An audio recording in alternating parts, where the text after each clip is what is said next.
Okay. How was my week? That shows how much you pay attention when we had conversations before the show. No. I'm giving you the open door to let the people know how hard or good your week was. That's all. Just Okay, I'm going. just I, filling let me time get at my the two beginning of minutes the in show. here. Filling time at the Let beginning me of the get show. for those who work in athletic communications. This week or sometime this week is one of two periods of what we like to call hell. And that is what's officially known as crossover season in our genre. That is when you have sports that have currently been playing. In this case, that would be basketball, men and women. Some people have indoor track. You may have bowling. Only one team has swimming. That's Howard. But you get what I get. You've got all your winter sports that have currently been playing, and you have new sports coming online: softball, baseball, tennis, golf, outdoor track, stuff like that. Am I missing another spring sport, Brian? Men's volleyball in the SIAC. Right. Okay. Yeah. So when those cross over, the workload goes from easy and manageable to chaotic for about a 4 to 6 week period. And that's all depending on how well your current team, your winter sports, do in their various conference tournaments, playoffs, et cetera, et cetera, et cetera. So it's it's hell, it's tiring. And the most frustrating, I won't say frustrating, the challenge that I had this weekend was all of my teams were at home. Yeah, I can imagine. So in baseball, softball, and volleyball, excuse me, baseball, softball, and basketball, I had double headers. So I had to manage 6 games in one day. And let me give you the timeline. Basketball, women's tipped off at 12. Softball first pitch at 1. Baseball first pitch at 1. Men's basketball tipped off at 2. Game 2 was a softball doubleheader. First pitch was at 3. Men's basketball finished about 3:45. Baseball game 2 started at 4. Softball finished about 5:15, 5:30, and baseball finally finished about 7:00. So starting every sport and ending every sport, and you notice there was like less than an hour gap between all of those activities, and all those activities require different duties and responsibilities for people who are in my position. But I will say this: thank God for my work study students, thank God for interns, and thank God for contract labor. And Brian knows what I'm talking about, because we've done work independent contracts for various events and for various schools. So people like that who go out and pick up games over the weekends, thank God people were available this weekend. And that included having 2 people call out sick on me this week due to the flu that's going around. AD already sufficient to handle that type of day, or do you bring in help?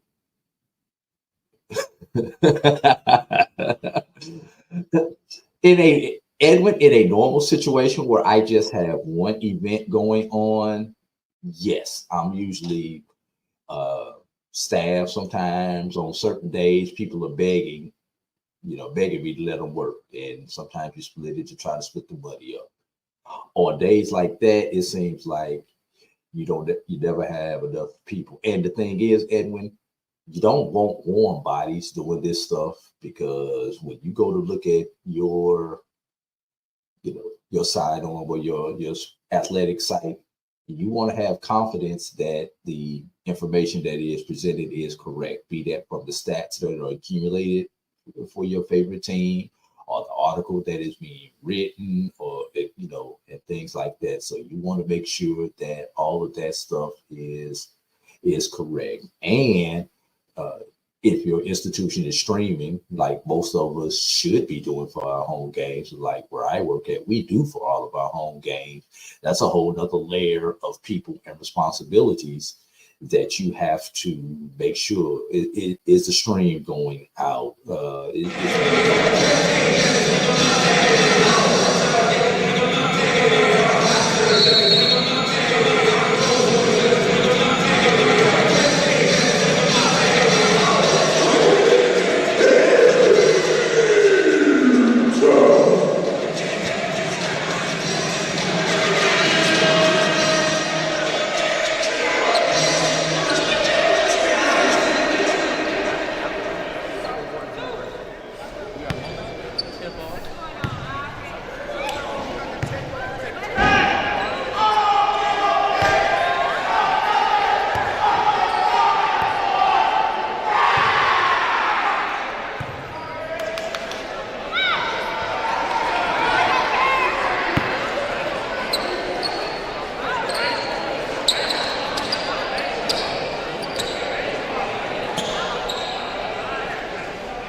AD Drew and I are co-hosts of the BCSN Sports Wrap. We talk about all things related to HBCU athletics. From the games, teams, coaches, and fan interest stories, we cover it all. You can find our shows on Facebook at BCSN Sports Wrap, YouTube at MyJBN Online, and everywhere you listen to podcasts like Anchor, Spotify, Google, and Apple Podcasts. You can also find the show on the Jericho Broadcast Network's app.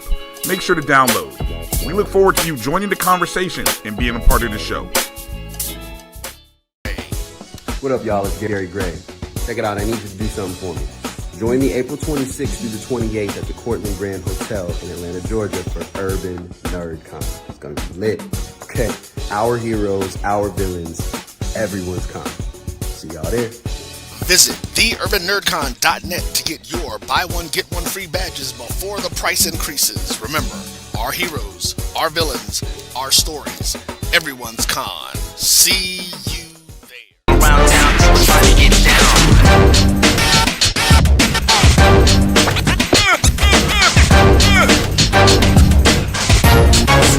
It's like a loop machine. Since 2002.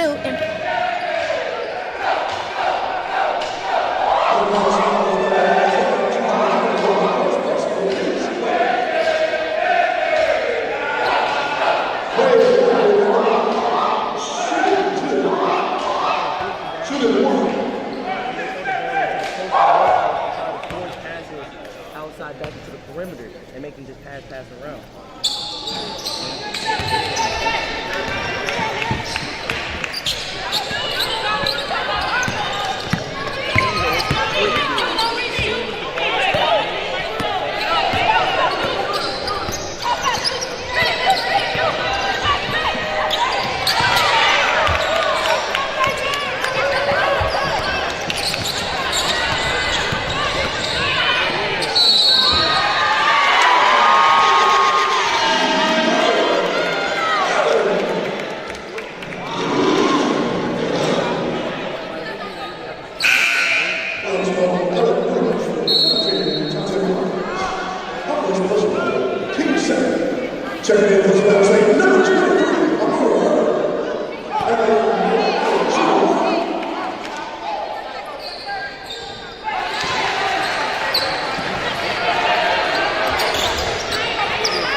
Mindful of the leak out. Savannah State, they definitely leak out once the shot goes up. And that's how they get so many transition points, especially in Monty Hamilton. If she's in the game, she's going to leak out the second the shot goes up. She's no good. Rebound. Talia Boxley. Nyla Allen. What a dime pass to Monty Hamilton that she couldn't connect on the layup. Even on the main shot, she was still able to beat the defense down on the other end. The Yellowjackets ball. After Hickman tried to get it to Boxley. Talia Wesley to inside gets it into Duncan. She's good. Giant Duncan.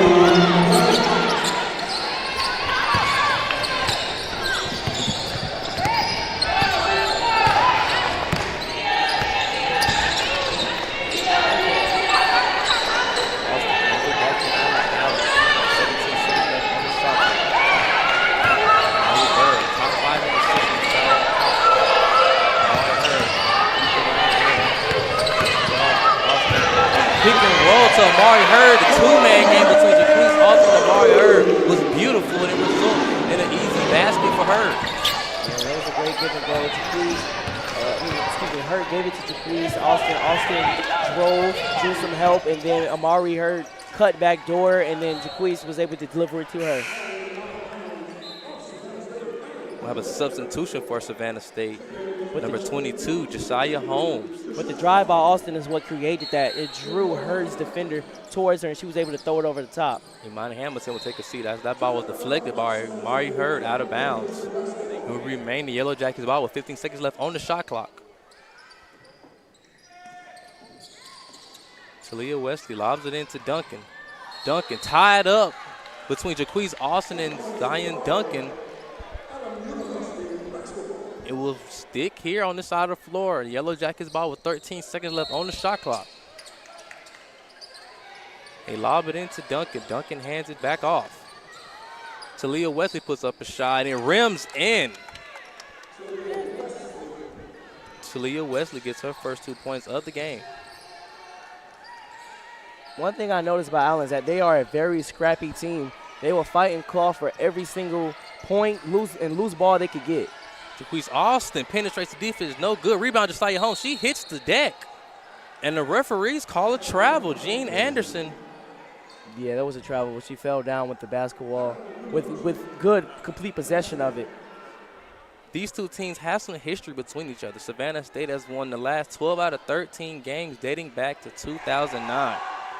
Their last matchup was on January 29th, in which Savannah State beat the University Yellowjackets in Columbia 64-49. The Yellowjackets trying to get back on the winning side.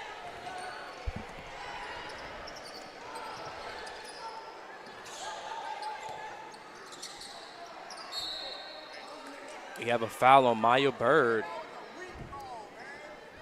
Definitely a awkward call because I think she did put a hand on Talia Wesley, but she had fell, so it was kind of like, okay, she just fell, so how could it be a foul? I think if she didn't lose her footing, then it definitely the foul call would have been more obvious. Hankerson lobs it down to Zion Duncan. Good pass from Hankerson to Duncan. These are a very good combo. Cash Hankerson averages 12 points a game. And Nari Cole is in the game. She's very good at drawing fouls.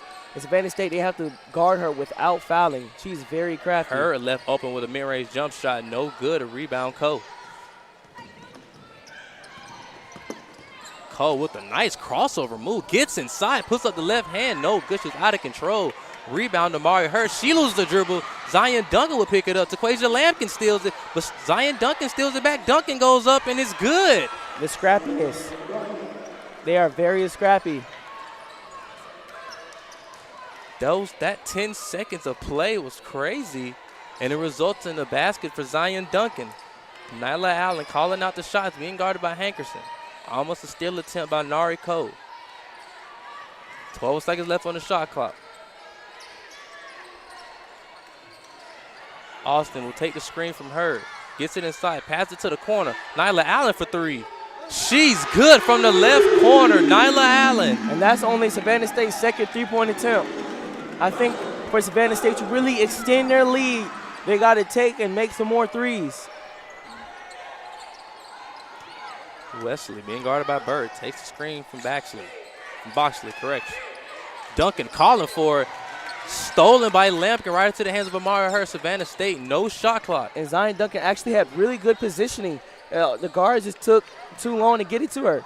Since Savannah State will wait to hold for the final shot, they had to put a shot up. That ball was stolen by Cole. Cole will put up her shot, and it was no good. Savannah State leading 20-16. What have you seen so far from this Savannah State team in this first quarter? Right before we go off to commercial, we'll give you guys Jamal Rowland's first-time assessment. Yeah, for the first quarter so far, what I've seen for Savannah State, they're running their sets and they're getting easy points, and especially in transition, they got a couple easy baskets. But I do think in order to extend their lead out, they got to make some threes. But Allen is doing a good job in getting out there and contesting those threes. And Allen's playing very scrappy. Savannah State needs to be careful and match the scrappiness of Allen. Otherwise, this is going to be another close contested game. And that will be it for Jamal Rowland's first quarter assessment. We will be right back at the start of the second quarter. You guys are watching Savannah State Athletics on the Black College Sports Network. Empowerment Resources, Inc., a nonprofit organization, has You're empowered a funny more guy, than man. 1,500 youth and You're adults funny, in man. Duval and surrounding counties. You're a funny-looking Through its ass programs, nigga. Journey into I'm gonna, Womanhood, give Girls out their Mentoring, stats after Life this. Yeah, Skills let me for get stats real Teens, quick. and Parenting Education Coaching. To get involved with programs, volunteer, or donate, visit www.empowermentresourcesinc.org. Follow us on social media, facebook.com/empowerment.resources and instagram.com/empowermentJAX. Welcome everyone back to Savannah State Athletics on the Black College Sports Network. Savannah State will receive possession in the second quarter, leading 20-16. Same five on the floor for both teams. Nyla Allen hits the deck. We have a foul away from the ball on Cash Hankerson.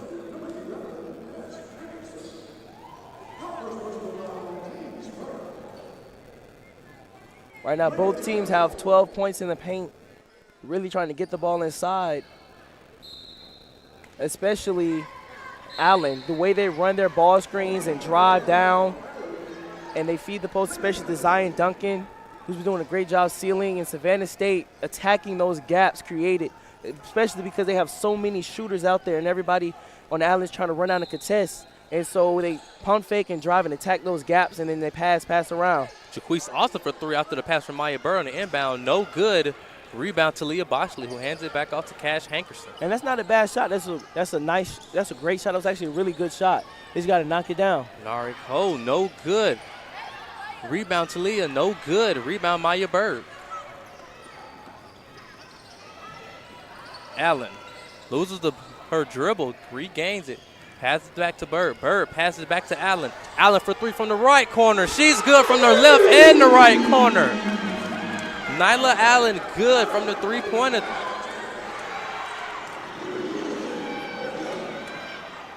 Nyla, see, that's the patience that I has kind of spoke about with Nyla before, giving it up and then getting it back. Talia Wesley lobs it down to Boxley. Boxley spins into trouble. The ball has hit the deck. Juju Harrington, luckily Cash Hankerson saves it. Hankerson penetrates the defense, puts up a shot. No good. As Harrington tried to get the rebound, just couldn't gain possession of it, and that possession will go over to Savannah State. I believe it was Talia Boxley. Maya Bird had did a great job boxing her out so she wouldn't get the rebound, thus resulting in it going out of bounds, going Savannah State's way. Imani Hamilton was sub in for Taquasia Lampkin.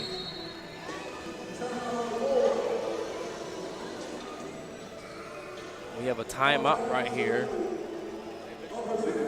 by the Allen University Yellowjackets. We'll stay right here with 8 minutes and 48 seconds left in the second quarter.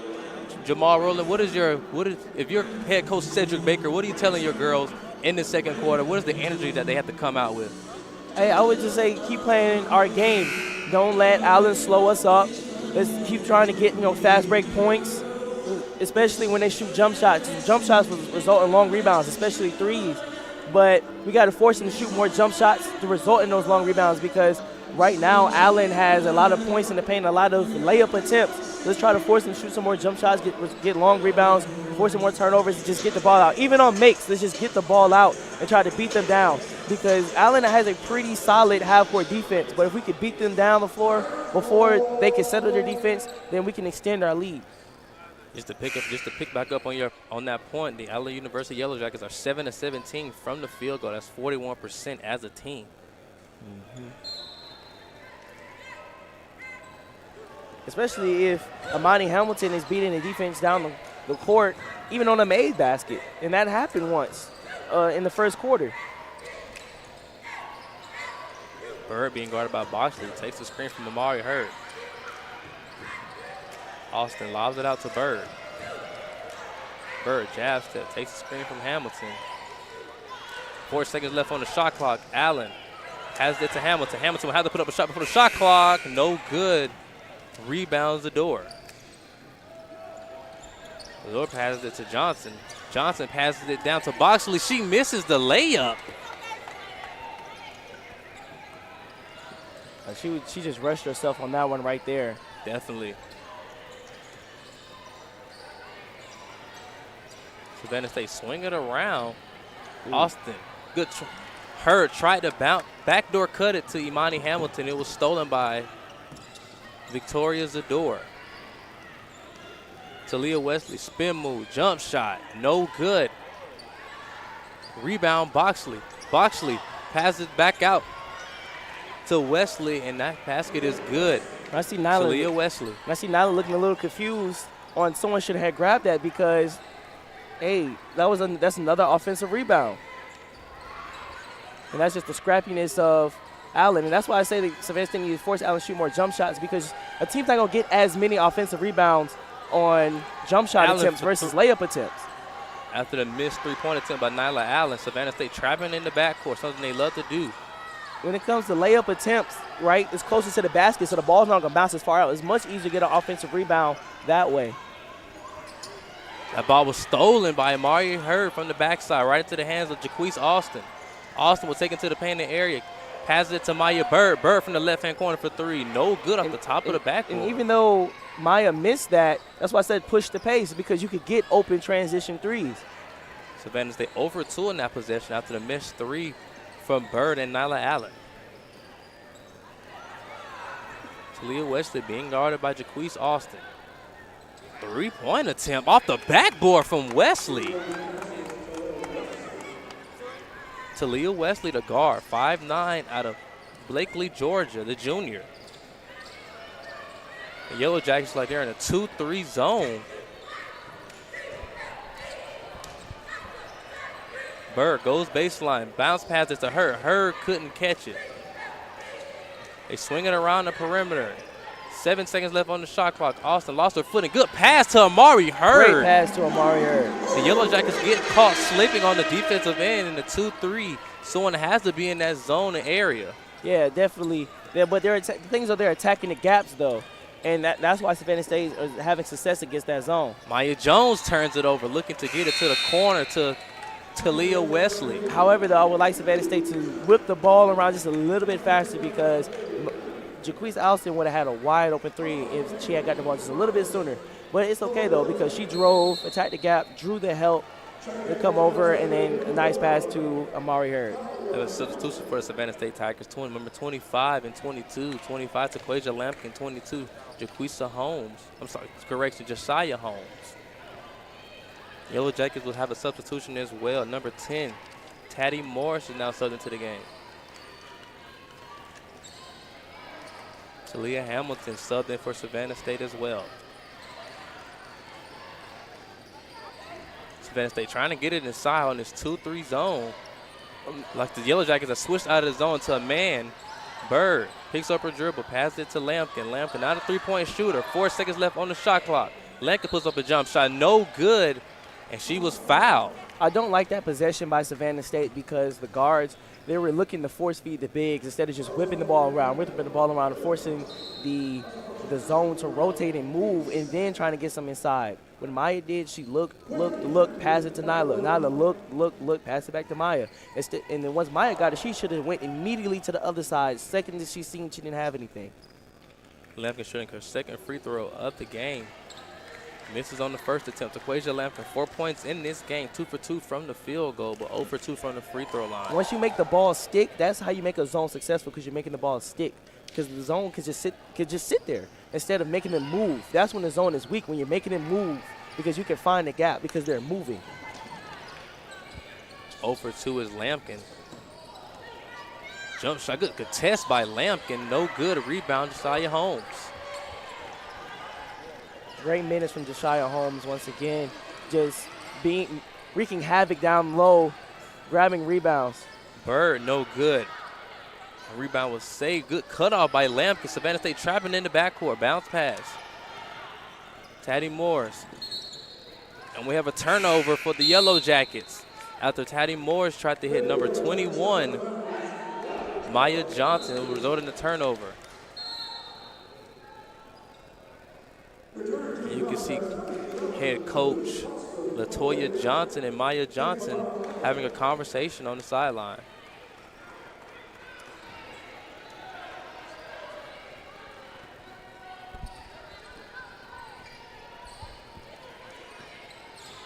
You see how Savannah State elite Talia Hamilton wide open. She loses it.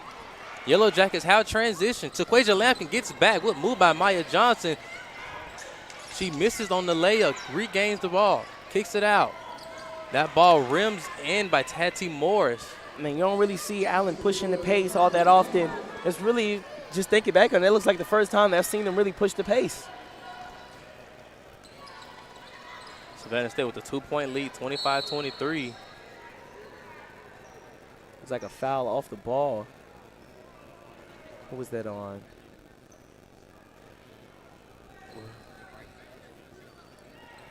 She said number 12, right? Juju Harrington away from the ball. Nari Cole and Cash Hankerson will now sub in for the Yellow Jackets. Maya Johnson and Victoria Zador will take a seat. Maya Bird, the inbounder for Savannah State. Quasia Lampkin skies and catches it. 17 seconds left on the shot clock for Savannah State. Talia Hamilton, spin move. Lampkin, three-point attempt from the top of the key, airballs it. Hamilton tries to save it, but right into the hands of the Yellowjackets. She doesn't shoot a lot of threes, though she is capable of making those. If that ball was poked away, it would remain the Yellowjackets' ball. She kind of had to shoot that. The shot clock was within 5 or 7 seconds. However, though, she could have possibly taken a dribble or two in for a free throw line jump shot. Jericho takes a screen from Boxley. Cole will go into the painted area. That ball was stolen by Lampkin, but referees say Lampkin was stepped out of bounds. Nari Cole looking for a foul there, but she created and initiated the contact, so you're not going to get a foul in that possession. I think Taquasia did a great job of bodying up and kind of pulling the chair just a little bit, thus making Nari Cole lose her balance and fall forward. Nyla Allen has now subbed in for Savannah State. Talia Hamilton will take a seat. Cole passes it to Boxley. Boxley bounce passes it down below, and it'll be a turnover off the leg of Tati Morris. Possession goes over to Savannah State, and Amari Hurd was checking at the score table for Savannah State. I honestly think Savannah State needs to either hedge these ball screens that Allen is running or trap these ball screens, especially if Nariko or Cash Hankerson are the ones, being the primary ball handler of the ball screen.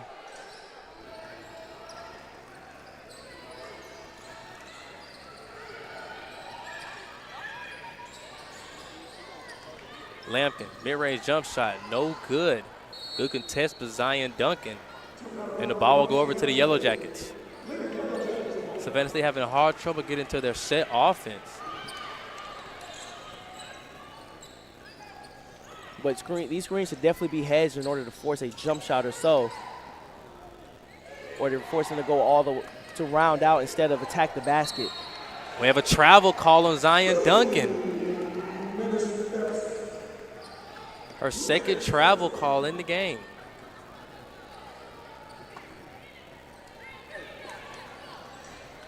Two minutes and 53 seconds left in the second quarter. Savannah State only with a 2-point lead.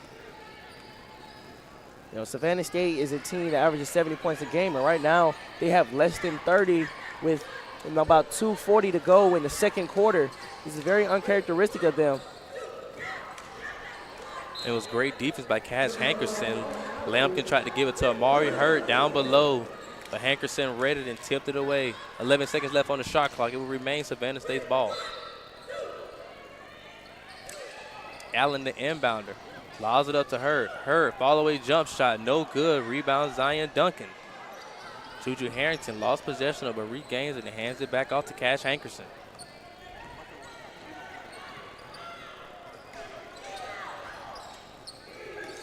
Nariko will not take the screen from Duncan. Nariko again. Great move.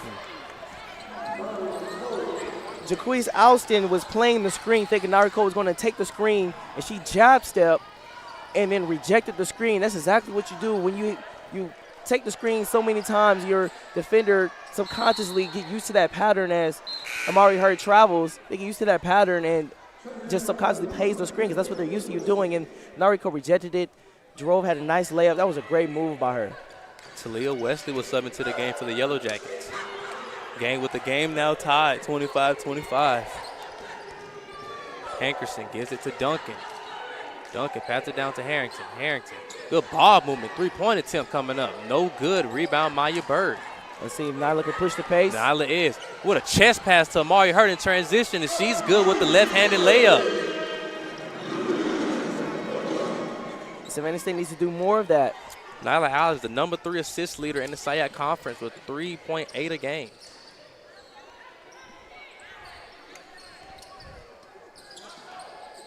Hankerson, stolen by Taquasia Lampkin. Lampkin would give it off to Allen. Allen, no-look pass to Taquasia Lampkin, but she couldn't follow through as she was fouled. So far, Savannah State, 1 of 4 from the free throw line.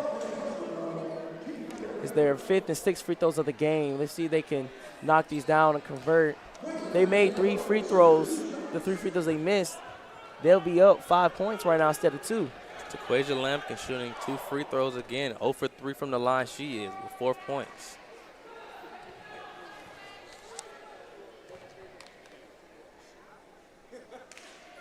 Lampkin is good from the first free throw.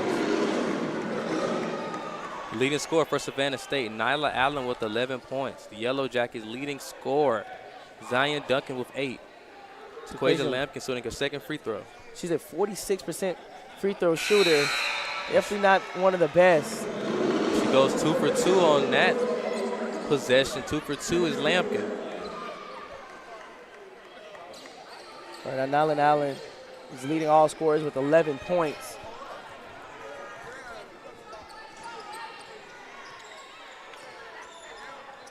But let's see if she could get it going like she did against Benedict, where she had 22. She just erupted, which may happen in the third quarter. That ball was poked away by Nyla Allen out of bounds with 17 seconds left. We're just under a minute. 56 seconds left in the second quarter. Morris passes it down to Duncan. Duncan with a good drop step move. Count the basket and the foul. 3-point chance coming up for Zion Duncan. And Duncan is actually doing really good down low. She's setting screens, and then not only is she setting those screens, she's popping out, like opening up after she sets the screen. And she's wide open. She's doing a great job stealing too, and not just calling, but demanding for the ball. And her guards could do better getting her the ball, but hey, she's making great, powerful moves down low. By Juju Harrington. She loses, gets it back, goes up strong, no good. Rebound again for the Yellowjackets, no good. They fight for it. Juju Harrington off the tip, misses the layup. Duncan gets the rebound again. Zion Duncan, the rebounding from the Yellowjackets. Down low, and she's very pivotal right now for Savannah State. And Allen University on that possession just wanted it more. Latoya Jones has to be very happy with her squad right now. The game now tied in the second quarter. But part of the reason they're getting these offensive rebounds is because, one, everybody is crashing, and two, they're just poking the ball, loses tipping. Just tip, and somebody will get it no-look eventually. pass from Maya Bird to Imani Hamilton. Cash Hankerson almost loses it, and she does, out of bounds. Savannah State's ball with 46 seconds left. But Savannah State, Imani Hamilton especially, or even Quasia Lampkin, has to do better and not getting sealed behind Zion Duncan. And then when she gets the ball, they got to do better in guarding her drop step move. Amari Hurd loses it. 1 second left. And that basket was no good. Savannah State goes into halftime with a 2-point lead, 31-29 they lead. What have you seen from this Savannah State squad so far? Right before we take you to halftime, so Jamal Rowland will give you his second quarter analysis. Jamal, what have you seen? Really is what I haven't seen. I haven't seen Savannah State get up the number of threes they normally do, and I haven't seen them get up and down the court and play fast. I'm actually surprised I haven't seen them in their trademark press that they're really successful with. But what I have seen from Allen, though, is the scrappiness, just the fight for the ball, for every 50-50 ball, every rebound, fight for every basket, and they're just clawing and reaching, trying to do everything they can. Right now they have 11 offensive rebounds to Savannah State's 4. In terms of second chance points, they have 8 second chance points to Savannah State's 4. That'll be it for Jamal Rowland's second quarter analysis. As here at Savannah State, this is the Orange Out here at Savannah State University. I'm your host, Travis Petty. Real quick, Zion Duncan. We've talked about her wreaking havoc. Guess what she is from the field? Tell me. She's 6 of 6 from the field. Perfect from the field. And right now she has 4 rebounds and surprisingly 1 offensive rebound. But the team altogether has been a collective effort attacking the glass. That it has been for the LA University Yellowjackets. We are 14 minutes and 5 seconds away from the start of the third quarter. I'm your host, Travis Petty, alongside me is Jamal Rowland. You're watching the Savannah State Athletics on the Black College Sports Network. We will come right back at the start of the third quarter. Teachers, better. From the leader in online learning, Stride brings you the Stride Professional Development Center, an on-demand library of mobile-friendly courses that gives teachers choice and flexibility, allowing them to learn anytime and anywhere. Our dynamic courses provide bite-sized learning and help educators advance their knowledge while also gaining professional development hours. It's time you take charge of your learning. Visit us today to get started. Around town, trying to get down.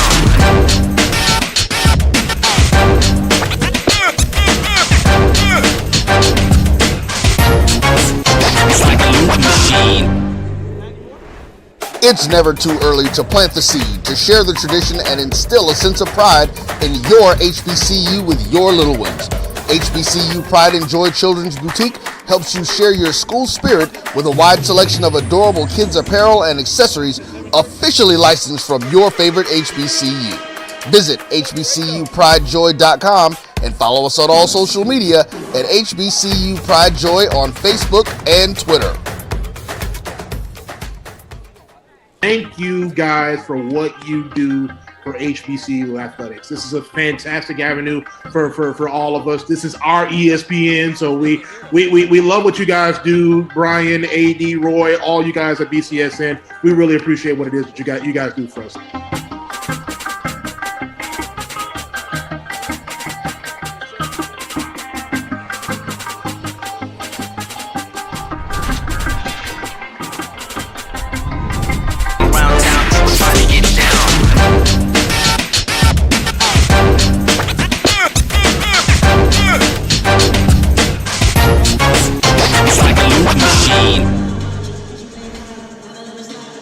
From novice to aficionado, find yourself here.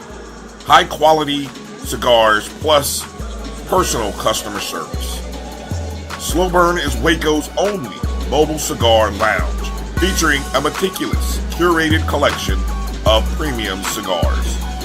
Visit our website, www.slowburnwaco.com. That's www.slowburnwaco.com.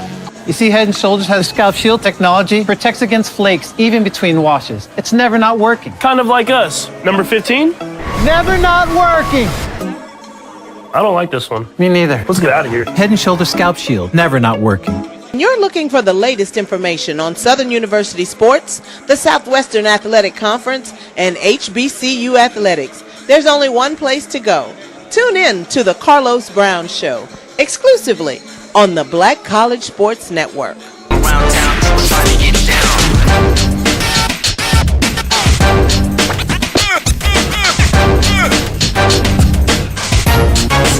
It's like a loop machine. At CDW, we get speed as the new currency of success. Our team spends way too much time tending to outdated applications and software when they should be focused on driving application agility and innovation. CDW Amplify Development Services modernizes software and application development to help accelerate innovation and digital transformation. Testing, 1, 2, 3, 4, 5, 6, 7, 8, 9, 10, 11, 12. Testing. That sound too loud. Well, you said you needed to innovate more quickly. Oh, so he's a listener. To do more at scale, trust CDW Amplify Development Services. The human voice has always connected audiences with experiences. Major brands all across America have trusted Kever's voice time and time again. Conversational, powerhouse, intelligent, and sincere. That's the voice you need for your creative marketing process. KEAVERSVOICE.com. Kever's Voice, Kever's Voice, KeversVoice.com. Always on, all the time.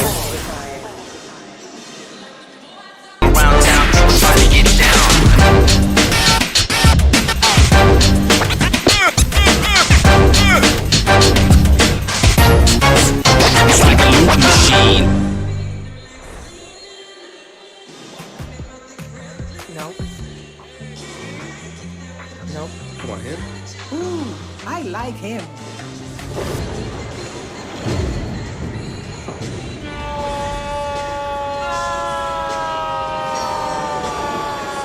Quick, the quicker picker-upper. Bounty picks up messes quicker, and each sheet is 2 times more absorbent, so you can use less. He's an 8. He's a 9. Bounty, the quicker picker-upper. Supermarket sushi, really? No. Wait, Troy, you work here? I'm never not working. Like Head & Shoulders Scalp Shield technology, up to 100% dandruff protection, even between washes. Never not working, huh? Oh, Troy, you're such a good teacher. Yeah, I know. Never not working. Never not working. Never ever not working. Are you serious? Never not working. Dandruff protection that's never not working. Head & Shoulders Scalp Shield technology. Around town, trying to get down.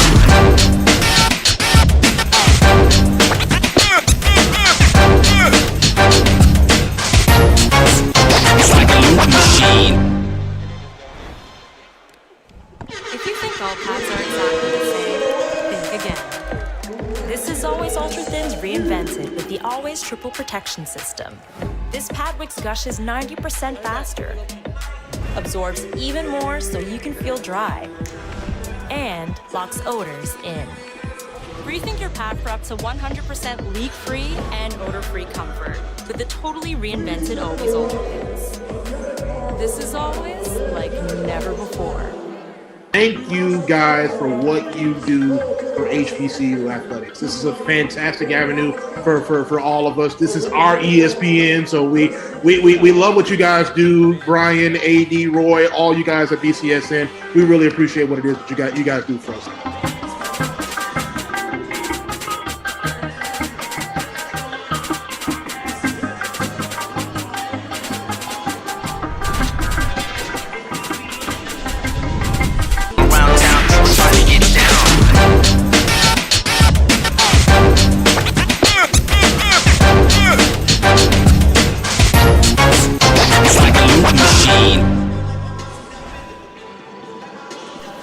Majesty is a premium health and wellness tea line focused on bringing delicious yet healthy tea blends to the community. Filled with an abundance of vitamins and antioxidants, we work to blend teas with exotic spices and fruits to produce scrumptious and wholesome beverages. So check us out at mymajesties.com. That's MyMajesties.com. My Majesties, an Urban Passport member.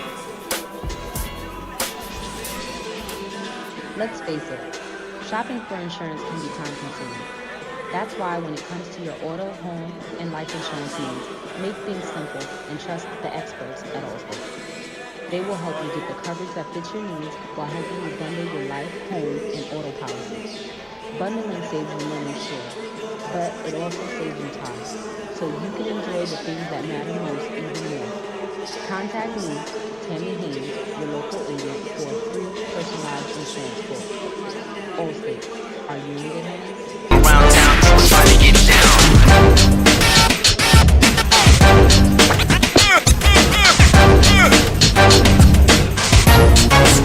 It's like a loop machine. Charmin Ultra Soft has so much cushioning softness, it's hard for your family to remember. They can use less. Sweet delicious softness. This is soft. Holy Charmin. Oh, excuse me. Roll it back, everybody. Sorry. Charmin Ultra Soft is so cushiony soft, you'll want more, but it's so absorbing, you can use less, so it's always worth it. Now, what did we learn about using less? You gotta roll it back, everybody. We all go. Why not enjoy the go with Charmin? Thank you guys for what you do for HBCU athletics. This is a fantastic avenue for all of us. This is our ESPN, so we love what you guys do. Brian, AD, Roy, all you guys at BCSN. We really appreciate what it is that you guys do for us.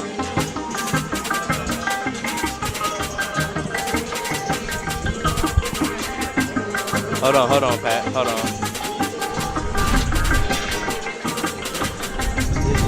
Around town, try to get down.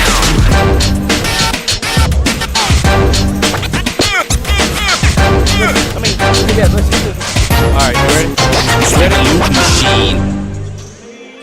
Welcome everyone back to Tiger Arena. We are live from Savannah, Georgia. I'm your host, Travis Petty. Alongside me is Jamal Rowland. We are more than 4 minutes away from the start of the third quarter, but we will start with Jamal Rowland's first half assessment. Jamal Rowland, what do you have to say from the first half stats? Yeah, as I was saying at the end of the second quarter, was just rebounding-wise.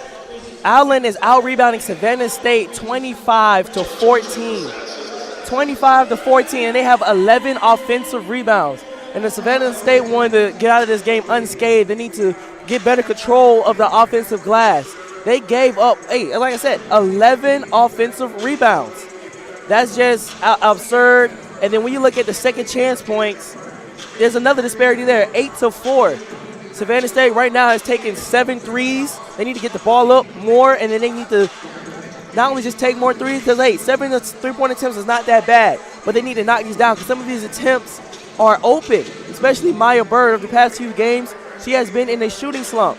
Right now, Maya Bird, who is one of the best three-point shooters for Savannah State, is currently 0-2 from three-point range. Nyla Allen, however, is 2-3 currently, but she's only 4-6 from the field. I need to see her be more aggressive as well and see if she can go downhill and get in her floater game as she did last game. Last game she had 22 points and she erupted in the third quarter, but we're going to see if she's going to have the same explosion in the third quarter as she did last game against Benedict. We're 2 minutes and 47 seconds away from the start of the third quarter. I'm your host, Travis Pettig, alongside me is Jamal Rowland. With 2 minutes left, we will be right back at the start of the third quarter. You're watching the Savannah State Athletics on the Black College Sports Network.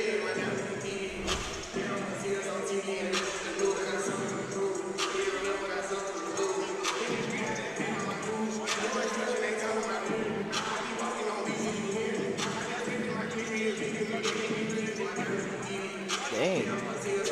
There's only 2 people with over 5 points. I don't think everybody else has 2. Duncan averaged like 4 points a game. Sherman Ultra Soft has so much Look, cushioning she's just softness, eating them up right it's hard now. for your family to remember. They can She use averaged less. 4 points a game. This is soft. We gotta let me get the mascot over here. Hey, get the mascot. Tell him to come over here real quick. Get the mascot. Tell him to come over here real quick. Cushiony soft, The mascot. you'll want more, but The it's mascot. so absorbent, you can use less, so it's always worth it. Now, what did we learn about using less? You gotta roll it back, everybody.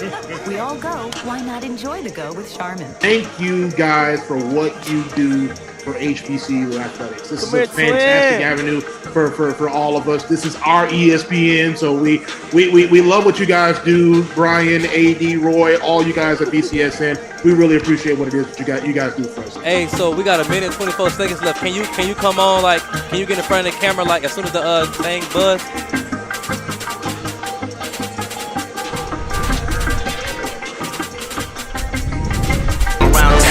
As soon as that buzz. Yeah, back up, so back up.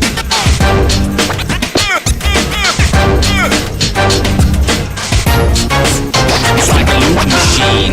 I'm gonna, should I wait till the thing buzz? Should I wait till that buzz and then he get in front of it? Okay. I'm gonna wait till the time stop and then I'm gonna have him come back.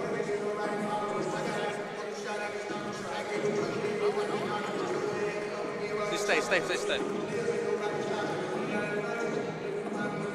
Thank you guys for what you do for HBCU athletics. This is a fantastic avenue for all of us. This is our ESPN, so we love what you guys do. Brian, AD, Roy, all you guys at BCSN. We really appreciate what it is that you guys do for us. As soon as it hits 5, like as soon as it hit 5.0, I'm gonna bring it back in.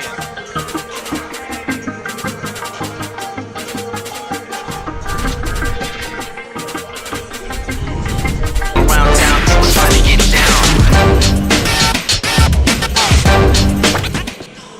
Welcome everyone back to Tiger Arena. We are live. Alongside me is Travis Petty. Alongside me is Jamal Rowland. Savannah State with a 2-point lead, 31-29. The start of the third quarter. Savannah State breaks out of the huddle with the 5. Maya Bird, Nyla Allen, Amari Hurd, Taquasia Lampkin, and Jaquise Austin. For the Allen University Yellowjackets, you have number 14, Victoria Zador, Zion Duncan, who's been a monster on the glass. She has been. She's 6 of 6 from the field, 100%, 12 points. Let's see Savannah State decide what they're going to do to contain her, because really just doing better in the one-on-one matchup. She's not really doing anything special. She's just outplaying Savannah State right now. They have a missed shot by Cash Hankerson, rebound Maya Bird. Will have to be more productive in this second half as she hasn't connected on the 3. Has been playing great basketball. Cross-court pass from her to Austin. Austin lobs it up. Luckily, Amari Hurd saves it. Nyla Allen, who hit 2 3-pointers in the first half, being guarded by Cash Hankerson. 10 seconds left on the shot clock. Bird for 3. Can she connect? No good. Rebound Zion Duncan. It's definitely something you don't want to do when you're in a shooting slump. She hasn't really shot all too great in the past, I'll say, 3 games or so, as Nyla pulled the chair, forcing a travel on Maya Johnson. That was amazing defense right there. But that's something you definitely don't want to do when you're in a shooting slump, is shoot contested shots. But I believe that was towards the end of the shot clock, though. This 2-3 zone has really caused some problems for the Savannah State offense. They're not whipping the ball around fast enough for my liking against this zone. Austin, that pass was stolen by Victoria Zador. Jaquise Austin taps it away, but it'll go out of bounds. And it'll go over, it will remain the Yellowjackets ball.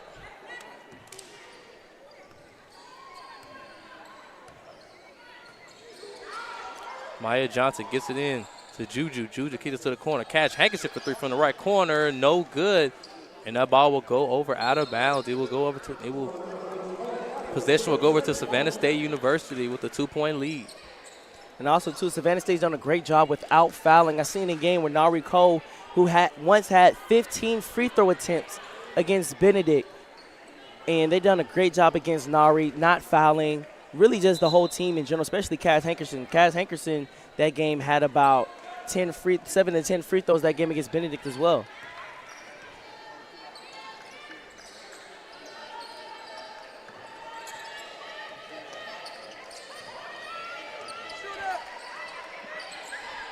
Savannah State swinging the ball around the perimeter. Allen open for three. Can she connect for the third time? No good. Rebound Juju Harrington, who's being trapped. She throws it out of bounds.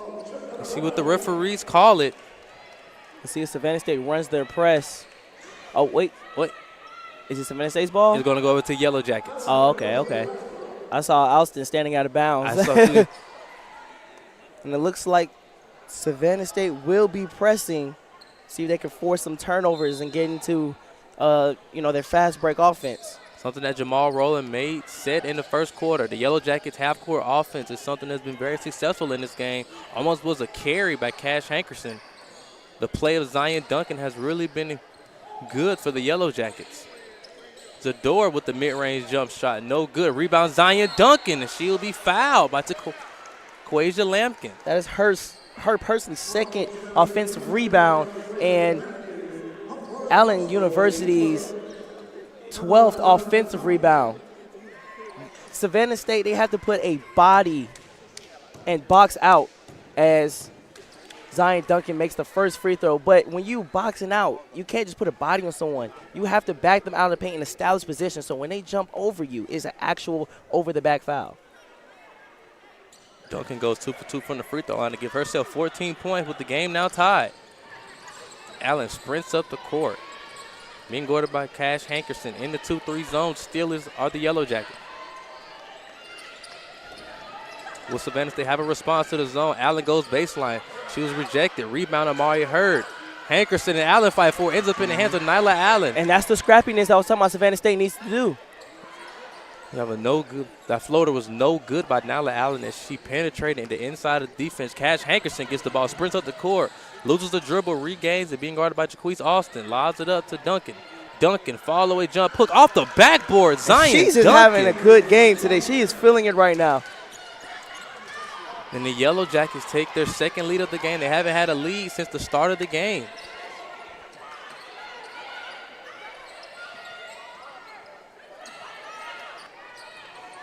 Allen passes it to Hurd. Hurd bounce pass it to Lampkin. Lampkin trying to, what a pass from Lampkin to Hurd. And that shot is good. Thread the needle. That's definitely threading the needle right there. Somebody has to communicate and say, hey, someone get mine, help the helper. Maya Johnson with handles, no good. Rebound. Jaquise Austin tips it right to the hands of Maya Bird before the ball goes out of bounds. Wonder if Duncan is getting a little tired. She's kind of jogging down the court just a little bit. Wonder if she's getting a little tired. As that ball was tipped away by a Yellow Jackets player, it will remain Savannah State's ball with 22 seconds left on the shot clock. Just as I said, it's subbing her out. A well-deserved break. Courtney English will take her spot. I said break. Bert, Jaquise Austin passes it back out to Allen. 14 seconds left on the shot clock. Savannah State trying to find an open shot in this zone to get inside to Amari Hurd. She wanted to lob it up to Josiah Holmes. They wasn't on the same page. It was a turnover. Holmes was definitely thinking that was a shot. Cash Hankerson stops on the dime. 3-point attempt, no good. Yeah, a lot of rebounds her jump the door shots, right into the hands of Maya Johnson. I just want to say a lot of her jump shots look long. I'm sorry, Travis. It's just look long. She needs to take her time and just shoot it. Cash Hankerson hasn't scored in this game. The leading scorer for the Yellow Jackets. She'll go into the painted area with the right hand. No good. A rebound, Maya Bird. Bird loves to push the pace. Top 5 in assists. Bird, Euro step, goes up with the left hand. She's good in transition, Maya Bird. The aggressor. And we have a steal by Amari Hurd, and she's good. Two back-to-back scores for the Savannah State Tigers. And now they're pressing. On the transition is Maya Johnson. Goes up, no good. That foul was on Maya Bird. 2 shots coming up for Maya Johnson. All you have to do is stay between the ball handler and the basket. Maya Johnson, 2 points in this game. And if you stay between the ball handler and the basket and you jump straight up, then, hey, that's all you could do. If they score over the top of that, then, hey, that's just good offense. But you contest it without fouling. Johnson, no good off the back of the rim. Anaya Donaldson will now checking at the score table for Savannah State. Second attempt coming up for Maya Johnson, the 5'6" guard out of Valdosta, Georgia, the junior. Johnson 0 for 2 from the free throw line. Rebound, Juju Harrington. That should be a travel, yeah. Juju Harrington was in between shooting and passing. Yeah, it was really the contest. Holmes was right there, ready to block that. But Juju Harrington wreaking havoc too as well. 5 rebounds, 3 offensive rebounds. She's one of the pivotal factors, with the offensive rebounds and the second chance points that Allen has had. Bird passes it down to Jaquise Austin. Austin backs out of the painted area. Cross-court pass to Bird from Austin. Bird, 2 people in the same area. Maria Hurst, she loves the 17-footer. No good off the back of the rim. Rebound, Courtney English. Cash Hankerson being guarded by Nyla Allen. Hankerson bounce passes it to Zador. Zador tried to bounce pass it inside the English. He wins in a steal for Mamari Hurd. Nyla Allen goes baseline. Nice Crossover move. What a pass to Amari Hurd. Nyla Allen. The little jolt dribble that she did. She dribbled, stopped for a split second, hit it again with her right hand and went right towards the basket. Drew 2. It dished it right off, threading the needle to Amari Hurd. Juju puts up a shot. Great contest by Amari Hurd. Rebound Anaya Donaldson.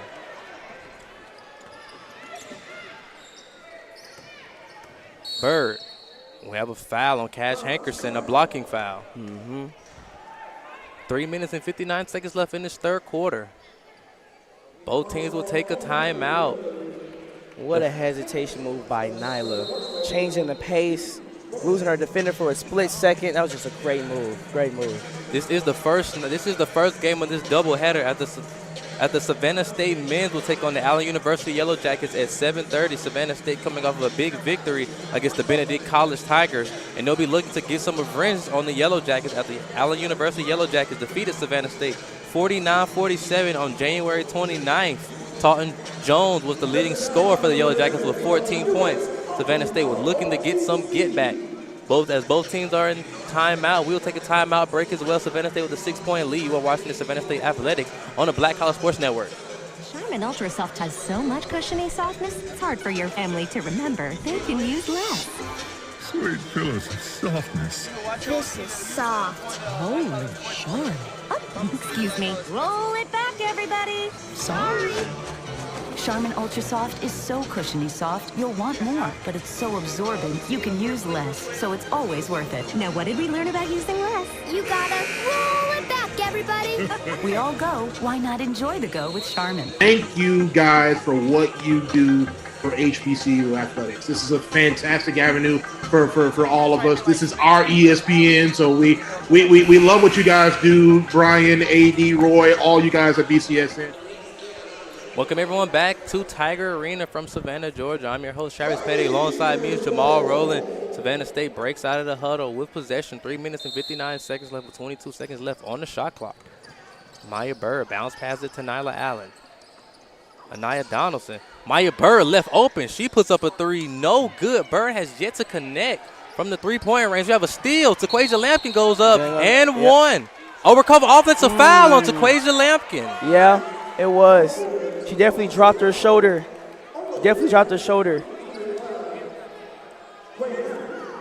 Into Nari. Nari drew that, right? Yeah, she definitely dropped her shoulder into Nari Cole. And that's actually a great call by Tanita Dumas. Savannah State pressing the backcourt. Nari Cole lobs it out of bounds. She passed over to me like I was in the game. I ain't in the game. I'm not even in the game. I'm not playing. Turnover by the Allen University Yellowjackets. Maya Bird, crossover move, passes back out to Nyla Allen. But Maya needs to be very mindful of her reactions towards missed shots. Bird, great pass to Nia Donaldson. I'll tell you what, though Maya Bird is not scoring, she's dishing it on the offensive end.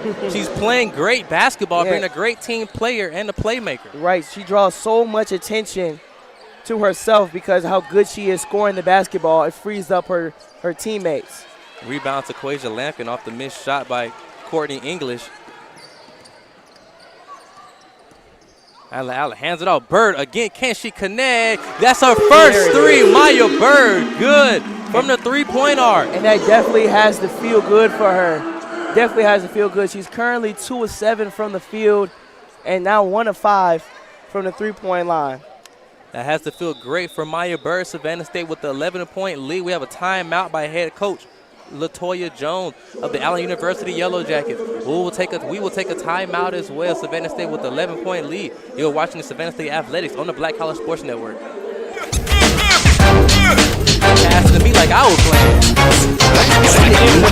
Don't do the assessment. We'll do the assessment like at the end of the game type beat. This is the dean of the College of HBCU Sports, Kenyatta Cavill, and Dr. Cavill is inside the HBCU Sports Lab with Mike Washington and Charles Bishop. Come mix it up in the lab where the course lecture is in session every Tuesday from 6 o'clock without p.m. Zion Duncan haven't been able to score. On Facebook Live, YouTube, Spreaker, or the BCSN app. Right now. With me, the dean of the College of HBCU Sports, on Dr. Cavill's Inside the HBCU Sports Lab with Mike Washington and Charles Bishop.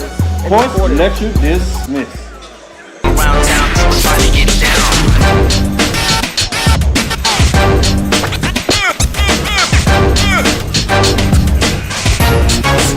It's like a loop machine. We're back. It's time for the 2024 Urban NerdCon. Join us in Atlanta, Georgia, April 26th through the 28th at the Cortland Grand Hotel. Special guests include Things are going great here at Tiger Arena, live from Savannah, Georgia. I'm your host, Travis Petty. Alongside me is Jamal Rowland. Savannah State with 11-point lead. Yeah, just real quick, Savannah State was able to push this lead out, one by pressing, forcing turnovers. Right now, in this quarter alone, they forced 5 turnovers.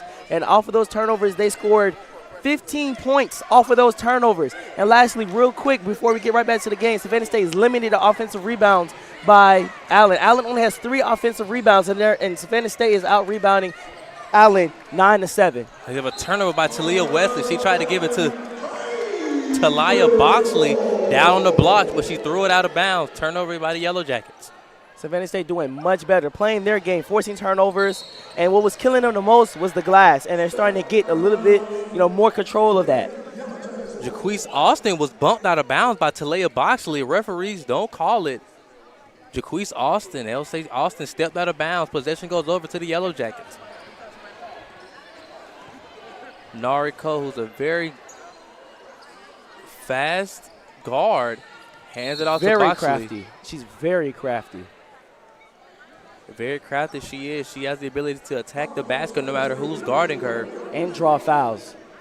But Savannah State's done a great job on her, not letting her, draw those fouls. Moving out the way, pulling the chair on her. We have a shot by Boxley. She's no good. She tries to save it. She does. Referees don't call it anything. Right into the hands of Maya Johnson. Johnson was stepped back for 3 with the confidence. She misses. Rebound Maya Bird. Bird, as she looks up, pulls it back out, being guarded by Johnson. Now Allen, crossover. Spin move. Floater by Allen. No good. Rebound Lampkin. Lampkin goes up. She was fouled. 2 shots coming up for Taquasia Lampkin. And I'm sure right now, Allen, they're missing Zion Davis. Oh, I said Zion Davis. Zion Duncan. Do I know? I do. Zion Davis plays for Savannah State men's basketball team. I'm sorry. Zion Duncan. I'm sure they're missing Zion Duncan right now. She was very pivotal, grabbing offensive rebounds and just rebounding in general and points in the paint.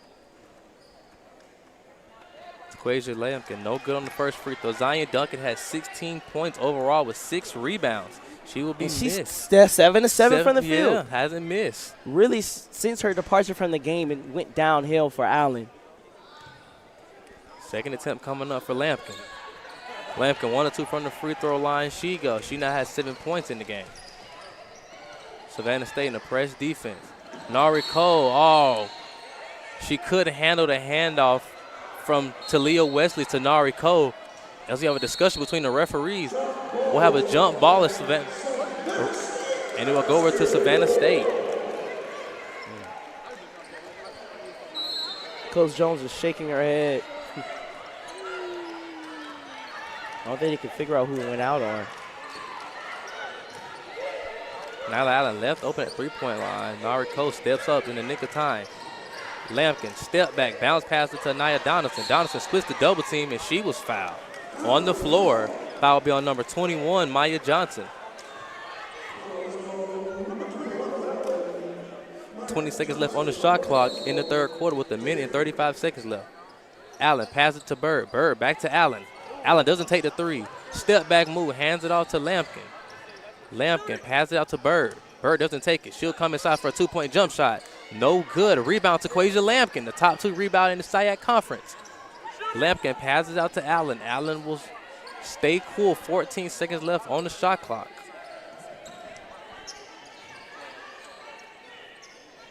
They pass it along the perimeter. Austin bounce pass it inside to Donaldson, and we have a travel. Yeah, I don't think that was a travel because I feel like she put the ball down before she moved her pivot foot. It was really just like a slow step because like she kept her pivot foot planted as she came around. Oh, it's a turnover in the backcourt. It was a tip ball from Nyla Allen, which caused the turnover. Allen tipped the ball, which made Maya Johnson run over to try to save it. She couldn't handle it, and the ball will go over out of bounds, and it will be Savannah State's possession.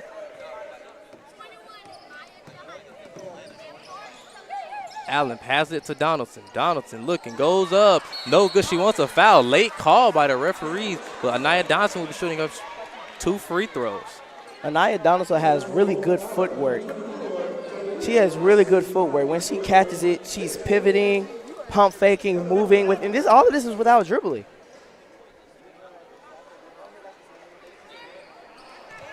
Niall Donaldson, the freshman out of Albany, Georgia, 5'10". Second attempt coming up for Donaldson. Donaldson no good on the second attempt. Rebound Nari Cole. Cole splits the double team. Man, she's quick, and the Donaldson will call the foul. Someone had to pick up Cole because, as I said before in the first half, she loves to attack the basket, and Anaya Donaldson stepped over in front of Cole. And that's the craftiness that I was talking about right there, just attacking.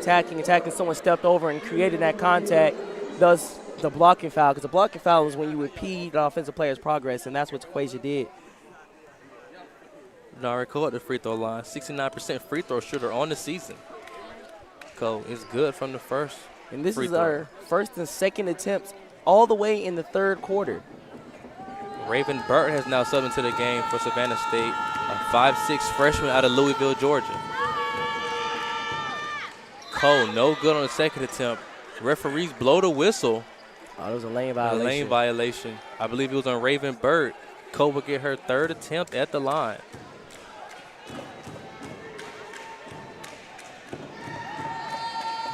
Cole, no good on the fifth free throw. Rebound Boxley, she goes up, no good. Rebound English, count the basket and the foul. That's one of the worst things you could do is allow an offensive rebound on a missed free throw. Courtney English looking to convert on a three-point opportunity. The 5'11" junior out of Columbia, South Carolina. And Savannah State needs to be careful because I think Coach Jones, what she wanted to do is try to buy time for the rest of this quarter before she puts Zion Duncan back into the game. And they need to not let Allen bring this game back within, 5-6 points where they're just hanging around, and Zion Davis can kind of bring them over the top. Zion Duncan. Oh, my gosh. You must be talking about me or something. 35 seconds left in the third quarter. Bird being trapped. Passes it back up to Lampkin. Lampkin gets it into Allen. Allen, that ball was poked away, and it will remain Savannah State's ball. Two of the Yellowjackets players tried to save it. Number 24, Talia Wesley, and number 21, Maya Johnson. 20 seconds left on the shot clock for the Savannah State. Maya Bird, the inbounder. The Yellowjackets still in that 2-3 zone. That's giving Savannah State problem. They leave Nyla Allen open. She doesn't take the three. She'll back it out. LaToya Jones calling out the shots on the defensive side for the Yellowjackets. And her first season as head coach. Allen passes it out to Lampkin. 5 seconds left on the shot clock. Lampkin loses it. Bodies hit the floor right into the hands of Talia Boxley. Boxley, 7 seconds left. Bounce past it to Cole. Nari Cole takes the body, misses it. Rebound Boxley. She goes up. No good. They fight for it. And that will be an end to this third quarter. Savannah State leading 45-36. 9-point advantage. Go to the Tigers. You're watching Savannah State Athletics on the Black College Sports Network. We will come right back at the start of the fourth quarter. We really appreciate what it is that you guys do for us.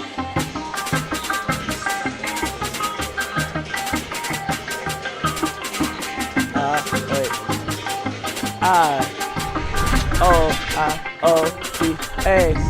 Around town, trying to get down. Clap, clap, let's get slide, kick, clap, switch, I-O-T-A. We can start the fourth quarter showing that. This whole section gets turned up. What's up? What's up? It's doing something. It don't matter. I think somebody, we trying to do something. Y'all gonna be hype? Y'all gonna be hype? Yeah. Y'all gonna be hype? High Five Sisters from the Fairly Odd Parents, Gary L. Gray. What up, y'all? It's Gary Gray. Check it out. I need you to do something for me. Join me April 26th through the 28th at the Cortland Grand Hotel in Atlanta, Georgia for Urban Funny looking guy right here. Lit. Funny looking guy right there. Our heroes, our villains, everyone's time. Y'all stupid as fuck. Visit theurbannerdcon.net to get your buy one, get one free badges before the price increases. Remember, our heroes, our villains, our stories, everyone's con. We are back at the start of the fourth quarter. 10 minutes left. Savannah State with the 9-point advantage. The Yellowjackets will receive the ball. Cash Harrington is in the game. Number 14 as well. Victoria Zador.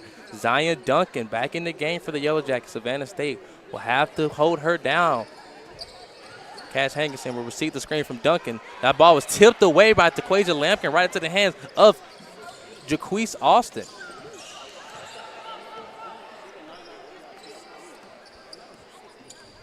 Natalie Allen, very crafty guard. Austin, a lob pass to Allen. Amari Hurd on the baseline. Passes it back to Allen. Allen like she wanted to take the three. She will not. She'll make a better shot. Jaquise Austin for three. Rims out. Tipped away by Taquasia Lampkin right into the hands of Victoria Zador. Crossover move by Zador. Zador step back. Loses the ball. Passes it out. Good back set up by Maya Bird, but Duncan saves it. Passes it to the corner. 3-point attempt coming from the Yellowjackets. No good. A rebound, Jaquise Austin. Yeah, see, Zion was able to create that shot with the double team. Maya Bird coming over immediately during the pass. Good playmaking play by Maya Bird again. Amari Hurd on the layup after the assist from Maya Bird.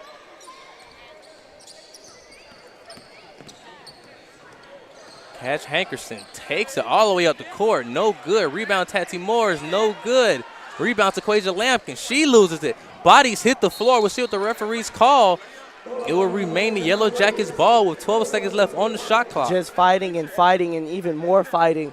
Savannah State's not doing a good job boxing out. They're allowing these tips to happen because they're not boxing out. If they boxed out and really pushed the person they're boxing out outside of the paint, they would not be able to get their hand on the ball in the first place. Victoria Zador be the inbounder for the Yellowjackets. Head coach Cedric Baker talking to referee Gene Anderson. Zador inbounds it to Hankerson. 9 seconds left on the shot clock. Hankerson. 5 seconds left. Hankerson will have to put up a shot. Pass it to the quarter. Shot coming up for the Yellowjackets. And the referee will, do they count the basket? Yep. Victoria Zador, and they count the basket. Count the basket and the foul. Zador will be sent to the line for a three-point play opportunity. We want to see who the foul was on. I thought it was late personally, but the basket will count. Zador will be sent to the free throw line for a three-point chance. Well, it looks like Maya's talking to Gene Anderson. Rebound Zion Duncan, no good. Rebound again. Tati Morris kicks it.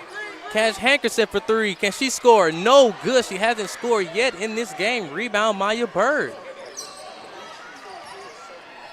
Maya Bird. What a pass to Amari Hurd. Maya Bird, what a pass to Amari Hurd. Right on the money, too. Cash Hankerson with the head of steam loses herself, and they call her travel. She was out of control. Hankerson seems to be getting frustrated as she hasn't scored. She's 0 for 10 from the field goal. She hasn't scored, the leading scorer for the Allen University Yellowjackets.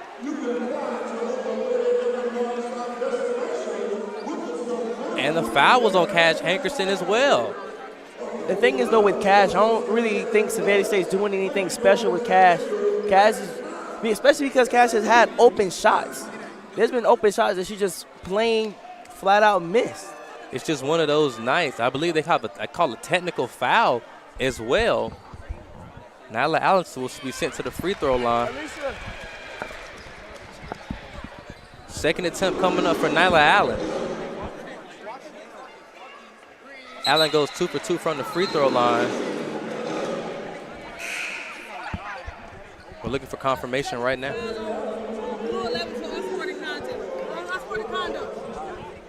We just got confirmation. I'll let Jamal Rowland tell you what the referee told him. Yeah, she told us that Cash Hankerson got a technical foul for an unsportsmanlike conduct. Did you see anything happen? Did you see what she did? I didn't see it neither, but that would result in 2 made free throws from Nyla Allen. Quasia Lampkin in the post, step back. Jaquise Austin penetrates the defense, loses it, and they call a foul.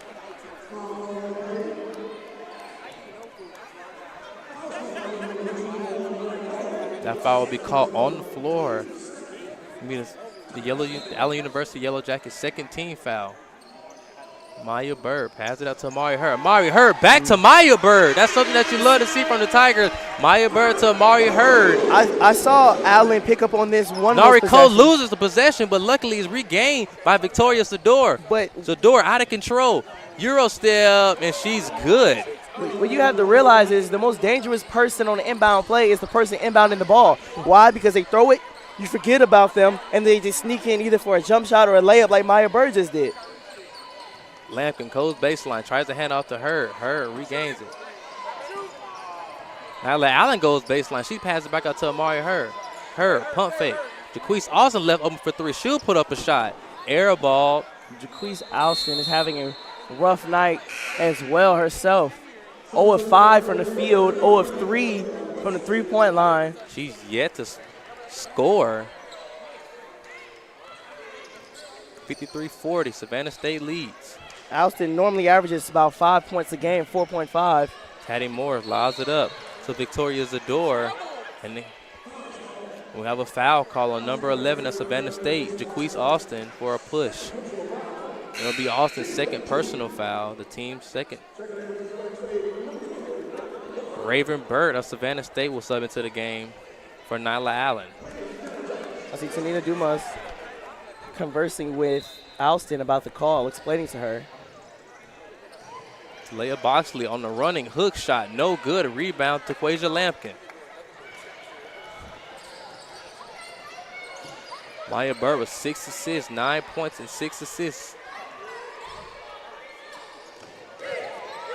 Bird being guarded by Zador. 13 seconds left on the shot clock. Savannah State has. We'll have a timeout by head coach Cedric Baker with 10 seconds left on the shot clock. Savannah State leading 53-40 on the Savannah State Athletics. You are watching the Black College Sports Network. So much cushiony softness, it's hard for your family to remember. They can use less. Yeah. Sweet pillows of softness. This is soft. Holy Sean. Oh, excuse me. Roll it back, everybody. Sorry.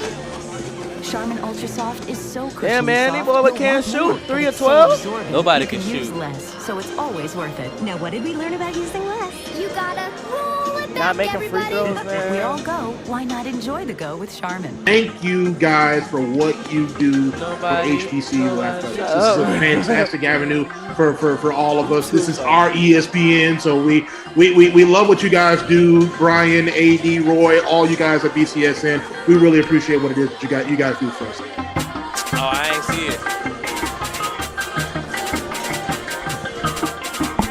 I know for the boys game, y'all will be lit, so I ain't worried about it.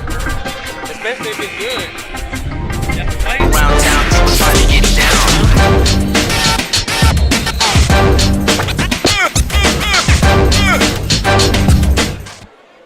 Welcome everyone back to the fourth quarter with 6 minutes and 16 seconds left.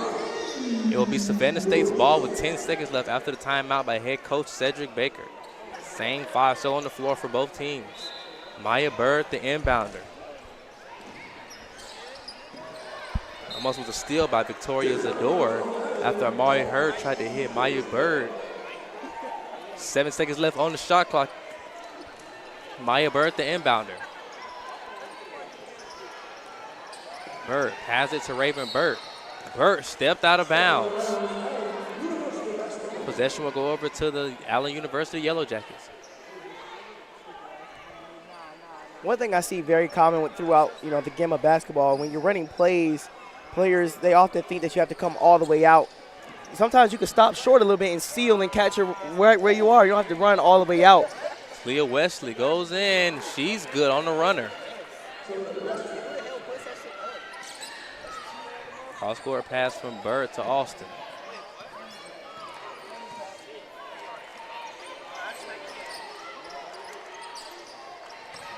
That ball was tipped by Talea Boxley. Jaquise Austin, crossover move. Stolen by Nari Cole. One hand snag by Cole. Cole 3-on-1 break. Loses her dribble and the possession will go over to Savannah State. That's one of the most frustrating things you can do right there. You have a wide open fast break. You know exactly what you want to do and you lose the dribble in the midst of the fast break. That's very frustrating. Latoya Johnson still being upbeat for the Yellowjackets. Though they're down 11 points, Jones doesn't seem to give up.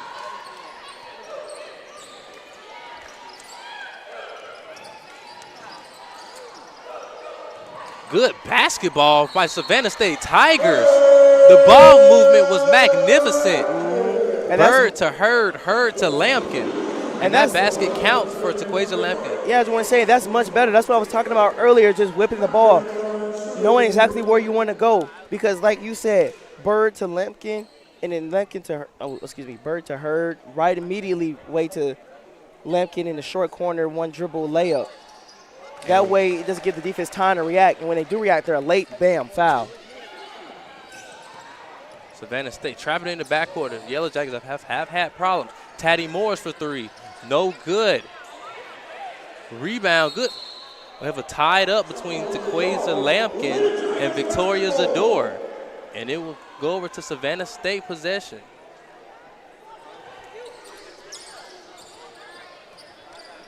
Savannah State with a 14-point lead, 4 minutes and 56 seconds left.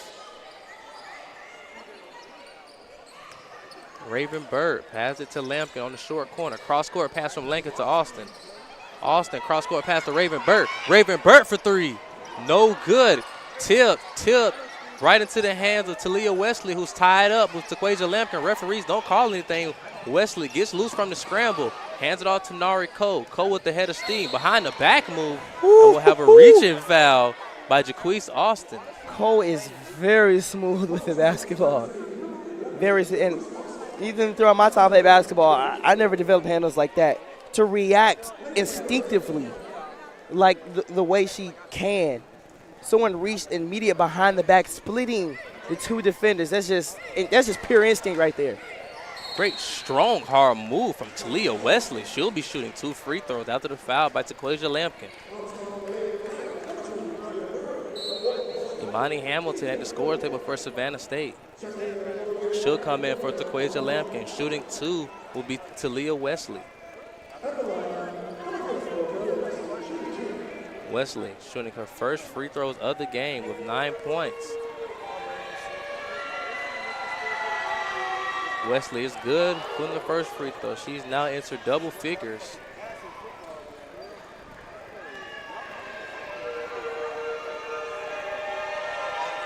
Wesley goes 1 of 2 from the line. Rebound to Amari Hurd.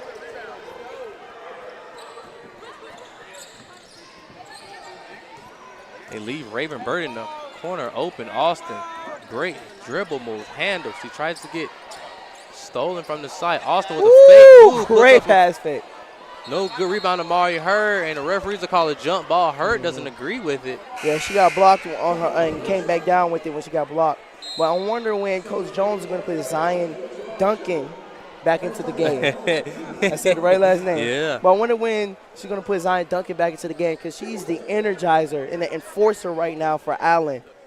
And the turnovers are killing Allen right now. But however, when Zion Duncan was in the game, the offensive rebounds made up for it. So Nye Chisholm is now something for Savannah State. Jaquise Austin will take a seat. Nari Cole loses the handle right into the hands of Chisholm. Chisholm will go up. She lost the handle in midair. Teams fight for it right into the hands of Victoria Zador. Zador with the head of steam, looking up. In and out dribble move, puts up a shot. Count the basket and the foul. Three-point chance coming up for Zador. Maya Burr walks off frustrated as the foul was called on her. She doesn't agree with the call. Three-point chance coming up for Zador. Oh, that's her 5th foul? She's fouled out.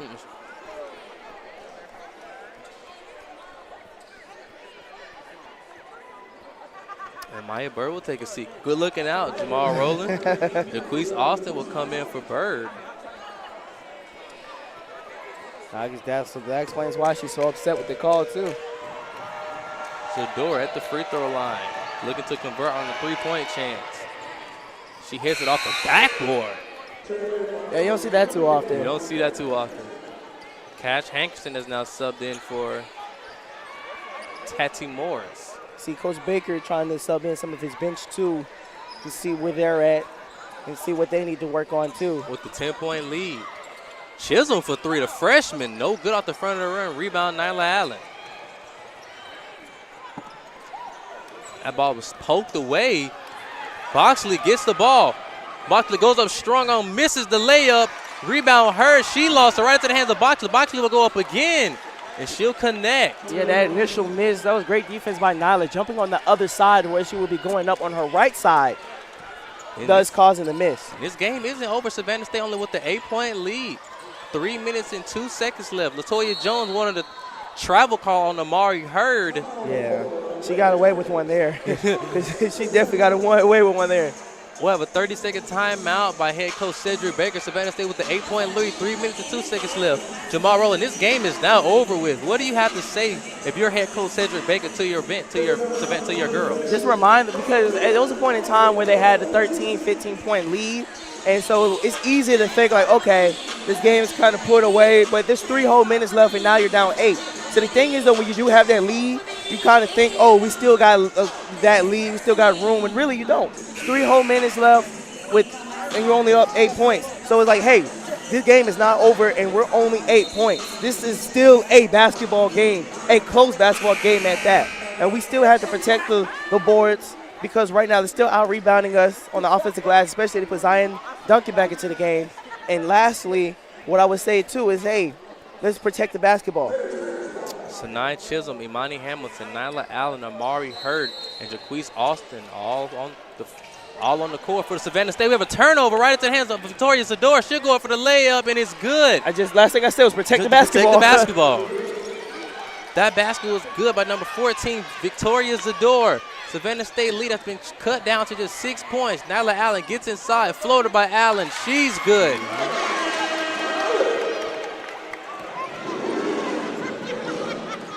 Laurie Cole, trap, hands it off to Cash Hankerson, who has not scored in this game, 0 for 10. She gets it into Boxley. Boxley couldn't handle it, and it resulted in a turnover. Possession will go over to the Savannah State Tigers.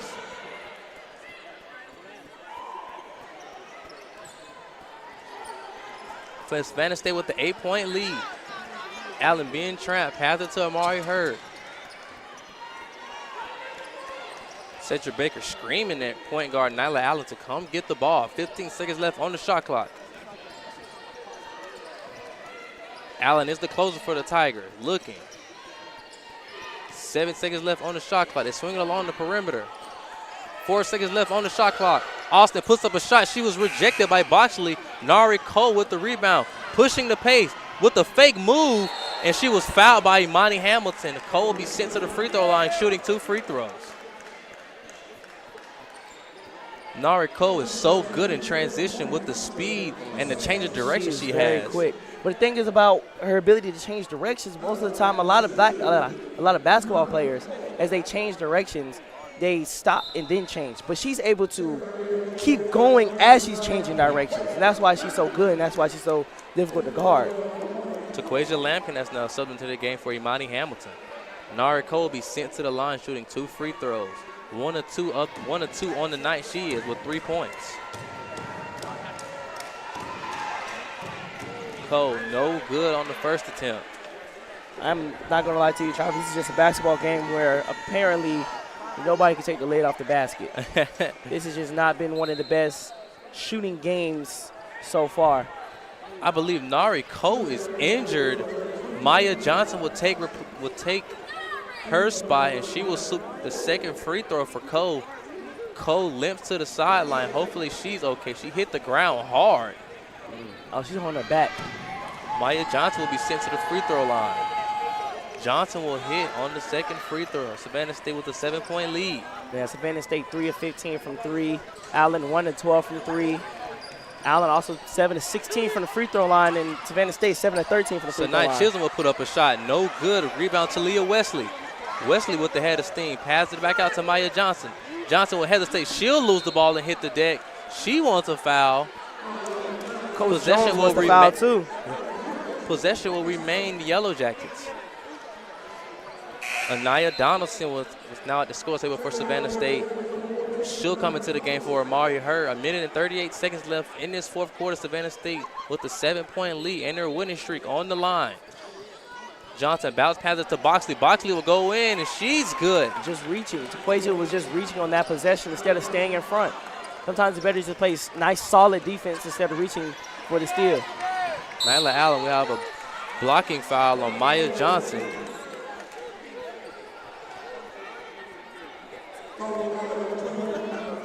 Jaquise Austin will be sent to the line shooting 2 free throws.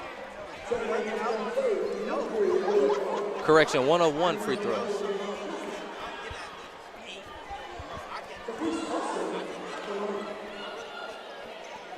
The referees still discuss. Yeah, I was about to say they're not over the limit because they have 14 fouls right now.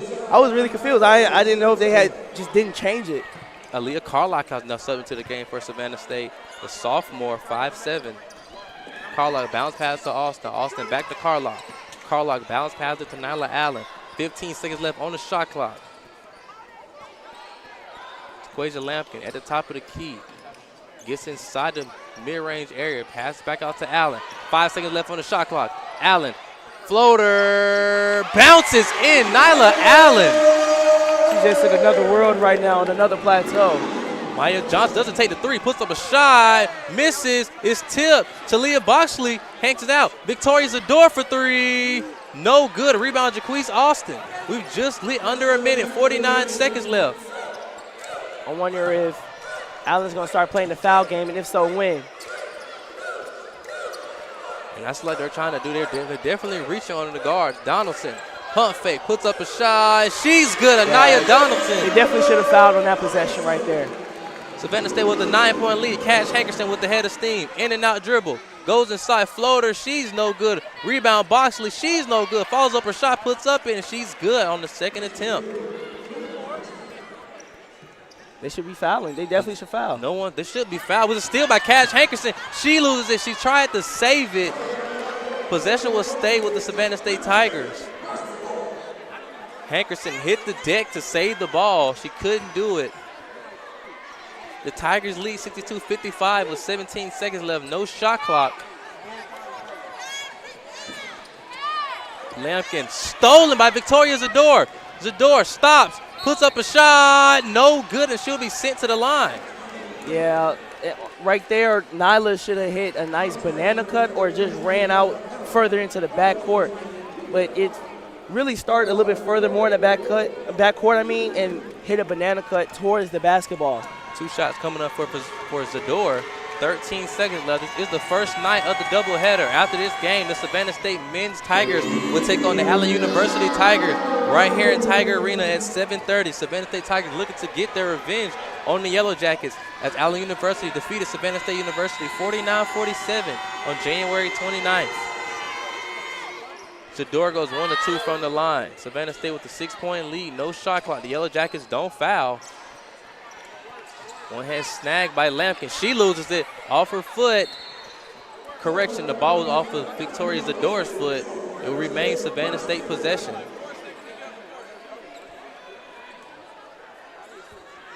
Lampkin passes it into Jaquise Austin. Austin, crossover move. And Savannah State will dribble it out, and now we'll do it. The Savannah State Tigers get their 15th win on the season, and they now have a 4-game winning streak on the season. Jamal Rowland, this was a great win for the Savannah State Women's Tigers. What do you have to say for this Tigers team? Yeah, that was a nice win there. Is that, the Tigers had to be mindful of protecting the glass more. They do not have the big bodies that they once had in previous years, and Bria Gibbs and Autumn Westmoreland, but they had to be more mindful. However, they have the development of Josiah Holmes, someone that can, protect the glass, help to protect the glass, and Amari Hurd right now and Taquasia Lampkin. Those are their towers right now currently at the moment, but rebounding is a team effort, and I think the guards could do a little bit better in chipping in that team effort as well. Nyla Allen was the leading scorer for the Savannah State Tigers with 17 points. Right behind her was Amari Hurd. The Savannah State Tigers' next matchup will be against Miles College, February 7th at 7 p.m., where they look to extend their winning streak to 5 games. After this game, the Savannah State men's will take on the Allen University Yellowjackets at 7:30. Me, Travis Petty, alongside me, Jamal Rowland, we will be on the call. I want to thank you guys for watching the Savannah State Athletics on the Black College Sports Network. We'll be right back at the start of the Savannah State men's game.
It's like a loop machine.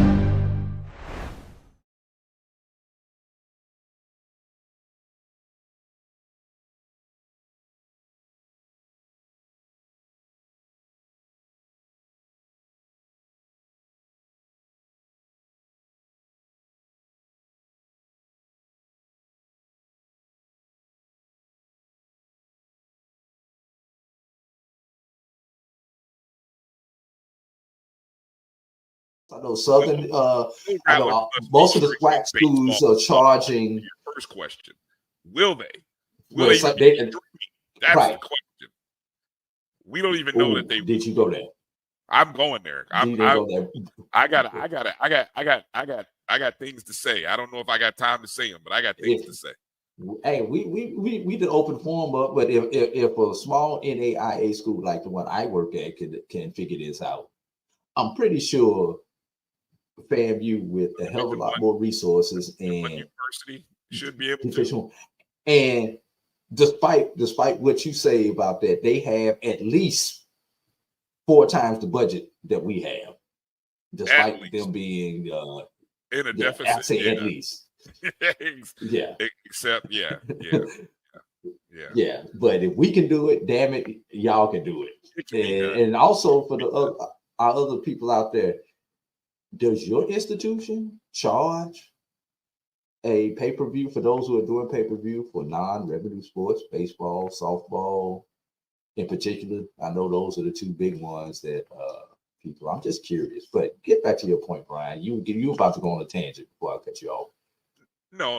Look, I was just curious, because I think that is a hot topic, a button regarding generating revenue and the importance of whether you do charge.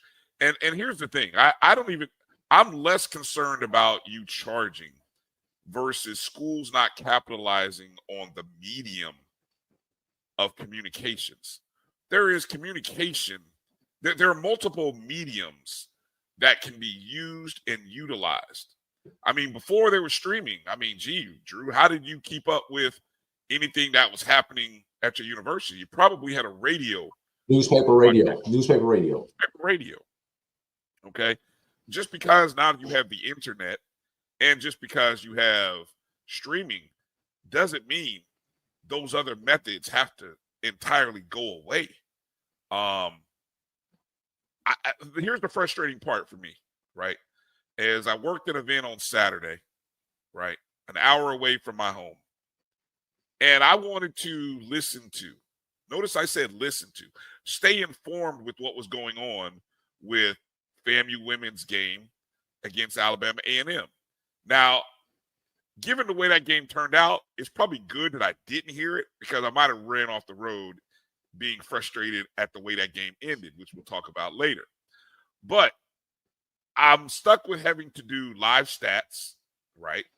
Or I could choose to pay, the Alabama A&M pay-per-view feed to watch the game. Now, if I pay pay-per-view to watch an Alabama A&M broadcast, I'm giving the money to Alabama A&M, right? So, but I'm just thinking to myself, why isn't there an audio broadcast of the game from the Florida A&M perspective? Now, God bless Charles Edmond, one of the few within the SWAC who goes, oh yeah, I'm gonna be grumpy old man today, the boys. I'm definitely gonna be that guy. So, it's just gonna be that day today. He's one of the few who travels to probably over 90% of Alcorn State sports games. Regardless of the sport, he is there. I mean, Alcorn, how do they call them? Alcornites, whatever. Alcornites. Brave Nation. They don't have to go without knowing what's going on with their teams. Why? Because Charles and that Alcorn State Sports Network has various means, whether it be through radio, online streaming, or as they do the other day, they sync it up with their internet YouTube feed. And all I'm just saying is, in this day and age where people still drive, the radio medium is not dead. Contrary to many people's thoughts and opinions, it didn't die when satellite radio came. It didn't die when internet streaming came. Guess what? Radio is still alive. The radio broadcast signal is still alive. And so sending somebody out to the game, or God forbid, renting, I don't know if the right word is renting or contracting it to be broadcast on location by another entity or source could be done at a reasonably affordable price, in my opinion, in order to be able to give the fan base an opportunity to listen to the game, which is what I would have died to do on my hour drive from Melbourne back home. Instead, I'm on the road. I hate to say this. I'm confessing. Lord, Father, forgive me.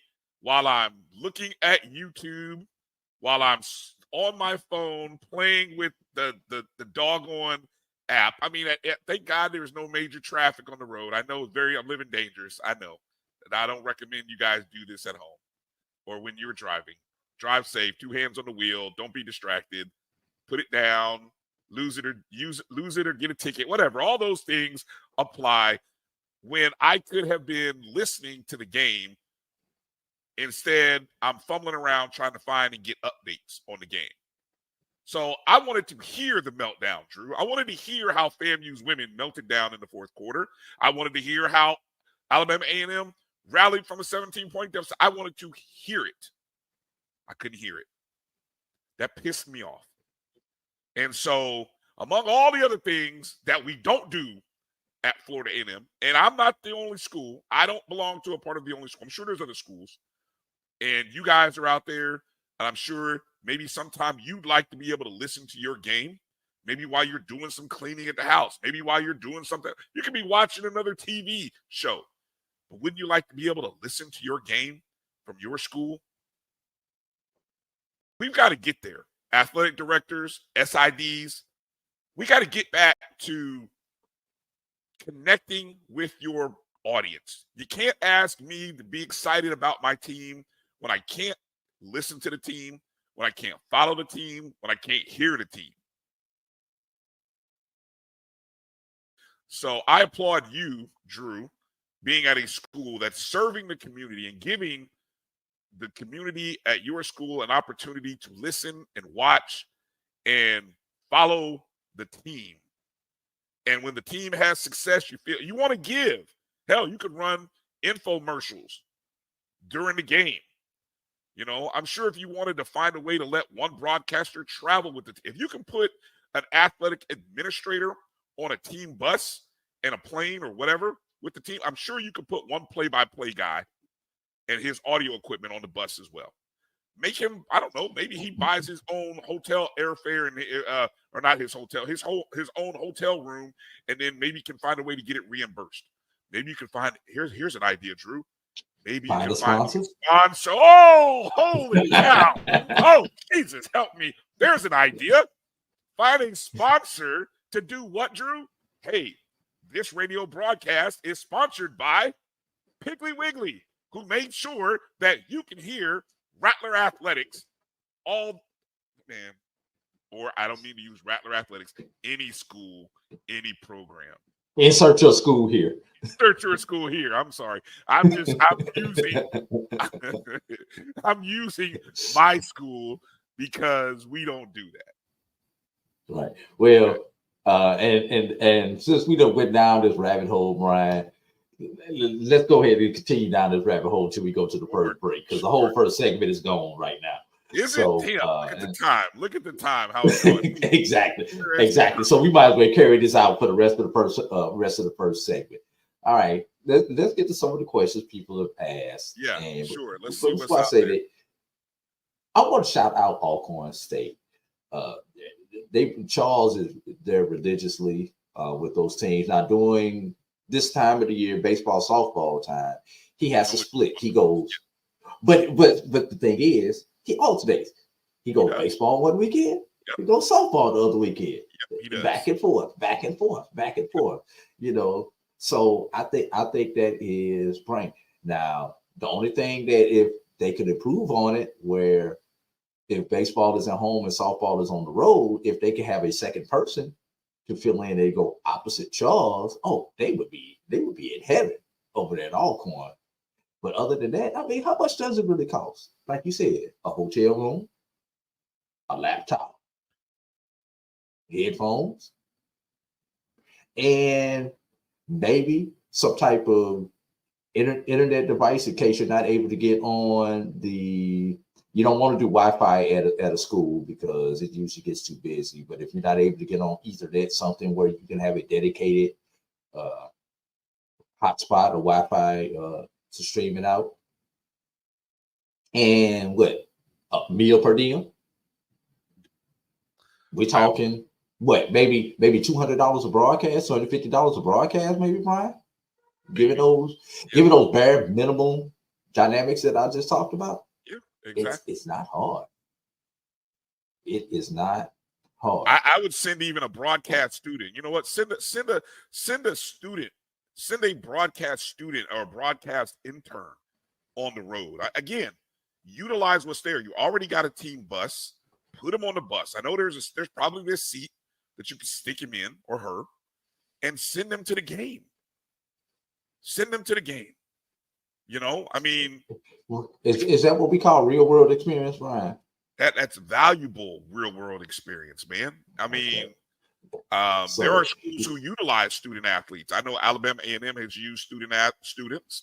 Mississippi Valley State has utilized students, and they do a great job because they're trained how to broadcast a game. They're taught. I mean, and that's what we have our educational institutions, regardless of the job. What are some of those questions? let's get to some of the stuff that people were chatting about. Why not media groups be charged for games and buy a ticket? And I think I know where you're going with this, Russell. You know, my thing is, if it's two things. Either A, you need to build your fan base and your streaming base, be it audio or video, enough where you can go out and get advertisers and enough sponsorship where you can keep it free for the masses. The only way, and this is where y'all come in, the only way you keep this free is you got to actually log on and either listen or watch, even if you're not watching. Right. Let the algorithms, let the data collect. Yep. You know, I'm not saying how to cheat the system, but you know, there's nothing wrong with logging it's just like on 2 or 3 different devices. Podcast. Hey, download the podcast. I don't care if you listen; it'd be great if you did, but go download. Why? Because downloads matter in the world of podcast. Yeah, watch it on 2, 3 devices, so that those numbers click up. Hey, we had this many people, and they watched us for an average of this many minutes. Now we could go back and say, this is what we're asking for as far as for you to run a 30-second spot doing a media timeout. And you that's where the business comes in. That's just the art of doing business right there. It's not hard. Or B, you charge a fee. Now, the one thing I don't like about the SWAC is everybody's fees are all over the board. Oh, yes. There is like no standard. If everybody was $9.99, you know, you can kind of figure it out. But and let's be real, Brian. When did you find out how much Alabama A&M's fee was? Probably about an hour before the game, when you was making a decision on whether you wanted to purchase the Alabama-Florida A&M game or not. Correct? Well, go ahead. No, I was going to say, well, honestly, a little bit before that, because you know why? Because Liv, she posted it when she does her Twitter pregame. She lets you know what. So Friday night, right? So Friday night, I kind of knew what the pricing was, and I think next week what we're gonna do, Drew, is I'm gonna put up a chart that shows what everybody's costs are and what everybody charges. I think it'll be fascinating to kind of see the differences that every school charges for their services. Right. So, you know, and figure it out. And I'm gonna be honest with you, Brian. I'm not paying whatever it is, the $9.99. If I've got to watch this game. No. But listen to me. I'm taking a different thing. It's a totally different thing. If I got to sit here and watch this game on my phone, I might pay it if I have the luxury of sitting at home watching it on my TV. But as you know, Saturdays we tend to be on the go because, you know, if you work a 9 to 5 Monday through Friday, the only time you can get work done. Welcome everyone back to the second game of this doubleheader. I'm your host, Travis Petty, alongside me, Jamal Roller. We are live from Savannah, Georgia, here in Tiger Arena, where the 9-10 Savannah State men will take on the 11-10 Allen University Yellowjackets. The Savannah State University Tigers are coming off a defeat against the Benedict College Tigers, 85-77, after the historic performance by Quay King and Zion Davis. They'll be backed up against the Yellowjackets team that they lost to January 29th, 47-49. Michael Swift had 10 points. Zion Davis was the leading scorer with 13 points. The Allen University Yellowjackets are coming off of a loss against the Edward Waters University Tigers, 68-74. Edward Waters Tigers. Jamal Rowland, what do you think Savannah State will have to do in order to get this victory? Yeah, what Savannah State had to do is, to play their game. Allen, they're not, too much of an offensive team either. So I'm thinking that these two teams will be pretty similar. But Savannah State would have to bring their physicality and their energy, and that's the biggest difference between them and any other school. But also, too, that'd be very mindful of the glass, because Allen University, they attack the glass, and they're a really good offensive rebounding team. As just to pick back up on my partner said, Allen University is the number 4 ranked defense in the SIAC conference, but on the offensive end is where they lack. They are number 11 ranked in the conference, averaging 67 points per game. Savannah State comes into this matchup with the number 2 ranked defense, giving us 62 points a game. But same thing for Savannah State, that the offensive side is where they lack. They rank number 15 in the offensive category. Oh, okay. I was about to say that, hey, Jashawn Aldridge, he's right behind A.J. Plain, or probably taking the lead against A.J. Plain and leading the conference in assists, averaging 5 assists a game. Right? If you disrupt the pipeline of who's facilitating the ball, do a good job on him, then that will hurt Allen. But this is going to be a very low-scoring game. The game between Allen and Savannah State was what, Travis? The score was 47-49. A very low-scoring game. So it's just going to be a battle of, hey, who can score less? Who's going to hold who below who? The 5 on the floor for both teams. We'll start with the Allen University Yellowjackets. Jashawn Aldridge, Dimitri Patterson, Malik Lacewell, Talton Jones, and Tariq McAdoo. For the Savannah State Tigers, Austin Lewis, Jordan Michael, Zion Davis, Javante Landy, and Michael Swift. Javante Landy and Zion Davis were very spectacular in that performance against the Benedict College Tigers. We'll see if they can keep up this performance against the Allen University Yellowjackets, a team that they lost to on January 29, 49-47. Savannah State looking to get back on the winning streak, looking to continue their 2-game winning streak and go on to place their next matchup, which will be against Clark Atlanta on February 10th in Atlanta, Georgia. The Savannah State Tigers take on the Allen University Yellowjackets. We are 1 minute and 45 seconds away from the start of the first quarter. I'm your host, Travis Petty. Alongside me is Jamal Rowland. You are watching the Savannah State Athletics on the Black College Sports Network. Charmin Ultra Soft has so much cushiony softness, it's hard for your family to remember they can use less. Sweet pillows of softness. This is soft. Holy Charmin. Oh, excuse me. Roll it back, everybody. Sorry. Charmin Ultra Soft is so cushiony soft, you'll want more. But it's so absorbent, you can use less. So it's always worth it. Now, what did we learn about using less? You gotta roll it back, everybody. We all go. Why not enjoy the go with Charmin? Thank you guys for what you do for HBCU athletics. This is a fantastic avenue for all of us. This is our ESPN, so we love what you guys do. Brian, AD, Roy, all you guys at BCSN. We really appreciate what it is that you guys do for us.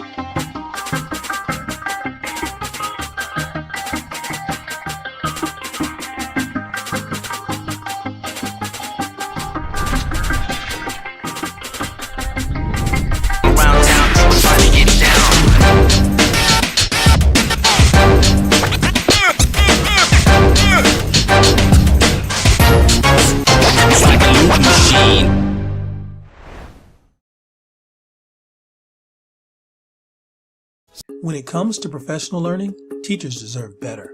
From the leader in online learning, Stride brings you the Stride Professional Development Center, an on-demand library of mobile-friendly courses that gives teachers choice and flexibility, allowing them to learn anytime and anywhere. Our dynamic courses provide bite-sized learning and help educators advance their knowledge while also gaining professional development hours. It's time you take charge of your learning. Visit us today to get started.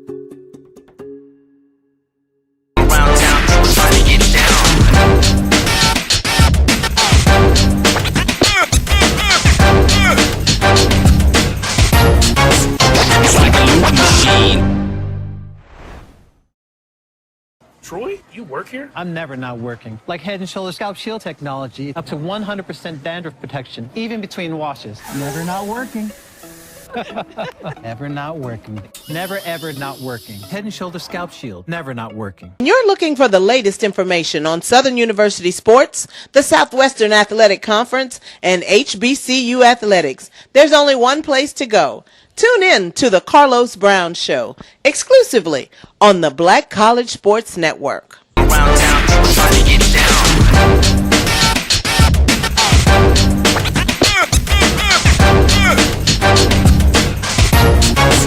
It's like a loop machine.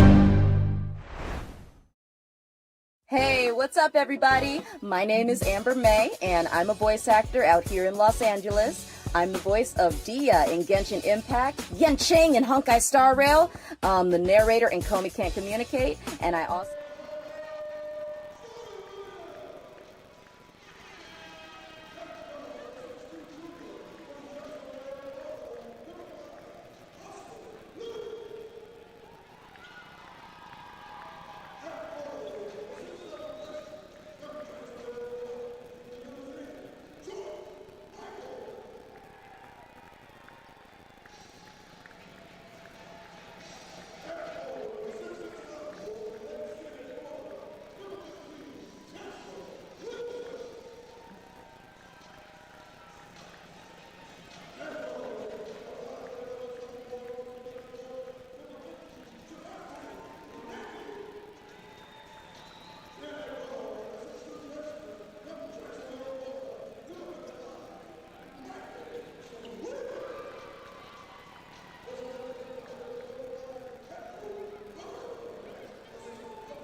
What a great entrance by the Savannah State Tigers team.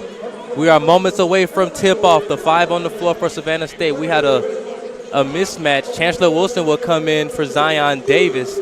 5 on the floor still remains the same for both teams. We are moments away from tip-off. Jordan Michael, it will be this tip-off for Savannah State, while for the Allen University Yellowjackets, Dimitri Patterson, a 6'7" out of Fayetteville, North Carolina. The tip is away, and Javante Landy handles it. He'll get things started. Let's see if Landy comes out with the same aggression he had last week against the Benedict College Tigers. And I see Allen into the 2-3. They want to try to force Savannah State to shoot some jump shots.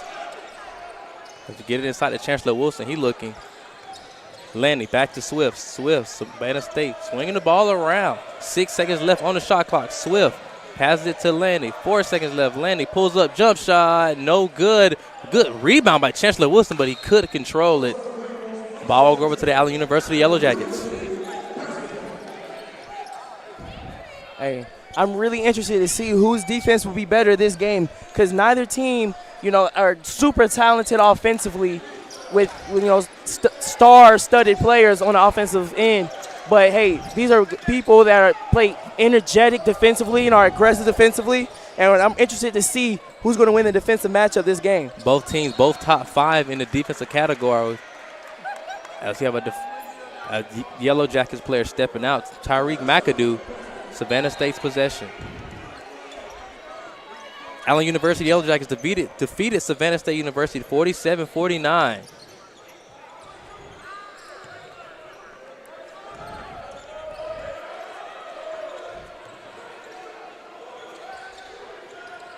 Austin Lewis, mid-range jump shot, bounces in. Austin Lewis gets Savannah State in the scoring category. They take the first lead of the game. Savannah State trapping in the backcourt early in this game. They want to get things started. They just get it across half court, the Yellow Jackets. They swing it along the perimeter. 3-point attempt coming up. No good. Rebound, Chancellor Wilson. Lewis slows everything down, passes it to Landy.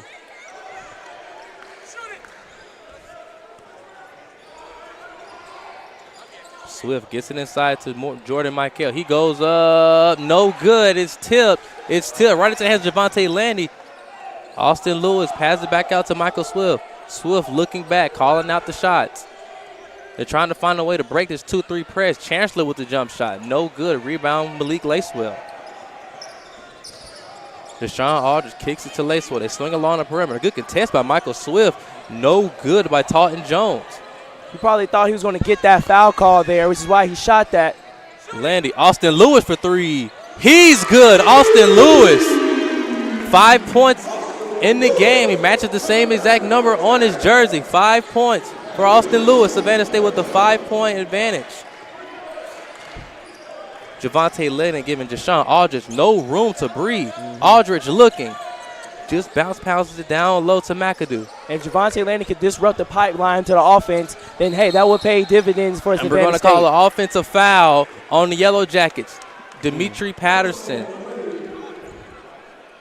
And that's just great right there. Fighting over the screen, and that's what fighting over the screen does. I said a few games ago when Javante Landy drew an offensive foul fighting over the screen. When you fight over the screener is going to try to – they want to set a good screen. So they're going to stick their elbow out, their leg out, etc. to try to get their teammate open. Thus, an offensive foul. Looks like the Yellow Jackets that switched out of the 2-3 zone into a man-to-man defense. Michael Swift, the freshman standout, he turns it over right to the hands of Deshaun Aldridge. Aldridge will have an easy layup, and he is good off of the turnover by Michael Swift. Nate Lacewell jumped the passing lane as he stepped out of bounds. Almost a second turnover for the Savannah State. A.J. Plain will come into the game for Michael Swift.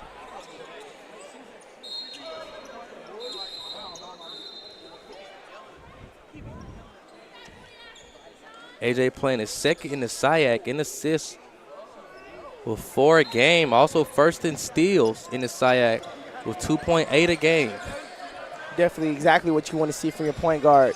Playmaking and locking down the other team's guards. Savannah State wearing their black jerseys today as this is the orange out here at Tiger Arena. Allen University wearing their white colored jerseys. Plain pass it down to Chancellor. Lewis looking, pass it along to Plain. Lewis, can he connect from three again? Lewis rims out. Rebound goes over to the Yellowjackets. Dimitri Patterson on the board. Sean Aldridge trying to use all the dribble moves he can. Hands it off. That should have been the offensive foul. Steal by A.J. Plain. Plain has the numbers. Goes up directly in the paint area, but it was swatted away by Taunton Jones out of bounds. Great read by AJ. Great read by AJ. But what caused him, what enabled AJ to get that steal was the distraction that Javonte Landy created by putting his hand up, forcing a lob pass, thus giving AJ enough time to react and get that steal. Mark Ray Jr. has subbed into the game for the Yellowjackets. Landy tries to bully Ray Jr. Austin in the free throw line, mid-range area. Plain, spin moves, looking, lobs it up to Landy. 9 seconds left on the shot clock. Landy with a good, strong move. No good. They fight for it. Rebound Patterson. Mark Ray Jr. tries to thread the needle to Tariq McAdoo, but he put a little bit too much mustard on it. Possession will go over to Savannah State.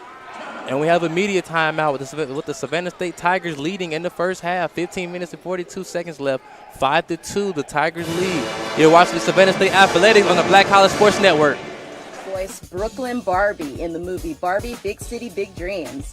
I'm here to let you know that I'm going to be a guest this year at Urban NerdCon in Atlanta. Yeah, woo! That's going to be April 26th through the 28th at the, where are we going again? It's going to be at the Cortland Grand Hotel in Atlanta, Georgia. So, if you're a Genshin Impact fan, a MiHoYo fan, and you live on the East Coast, you got no excuse. Come see me. Urban NerdCon. Our heroes, our villains, our stories. Come on down. Let's do it. Let's get it on. Ugh.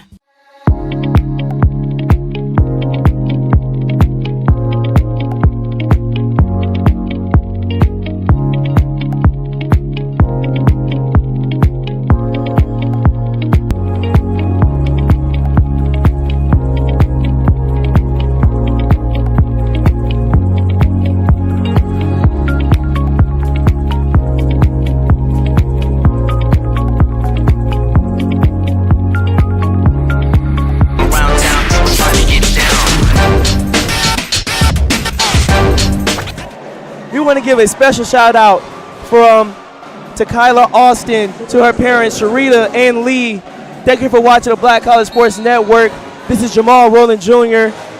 And next alongside me I have Travis Petty. Savannah State with the 3-point lead. She's getting across half court is A.J. Plain. Let's see how Savannah State does against this trap defense. Head coach Sean Walker in his first season for the Allen University Yellowjackets. It looks like they're back in that 2-3. They're just trying to switch it up against Savannah State. Steal by Mark Ray Jr. He lost his footing. The referee lost his whistle too. But yeah, though, you don't want to give a good offense or a good coach at that a steady diet of the same thing. Quay King has now subbed to the game for the Savannah State Tigers since he had a monster night against the Benedict College Tigers with 25 points. Let's see if you can keep this game going. As for Zion Davis, he's subbed in the game as well for the Tigers. He also followed King with 18 points. And Savannah State had a ton of points off the bench because of that, because he moved Quay King and A.J. Plain to the bench. Now Savannah State has a potential explosion coming off the bench. Javonte Landy connects from the left corner. Landy gets his first points in the game. Mark Ray loses his footing. Javonte Landy steals the ball. Landy, he goes up for the easy deuce. And Javonte Landy, amazing. Just harassing the ball handler, dictating the offense, then let the offense dictate him. He picks and chooses what moves you're going to do. He just makes you turn, and change directions over and over and over. And if you keep turning, you're bound to make a mistake at some point. That's how you play defense, beautiful defense, without having to reach. Savannah State leading 10-2. This crowd is going crazy now with the 10-2 lead.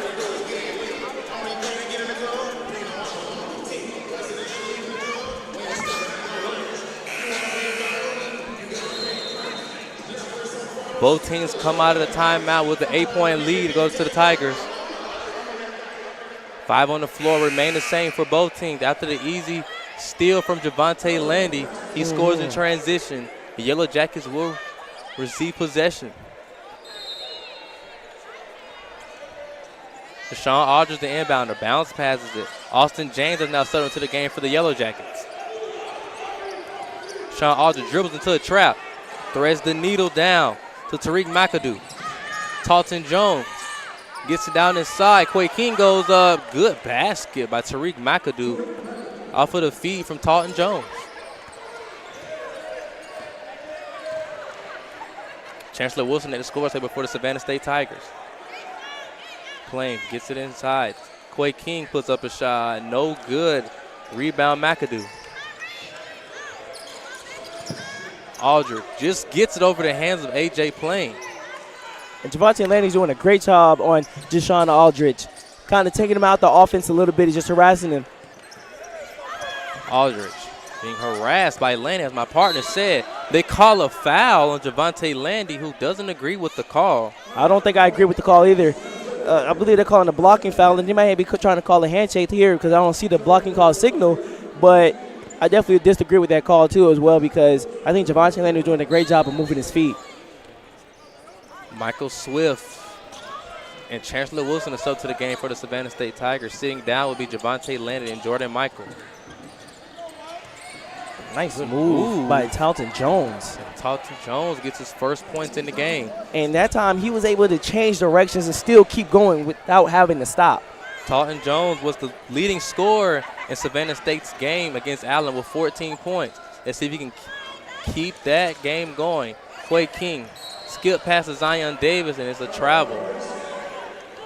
Call was made by referee Everett Summers. The fans don't agree with the call. Possession will go over to the Allen University Yellowjackets. And neither do I.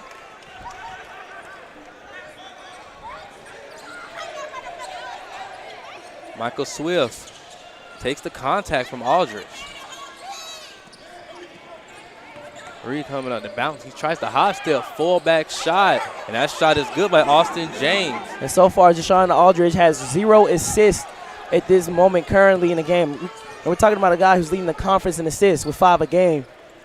It seems like that timeout by head coach Sean Walker, the Yellowjackets, seems to have calmed them down. King looking in the free throw line area, pass it to Davis. Davis for 3 to high archer, no good. It's tip. Players' bodies hit the floor, and they call a travel on the Yellowjackets. Savannah State's ball. That was just great hustle by Zion Davis to result in a travel. For the ball. Yep, just fighting for the ball. And that's something that Zion Davis brings, the hustle and the 3-and-D player that he is and the hustle that he brings, something that Savannah State loves. Great catch by Swift. Swift posting up, looking. Pass it back out to Quay King. King for 3. He's good. Quay King, correction. The mid-range jump shot was good by Quay King to get his first 2 points on the game. Yeah, that was definitely a long 2 right by the line, the 3-point line, too. Michael Swift asking for the double team from Zion Davis. 3 coming up from Mark James. No good. And you see, correction, Austin James. Allen really hasn't ran their offense really because Savannah State is rushing them by forcing them to run up the court through the press. Quay King lobs up to Chancellor Wilson. Wilson connects. Off to the great feed from Quay King. Chancellor did a great job sealing out, extending his hand out for the pass from the high-low action. No good. You see, Allen, they're getting up quick shots because of the press. They're coming down. They have a quick advantage, but Savannah State's doing a great job rotating. Great 2-man game for the Savannah State Tigers. And we're going to call, I believe they call offensive interference on Quay King.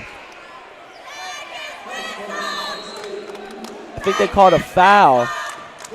Coach Horace Brodnick is giving Michael Swift a talk on the sideline. They called a foul on Zion.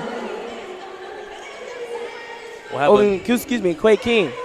We'll have a media timeout. Savannah State with a 6-point lead, 14-18. We'll take a timeout break as well. I'm your host, Travis Petty, alongside me, Jamal Rowland. You're watching Savannah State Athletics on the Black College Sports Network.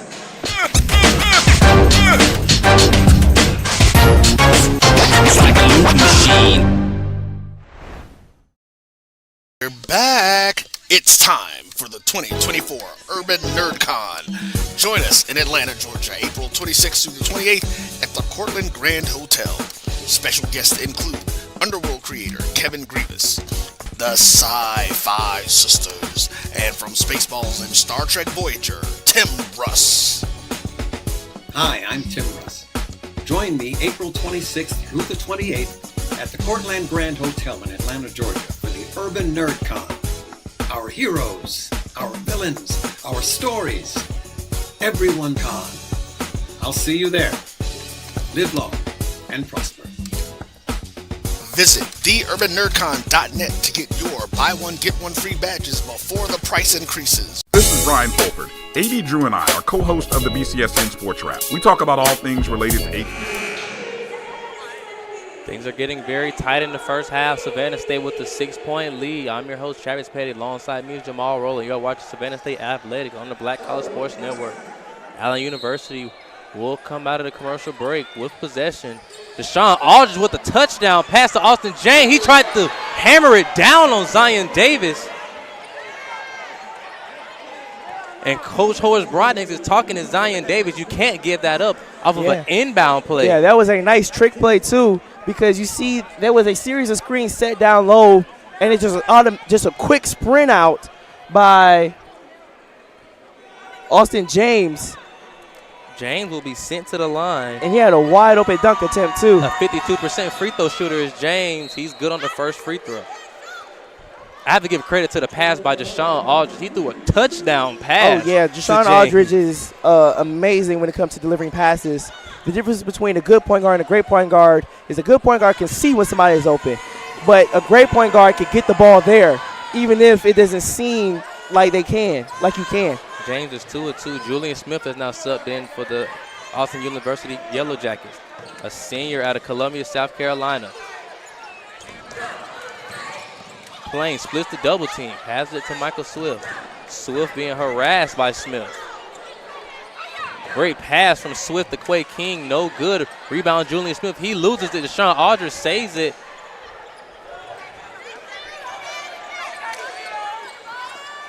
Aldridge crossover on A.J. Plain. 3 coming up for Austin James, and it rattles in. Austin James, a 32% free three-point shooter. Michael Swift double team. Both teams running a trap of their own. That ball was deflected out of bounds by number 35, Travis Bridges. Quay King and Michael Swift talk it over. Javonte Lanning has now come into the game for A.J. Plain.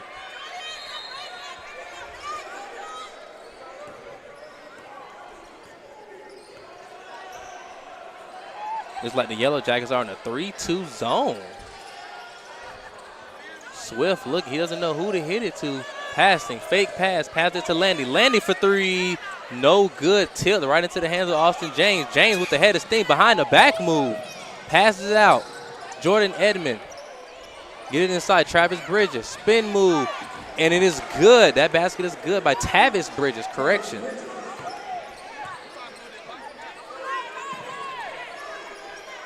Allen University Yellowjackets get their first lead of the game, 15-14.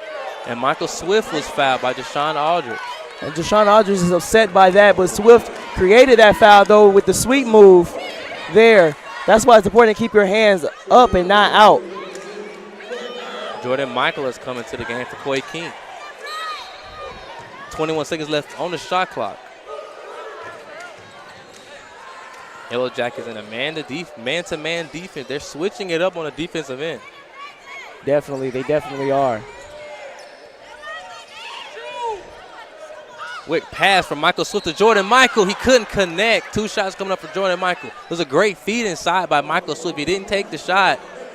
Pass it up for a better shot. 2 shots coming up for Jordan Michael. Definitely, because Jordan Michael, he was definitely open. He sealed out like he was supposed to, and he caught it, went up on the other side, and drew the foul.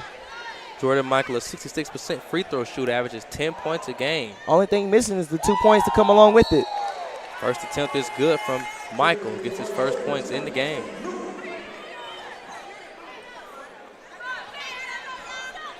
Austin Lewis is now coming to the game for Zion Davis. He'll take a seat.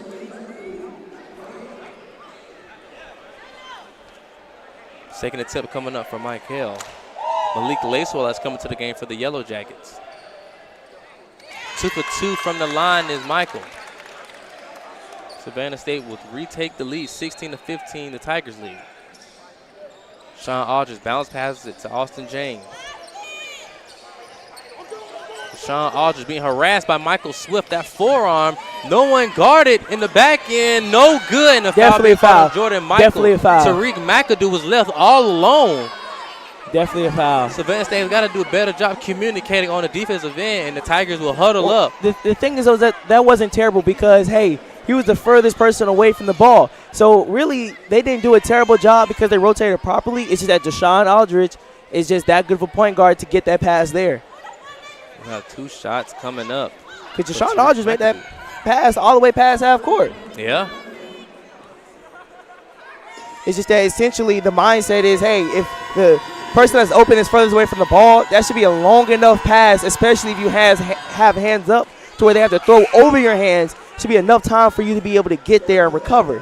However, though, Deshaun Aldridge is just, hey, that, that really wasn't a lob pass. It was almost a straight shot there. Tariq McAdoo, a 72% free throw shooter. 2 for 2 from the line he is. 4 points in the game, McAdoo.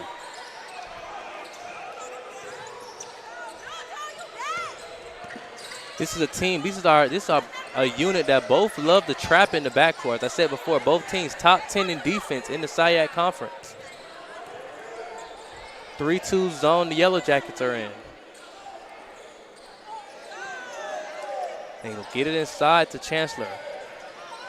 Lewis skip past to Landy. Landy to Swift. Swift for 3 from the left corner. No good. Good box out on Chancellor Wilson. Rebound to Sean Aldridge. Tavis Bridges doing a great job boxing out Chancellor, making sure he didn't get the offensive rebound. Aldridge kicks to the corner. 3-point attempt coming up, and it is good. Malik Lacewell. We're in sync. We're in sync. Lacewell. The Yellowjackets take their largest lead in this half so far, 16-20. The Yellowjackets.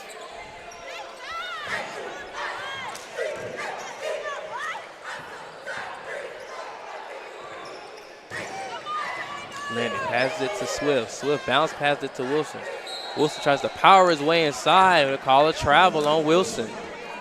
This 3-2 zone has really caused some problems for the Savannah State Tigers. What do you feel like the Tigers should do in order to counter the 3-2 zone? Well, for one, they got to make some jump shots. You got to shoot them out of it. But, you know, they're not doing too bad. You know, they're whipping the ball around, moving it, but they got to make some jump shots at the end of the day. And attack those gaps, though, when they do move the ball around. Savannah State trapping in the backcourt. They're looking. It's stolen by Chancellor Wilson. He gets it back to Jordan Michael. Chancellor Wilson from 3. No good. Rebound, Austin James.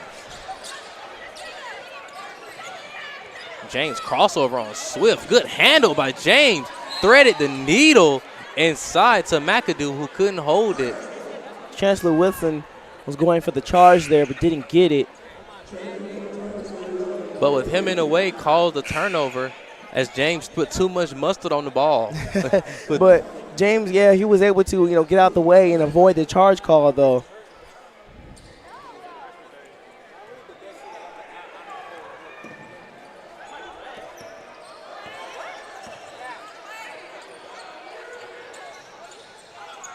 Great catch by Quay King. It's almost a steal by Deshaun Aldridge to the State. 17 seconds left on the shot clock. Landy almost stolen by Julian Smith. Michael Swift goes baseline.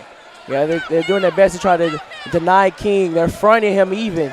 5 seconds left on the shot clock. Austin Lewis will heave up a 3. No good. That ball is tipped. They fight for it. Bodies hit the floor. They're looking. And that's all I was going to say real quick. It's also one of their best bets. It's hard to, you know, get a rebound in the zone, so they definitely should attack the offensive glass when they're in the zone. Javante Landy asking for a double team. It's like they're forcing Aldridge to his left. Aldridge, great defense by Michael Swift. Great defense. Results in a travel by Aldridge. And Swift wanted to. He definitely could have drawn an offensive foul there too. But, hey, he helped over, hands straight up, backed up, and didn't impede his progress, thus resulting in the travel. Savannah State losing by 4, 16-20. Goes the Allen University Yellowjackets. You're watching Savannah State Athletics on the Black College Sports Network. We'll be right back when both teams come out of timeout. athletics. From the games, teams, coaches, and fan interest stories, we cover it all. You can find our shows on Facebook at BCSN Sports Wrap, YouTube at MyJBN Online, and everywhere you listen to podcasts like Anchor, Spotify, Google, and Apple Podcasts. You can also find the show on the Jericho Broadcast Network's app. Make sure to download. We look forward to you joining the conversation and being a part of the show. Around town, try to get down.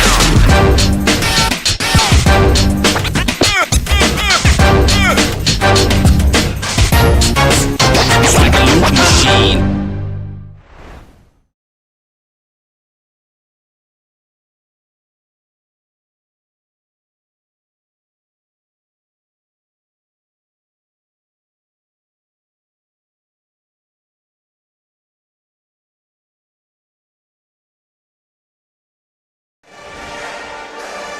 Welcome everyone back to the Black College Sports Network. I'm your host Travis Payton. Alongside me is Jamal Rowland. Yeah, Savannah State currently right now is 2 of 8 from the three-point line, 6 of 19 from the field. They're not shooting too good, but like as I said before we went into timeout, one of the best bets is trying to get offensive rebounds because in the zone you're guarding an area, not a person, so it's hard to collect the rebound after you force a miss. Savannah State just beats the press. 22 seconds left on the shot clock. King, Austin looks like he wanted to shoot the three, doesn't take it. And the thing is, they're definitely converging on King when he catches it in the mid-post. The hop step by Austin Lewis. He'll go with the left hand. No good. It's tip. See right there, just 2 offensive rebounds off the tip and then by Austin Lewis just now. Bodies fight for it, and the possession will go over to the Yellowjackets. They just got to capitalize. Savannah State shooting 6 of 21 from the field compared to the Yellowjackets, who are 7 of 11. That's 63%. Substitution coming in for the Yellowjackets. Tavish Bridges will take a seat. Talton Jones will now sub in. Dimitri Peterson.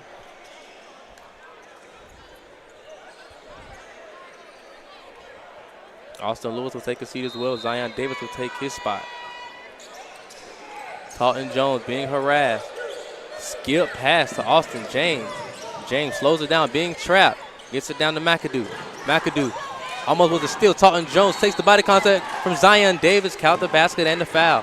3-point play coming up for Talton Jones.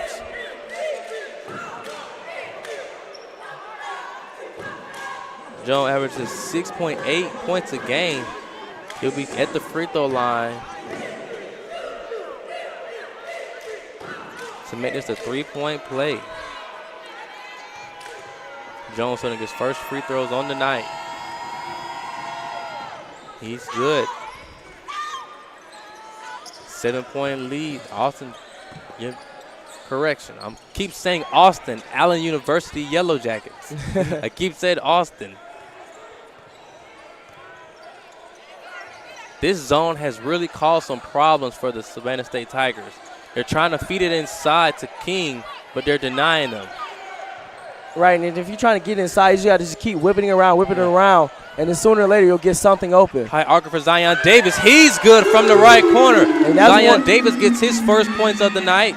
And that's one way to do it, force them to play out. As his presence will be needed from that 3-point line area. Davis cuts off Talton Jones, and there'll be a foul on Davis.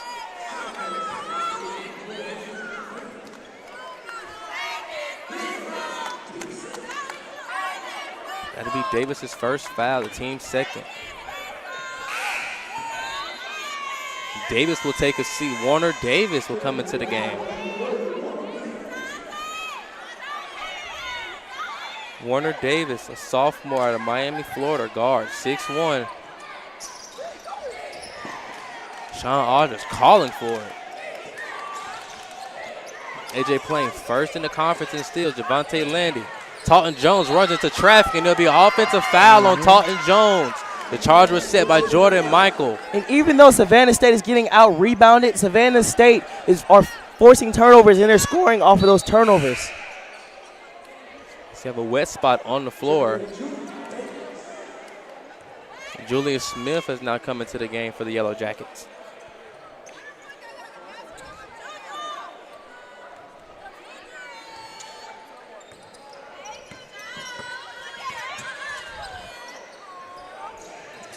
Michael lobs it into Landy. Landy hits it to the corner.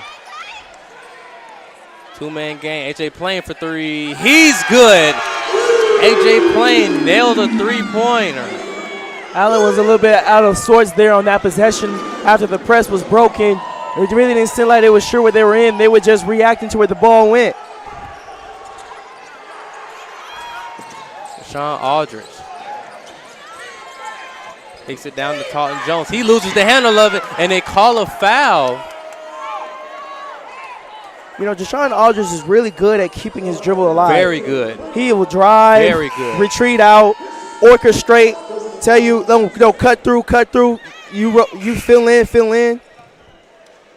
Tavis Bridges will now come into the gang. Alongside him will be Malik Lacewell.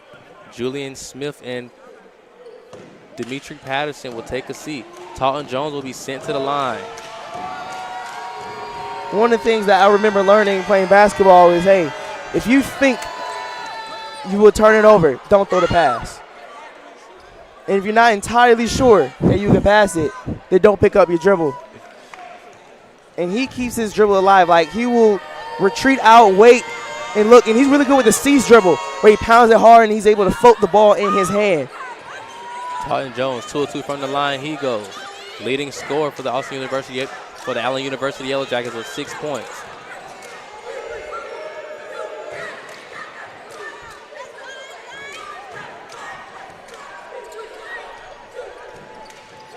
Warner Davis, crossover move.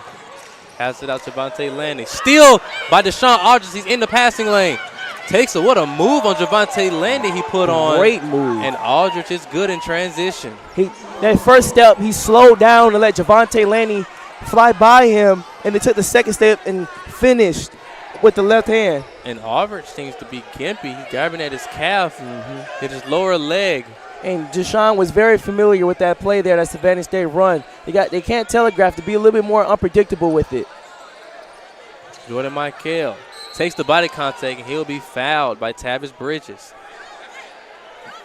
Michael will be sent to the line, shooting 2. Austin James coming in at the scores table for the Yellowjackets. Might be coming to get Aldridge, who's limping just a little bit. Austin James. It seems like he's trying to walk it off, keep the blood flowing. I'm wondering if he tied his shoes tighter. That free throw is no good by Jordan Michael. Austin James, as you said before, James will come in for Aldridge. Austin James has had 7 points off the bench, 2 or 3 from the field. He might be going to get his ankle retaped or something if it is his ankle. Oh, I thought he was going to the locker room, but he's not. Michael goes 1 or 2 from the line. Jordan Edmond will come into the game.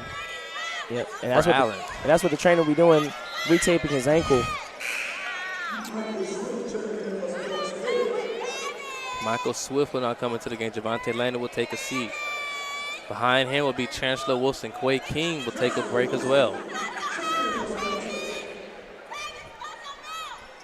Taunton Jones, the inbounder.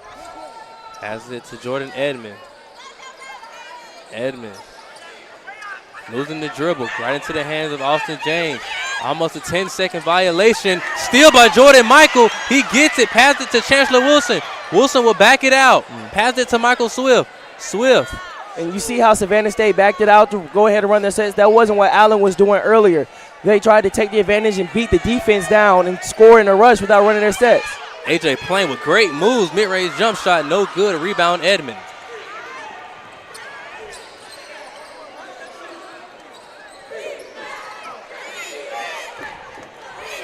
Taunton Jones with a crossover on Michael Swift. Spin move, great defense by Swift. Rebound, Chancellor Wilson.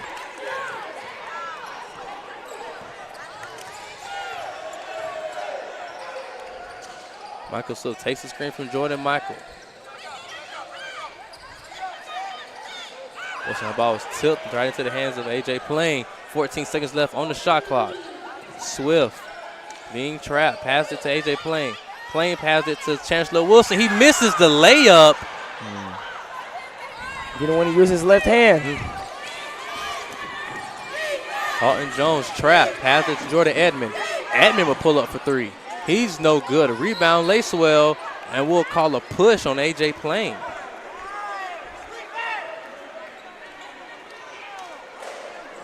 With the foul on A.J. Plain, Savannah State down 4 points in the first half. Jamal, what have you seen from this Allen University Yellowjackets team?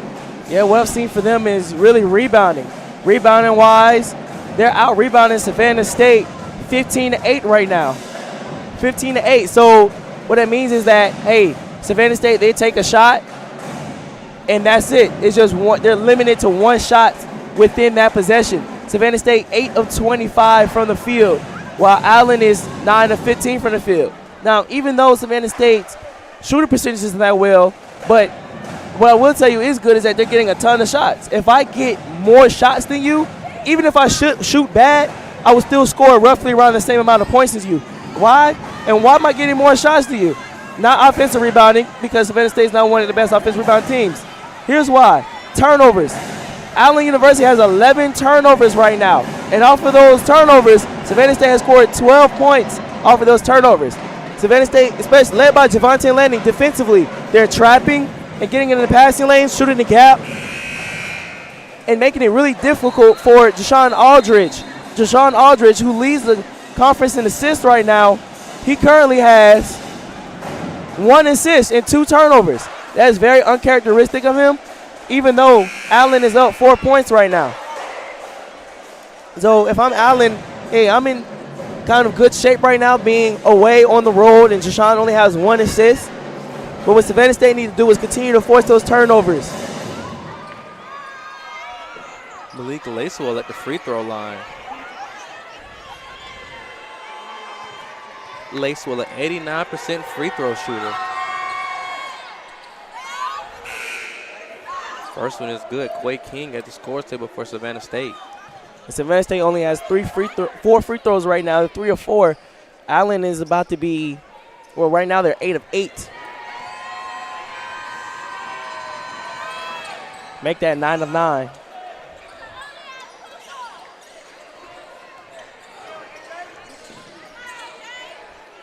Wilson just gets it across half court. 23 seconds left on the shot clock.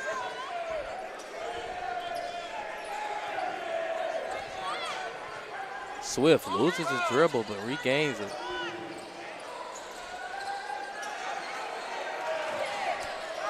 Savannah State trying to get it inside. They do. 5 seconds left on the shot clock. Plain will heave up a 3. It rims in. A.J. Plain from the left corner.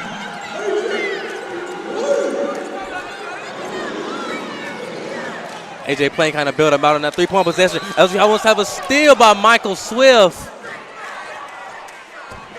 I honestly don't understand that one, because I believe James there just lost his dribble. His pocket just got picked on that possession there.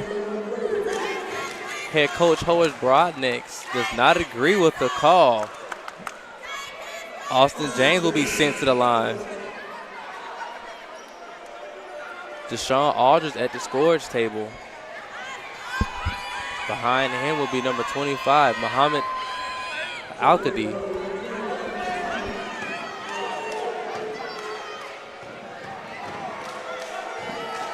Austin James shooting 1-on-1 free throws.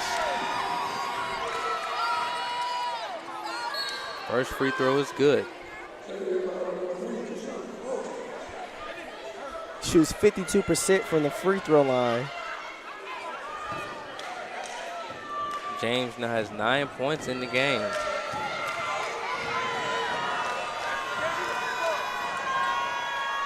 Two for 2 from the line is Austin James. So far, he's perfect this game.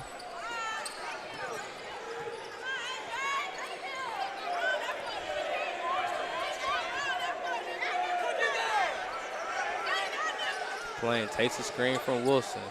Gives it to Michael Swift in the corner. Swift goes baseline. Great pass to Quay King from Michael Swift. That is much better. That was a much better possession for Savannah State. Edmonds sprints baseline. Kicks it to the corner to Muhammad. Muhammad being guarded by A.J. Plain. He's not the dribbler. He's looking. Bounce past it, and that will be a turnover. No matter if he touches it or not, it will be a backcourt violation. Great denial of the ball of Michael Swift and great on-ball defense by A.J. Plain, which causes that turnover. Yep. And what they tell you, what coaches tell you is that, hey, when the person you're guarding picks up your dribble, you can yell out dead, dead, dead, so that way everybody else can deny the ball. because when they pick up the dribble, they have to either shoot or pass, or they have to get rid of it. Playing the inbounder. This gets into Michael Swift. Swift will pull up. No good. Rebound, A.J. Plain. You still have time to set up your offense. Only 17 seconds left on the shot clock. Plain to Swift. Swift has it to Quay King. Good move by Quay King. He'll go up. No good. He'll sit flying on the deck. 2 shots coming up for Quay King.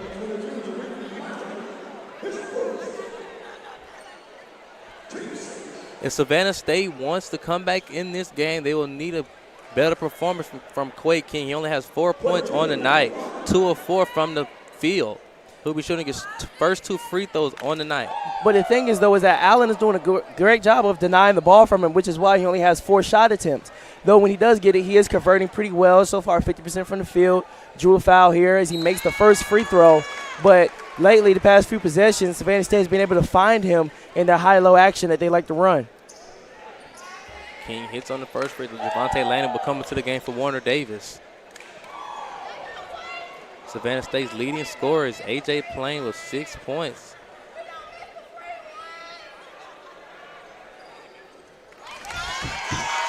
King 2 of 2 from the line. Savannah State only down by 1. 1 minute and 52 seconds left in the first half.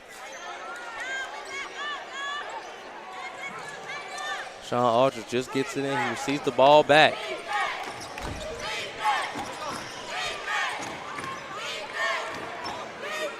Aldridge being guarded by Michael Swift.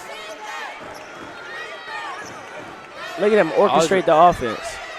Swift wanting a foul call. Aldridge with that forearm is pushing Swift. Aldridge with the double crossover, kicked it to the corner. Lacewell looking, kicked it to the corner. Muhammad should have called a carry there, don't call it. Quay King with the steal. Sazer, Chancellor Wilson out the ball. Playing in transition, pushing the pace. Looking, gets in the middle. He has an easy layup, misses it. Rebound to Sean Aldridge. Aldridge bounce pass it inside. Great defense by Michael Swift on the steal. Quay King dives for it, pass it to Javante Lanning, and we have a push in the back by Muhammad Al-Khadi. And it looks like he's going to call a flagrant on that. Yep, he's calling a flagrant on that.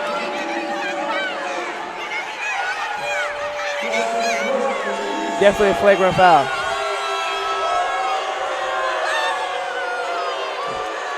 Yep, definitely a flagrant foul. It was a very blatant push in the back here. Deshaun Aldridge pushed him in the back. Landy will be sent to the line, shooting the free throws. Landy misses on the first attempt.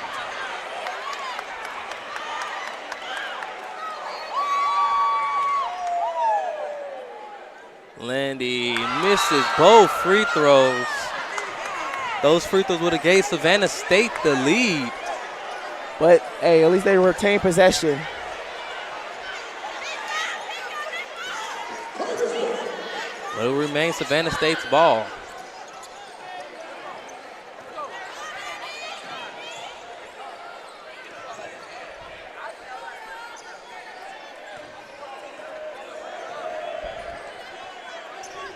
Landy looking back at the sideline.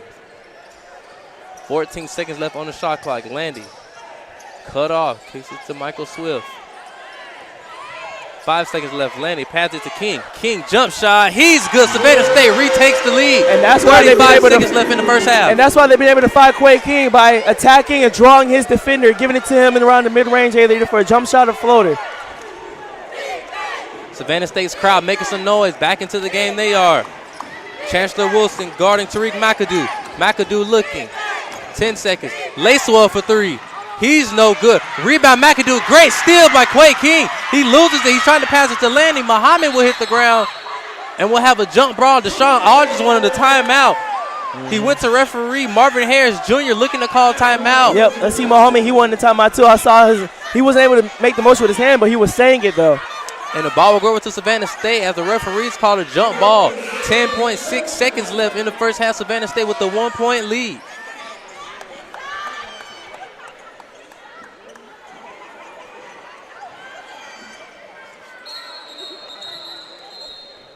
We'll have a timeout by head coach Horace Broadnex.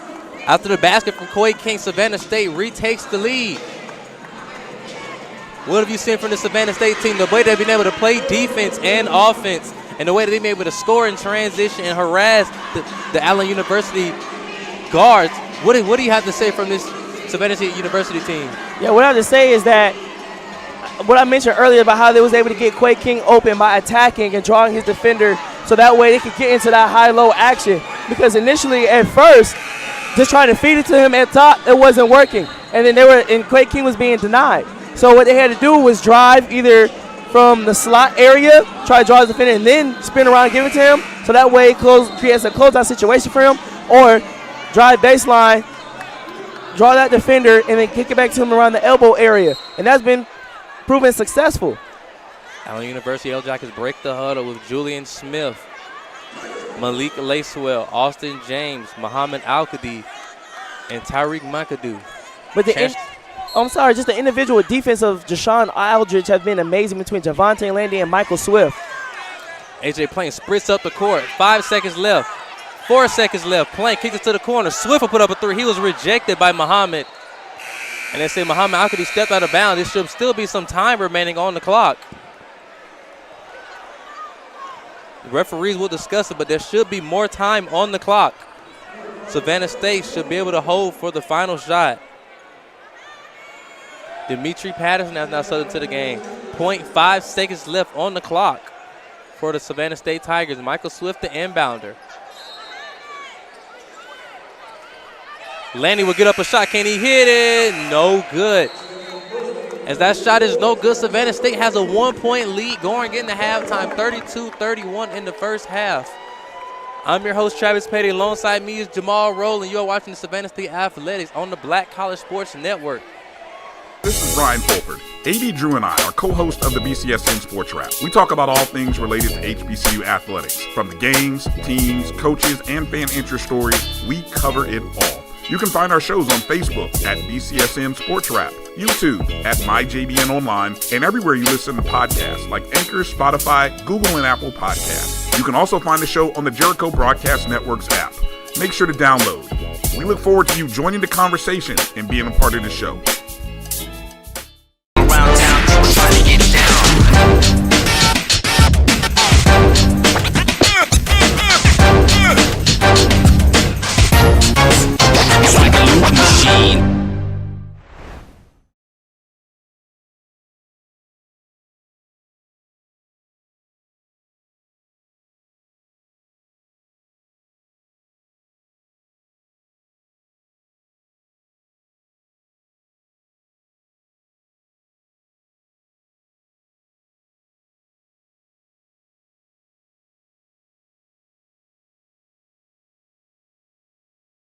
Charmin Ultra Soft has so much cushiony softness, it's hard for your family to remember. They can use less. Sweet pillows of softness. This is soft. Holy Charmin. Oh, excuse me. Roll it back, everybody. Sorry. Charmin Ultra Soft is so cushiony soft, you'll want more. But it's so absorbent, you can use less. So it's always worth it. Now, what did we learn about using less? You gotta roll it back, everybody. We all go. Why not enjoy the go with Charmin? Thank you guys for what you do for HBCU athletics. This is a fantastic avenue for all of us. This is our ESPN, so we love what you guys do. Brian, AD, Roy, all you guys at BCSN. We really appreciate what it is that you guys do for us.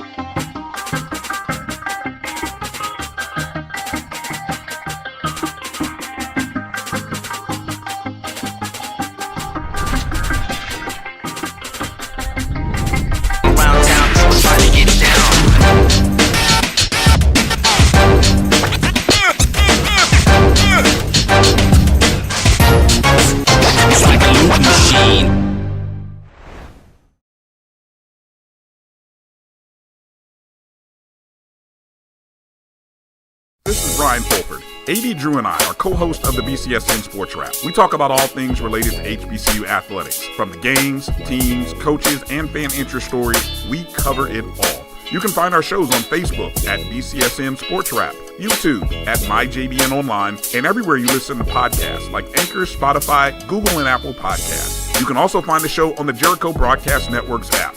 make sure to download. We look forward to you joining the conversation and being a part of the show. Around town, trying to get down.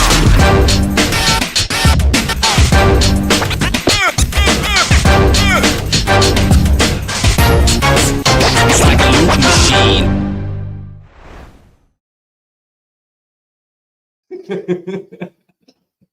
Look, if high school again, if high schools can do it, Drew,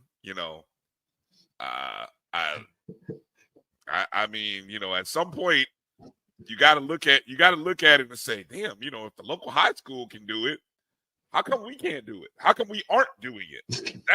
That should be your biggest shame. You should look at that and say, the local high school can do it.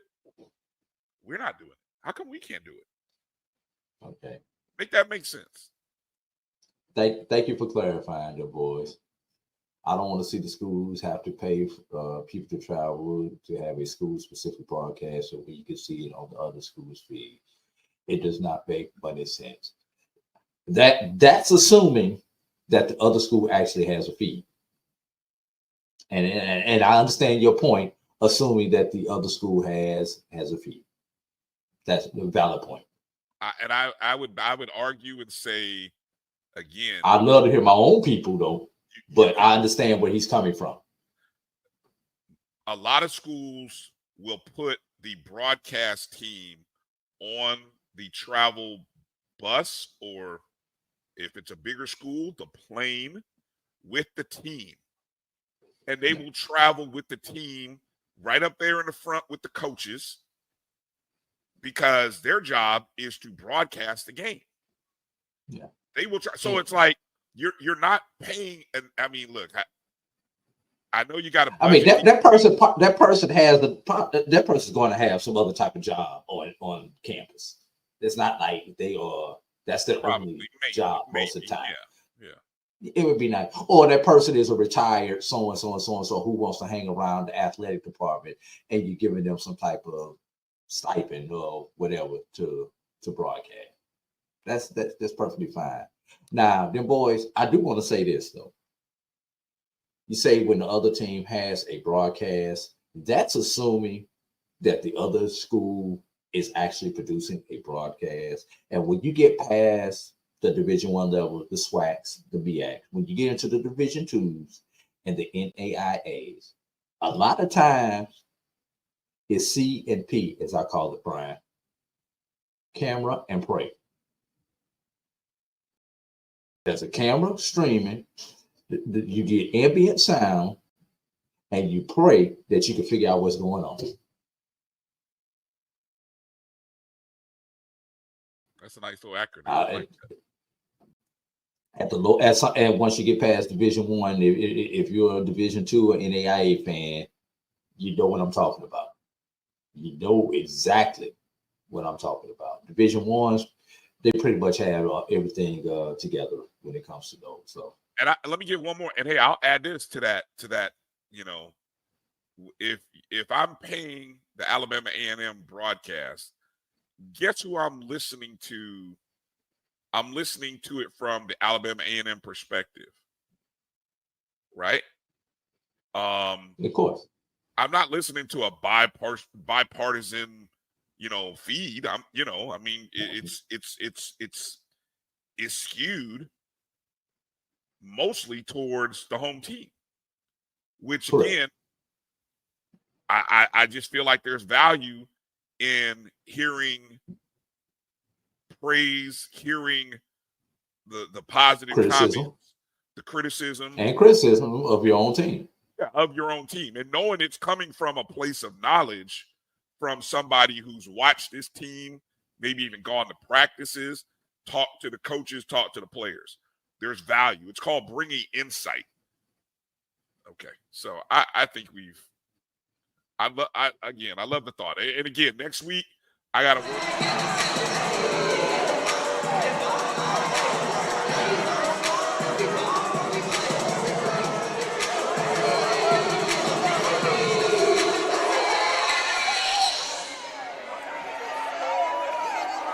We've gone down a rabbit hole we were not expected to go down. It's amazing that I think a lot of people, when I've had this discussion in other places with other people, a lot of times people go back to what the conference, like the SWAC should do more. You know, I hear the same thing said about football.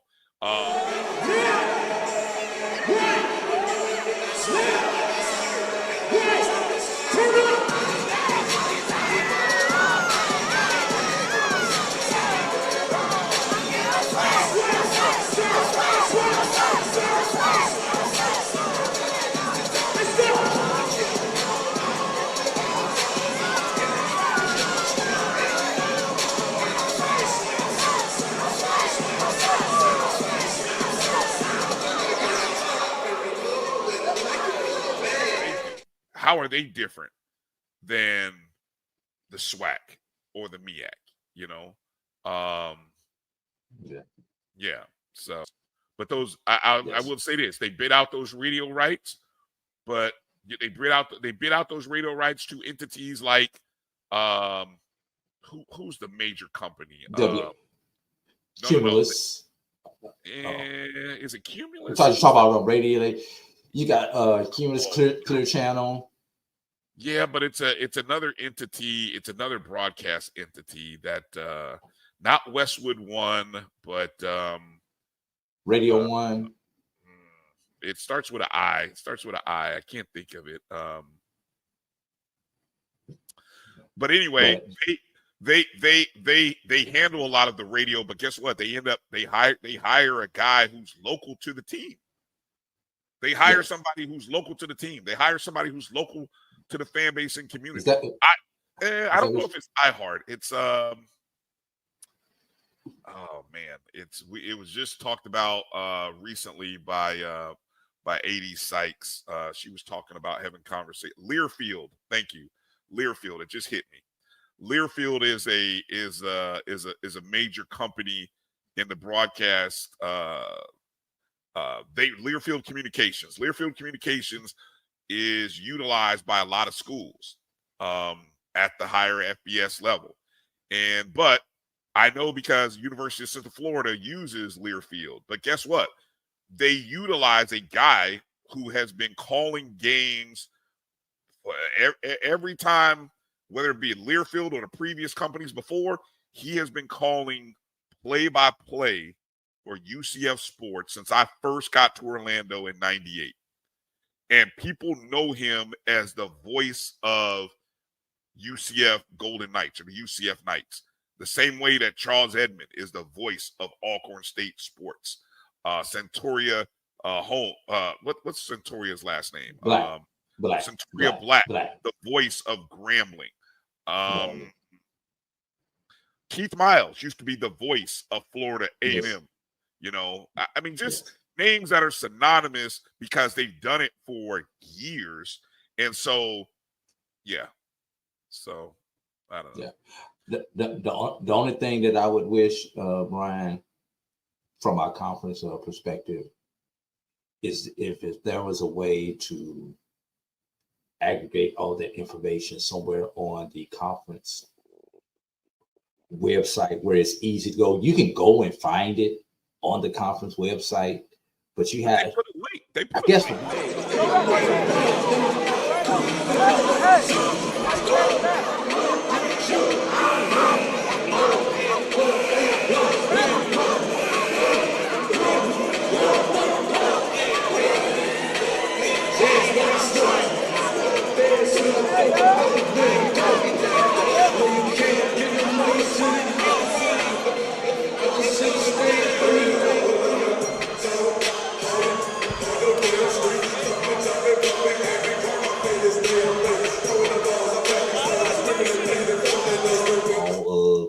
Radio broadcast, audio broadcast, blah, blah, blah, blah, blah. Each of our teams, and SWAC, BAC, SIAC, CIAA. And some websites are better than others, Brian. I'll flat out say it. Some conference sites are better than others. SWAC is pretty user-friendly. It is. Yes, it is. BAC It looks maybe like not it as looks user like friendly it as the should be. SWAC. It looks like it should be, right? The BAC, the BAC's website is tricky. SIAC, CIAA. They've gotten better about the content, though. Those sites have gotten better about updating their content. But the question is the information accurate? And what I mean by accurate, it hasn't been updated, because I've gone through and I've seen some stuff that not updated. And GCAC, I need y'all to step your game up. That's all I'm gonna say. GCAC, we still don't have the current basketball schedule on our website. I just go to the NAIA website. I stopped even trying to. But I shouldn't have. You know that. Matter of fact, I told you.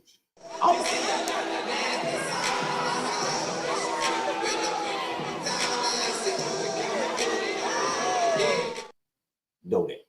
No, Joe Fan knows. Post-production. Hey, but the name of the show, Finding Your Way. We're going to find a way. We're going to find a way. All right. We're going to find a way to get this show done by 8 o'clock. Well, welcome everyone back to the start of the second half. I'm your host, Travis Petty. Alongside me is Jamal Rowland. The 5 on the floor for Savannah State, Javante Landy, Michael Swift, Austin Lewis, Chancellor Wilson, and Jordan Michael. Savannah State has a 1-point lead in the second half. Yeah, man. So let's see what adjustment Savannah State makes against this zone defense. And hopefully they come back out and not foul and do a better job. Because Allen had 11 free throw attempts in the first half. But, however, though, they need to continue playing physical, because that's what works for them, but just do it without fouling. Turnover at the start of the game for the Austin University Yellowjackets. I'm keep saying Austin. Allen University Yellowjackets. Try was on Talton Jones. There must be somebody named Austin out here talking about you. Because I keep saying Austin. You know, that's what they say. When you mistakenly say somebody's name, that must mean they must be talking about you. Landy almost was stolen by Talton Jones. That ball will go out of bounds. It will remain Savannah State's basketball.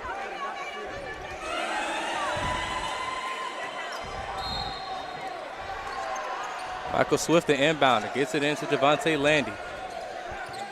Allen running a man-to-man defense. See how Savannah State will respond. Austin Lewis, spin move, spins inside, pass it out to Michael Swift, and they call a travel on Austin Lewis.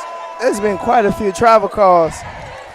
The one down there on Allen, I didn't get a good look at, but the one here with Austin, I really think that was a clean spin move, unless maybe he picked it up early, or I'm not sure.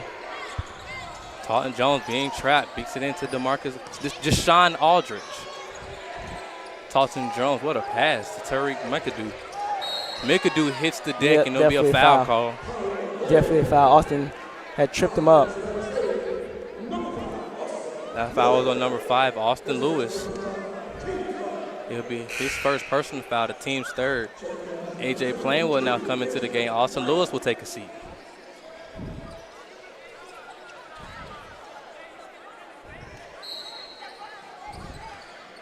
Deshaun Aldridge, the inbounder.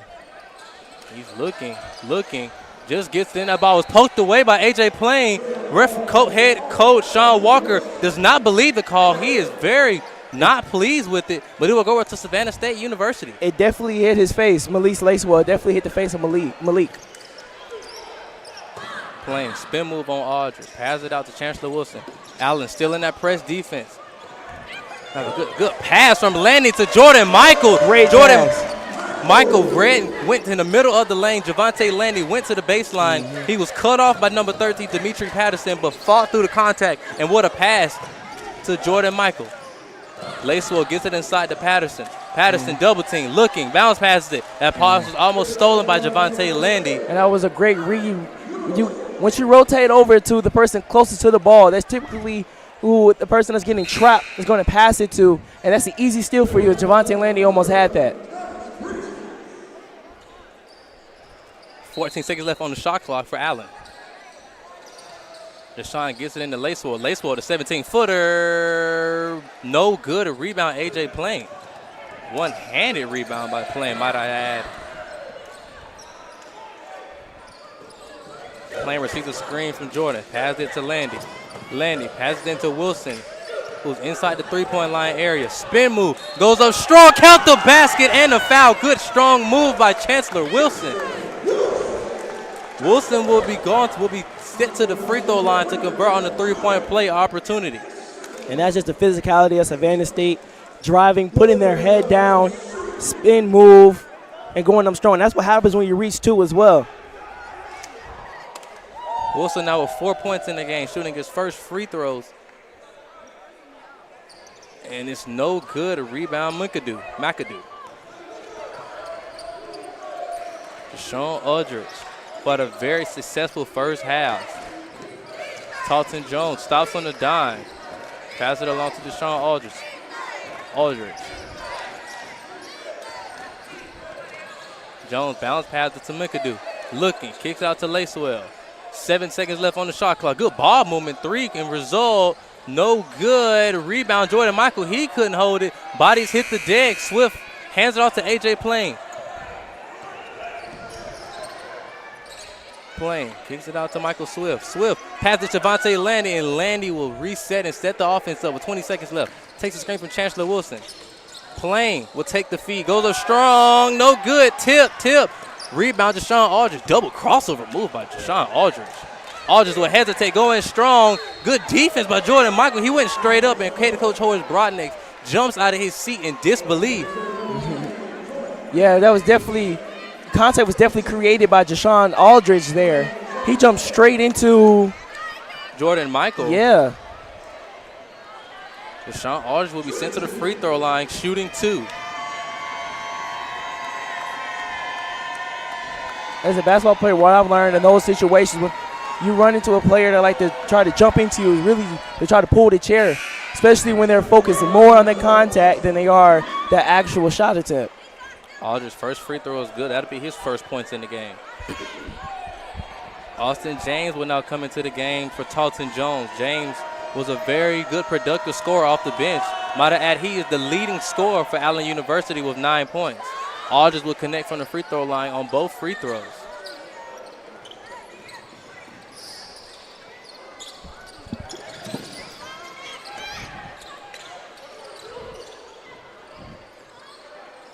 And like Allen University in a 2-3 defense, something that Savannah State had problems with in the first half.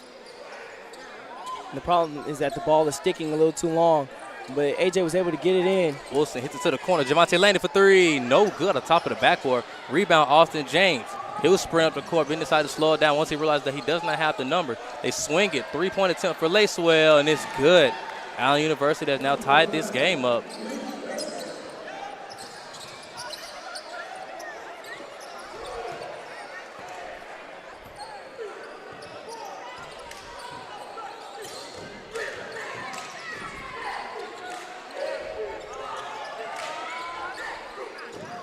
Plain passes it to Wilson. Wilson has Swift. And we'll have a foul on Deshaun Aldridge, a reach-in foul. That'll be Aldridge's 3rd foul, the team's 2nd.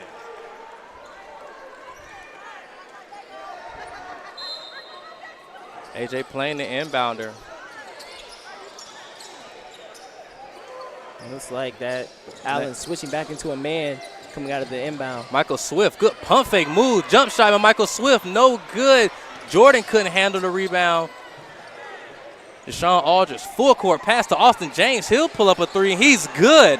Austin James in transition. What a great free from Deshaun Aldridge to Austin James. He now has 12 points in the game, 2 or 3 from the three-point line. He is.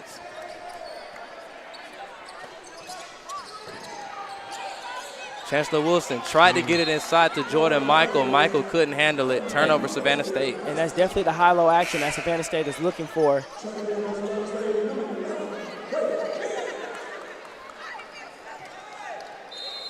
Deshaun Aldridge asking for guard play to come down. They have no guards down. Deshaun Aldridge has Chancellor Wilson on his back. Wilson trying to reach. They swing it along. Lacewell for 3 again. They just came out feeling it. Malika Lacewell Austin James knocking one down. Malik Lacewell, that's the second one that he knocked down in this half. Allen with a 6-point lead, 36-42. How will Savannah State respond? And it was a steal by Austin James. Michael Swift tried to do a skip pass to A.J. Plain. That's something that you do not want to do. Austin James was baiting Swift. And that's what the zone is for. We're going to overload one side, and we're going to force you to make a pass across the court, because now I can react to that and pick that off. And that was a pick, too, right there. The pick. Quay King in the free throw line area loses the ball, and they call a foul. And that's the aggression Coach Broadnax likes to see from Quay King, forcing a foul call. Teams will take a timeout. The Allen University Wildcats have come out. All gas, no brakes with the 36-44 lead. Teams will take a timeout break. I'm your host, Travis Petty, alongside me, Jamal Rowland. You're watching Savannah State Athletics on the Black College Sports Network. This is Brian Fulford. AD Drew and I are co-hosts of the BCSN Sports Wrap. We talk about all things related to HBCU athletics. From the games, teams, coaches, and fan interest stories, we cover it all. You can find our shows on Facebook at BCSN Sports Wrap, YouTube at MyJBN Online, and everywhere you listen to podcasts like Anchor, Spotify, Google, and Apple Podcasts. You can also find the show on the Jericho Broadcast Network's app. Make sure to download. We look forward to you joining the conversation and being a part of the show.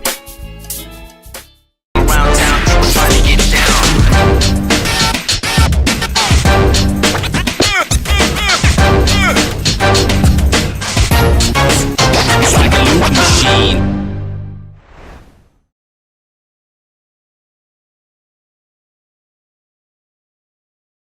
Charmin Ultra Soft has so much cushiony softness, it's hard for your family to remember. They can use less. Sweet pillows of softness. This is soft. Holy Charmin. Oh, excuse me. Roll it back, everybody. Sorry. Allen University Yellowjackets have jumped out to an 8-point lead over the Savannah State University Tigers. Savannah State with the down by 8 points, 36-44. The Yellowjackets lead. A.J. playing the inbounder. Passes into Chancellor Wilson, being guarded by Tavis Bridges. Lanning will receive the screen from Wilson. Plain gets it into King. King back to Plain. Plain for three. No good. And that ball will go over to Allen University. Definitely saw it come off of G-Shine after he hit A.J.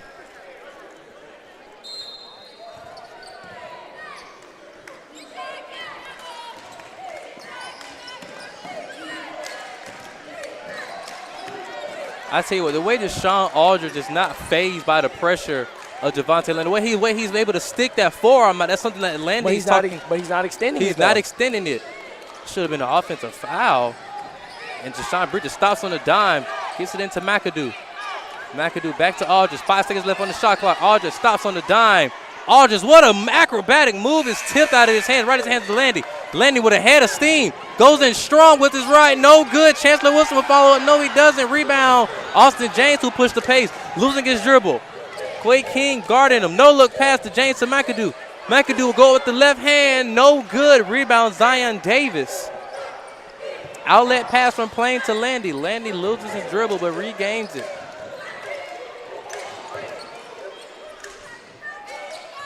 Chancellor Wilson drop step move on McAdoo. Doesn't have the strength, but he goes a strong follow-up dunk by Quay King. The slammer jammer. Woo! Quay King with the putback dunk. That gets the crowd energized. Deshaun Aldridge gets inside, loses it. Chancellor Wilson will save it. Oh, but the referees say Wilson stepped out of bounds. Aldridge wants a foul. He tried to dribble between two defenders. You're not going to get that foul call. But Zion Davis almost had the ball as it was lost. I think he thought that Quay was going to get it, and then he did, but had rolled out of bounds before he realized that. So, but we're going to have G-Shon inbounding here. Let's see. We have an interesting formation there on the free throw line. I think the fans almost wanted a foul call, but it was a jump ball. But it looks like the fans was probably want an offensive foul because he kind of threw some bowls a little bit there. We're going to have Chancellor inbounding the ball here. That putback dunk by Quay King really got the crowd energized. Man, oh man. They got you energized too. They got me energized too.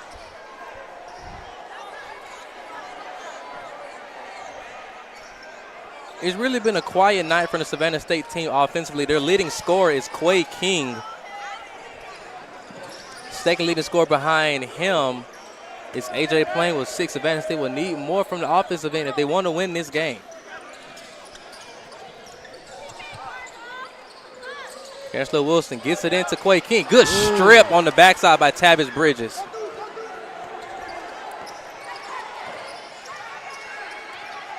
Deshaun Aldridge. He's a very physical guard. Very. And is strong in his upper body.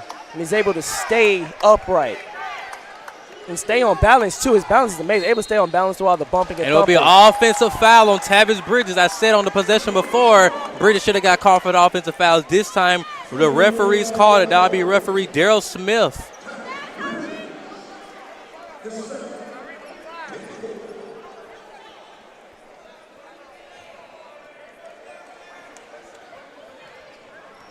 You can see head coach Sean Walker and Daryl Smith having a conversation over the offensive foul.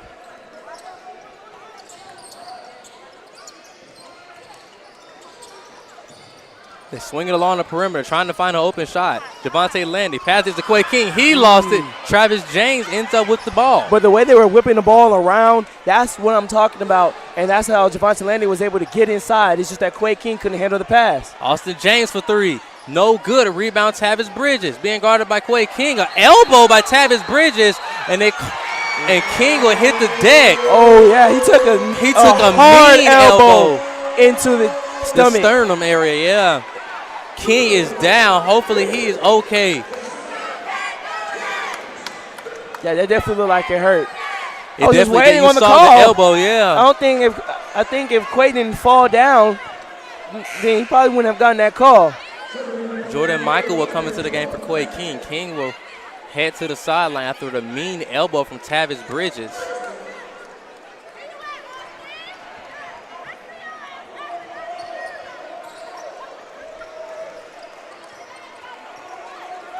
Savannah State down by 6, 38-44. Laney passes it inside to Wilson. Wilson will try to go up strong. He does. What a strong move by Chancellor Wilson.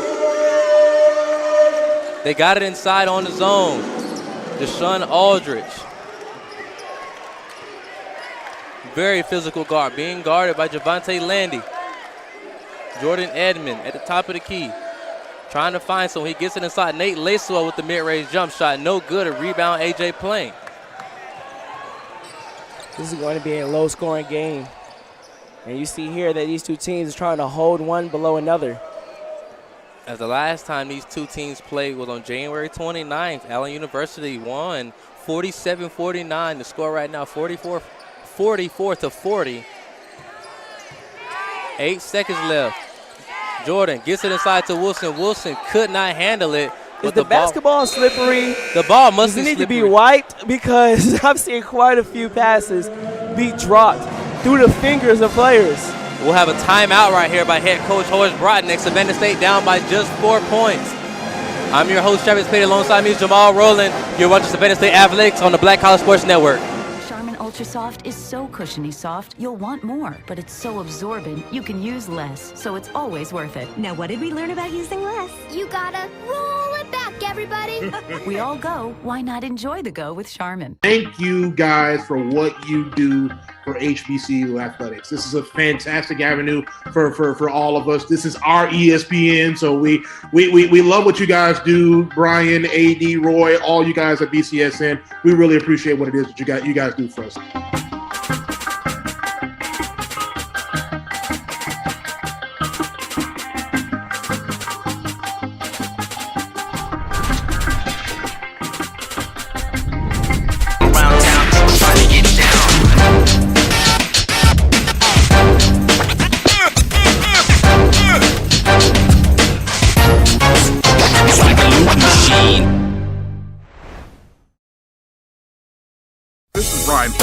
AD Drew and I are co-hosts of the BCSN Sports Wrap. We talk about all things related to HBCU athletics. From the games, teams, coaches, and fan interest stories, we cover it all. You can find our shows on. Welcome back, everybody, to the Black College Sports Network on the Savannah State Athletics. Here it looks like it will be Savannah State's ball. Yep, out AJ inbounding.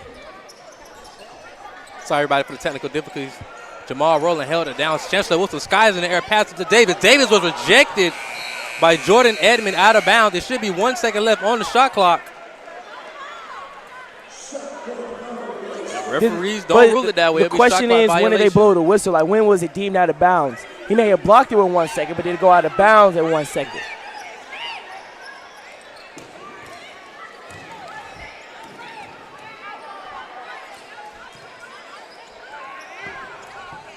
Austin James gets it in to Deshaun Aldridge, who brings it up half court. 19 seconds left on the shot clock for Allen.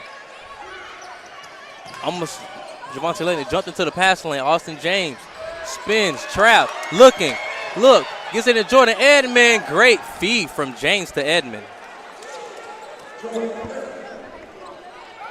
And the Yellowjackets extend his lead to 6 points. Wilson to Landy, Landy to Plain for three. Can he cut the deficit down to 3? And he does. Coach Broadnax is upset with Chancellor Wilson. Horace Broadnax is giving it to Chancellor Wilson. He's furious. What do you think he's telling Wilson? I don't know. He's probably missing an assignment. But AJ Plain knock it down to 3, cutting the deficit down to 3 points for the Savannah State Tigers. We're going to stay right here. Savannah State down by 3 after the 3-point connection from AJ Plain. And the thing about this is that Savannah State is shooting almost 20 more shots than the Allen Yellowjackets. Savannah State shooting 16 of 46. They have 46 shots to Allen's 14 of 27. Even though Allen is shooting a better percentage, Savannah State is just getting more shots. First of all, that's a lot of shots, 46 to 27. That is incredible right there. So the shots that Allen is getting, they're making. And Savannah State not being, the most offensive savvy team, they have to get up more shots in order to match other teams. But it's being done defensively, though, because right now they have forced 20 turnovers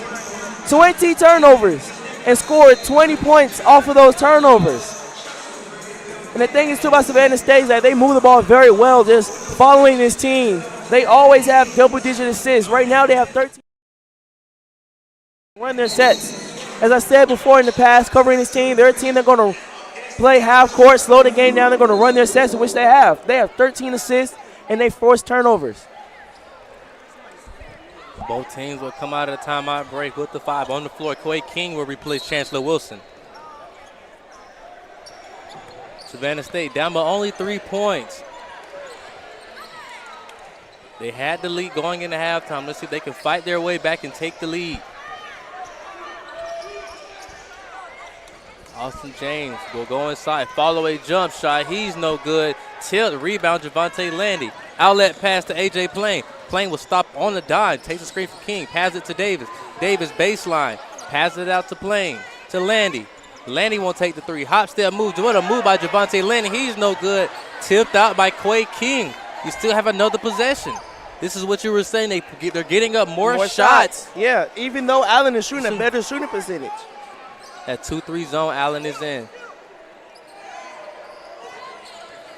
AJ passes it to King with the floater. Bounces in. Quay King.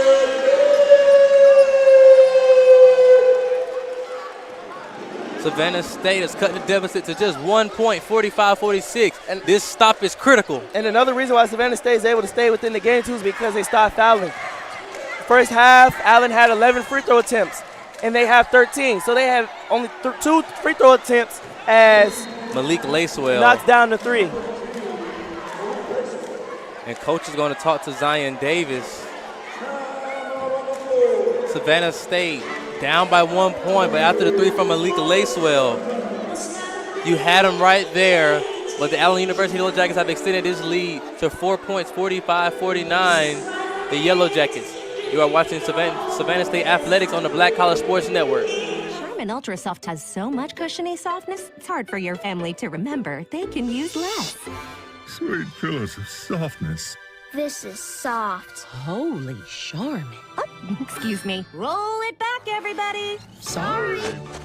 Charmin Ultra Soft is so cushiony soft, you'll want more, but it's so absorbent, you can use less, so it's always worth it. Now, what did we learn about using less? You gotta roll it back, everybody. We all go, why not enjoy the go with Charmin? Welcome everyone back to this loud and very ecstatic Savannah State Arena. I'm your host, Travis Petty. Alongside me is Jamal Rowland. You're watching Savannah State Athletics on the Black College Sports Network.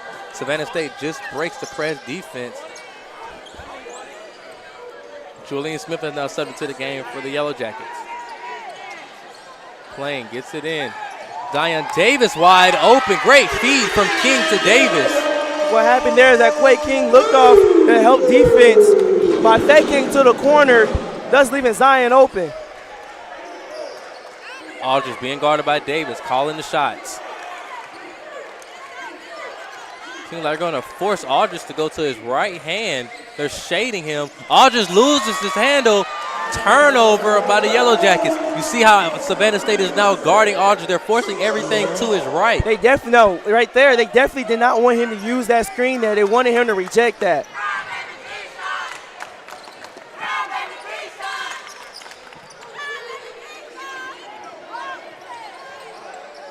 Playing, gets it in. Michael the King, what a rejection, but it's saved by Zion Davis. He ties the game up.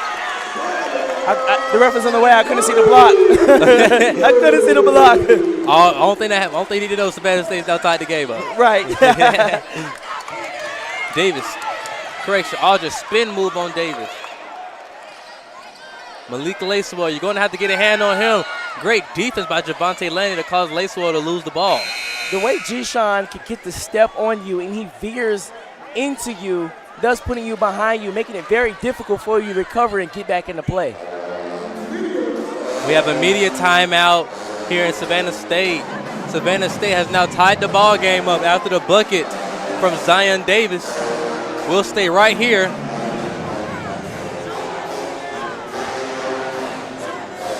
I'm your host, Travis Petty. Alongside me is Jamal Rowland. We're going to stay right here. I thought we were going to go on commercial break. Correction by me.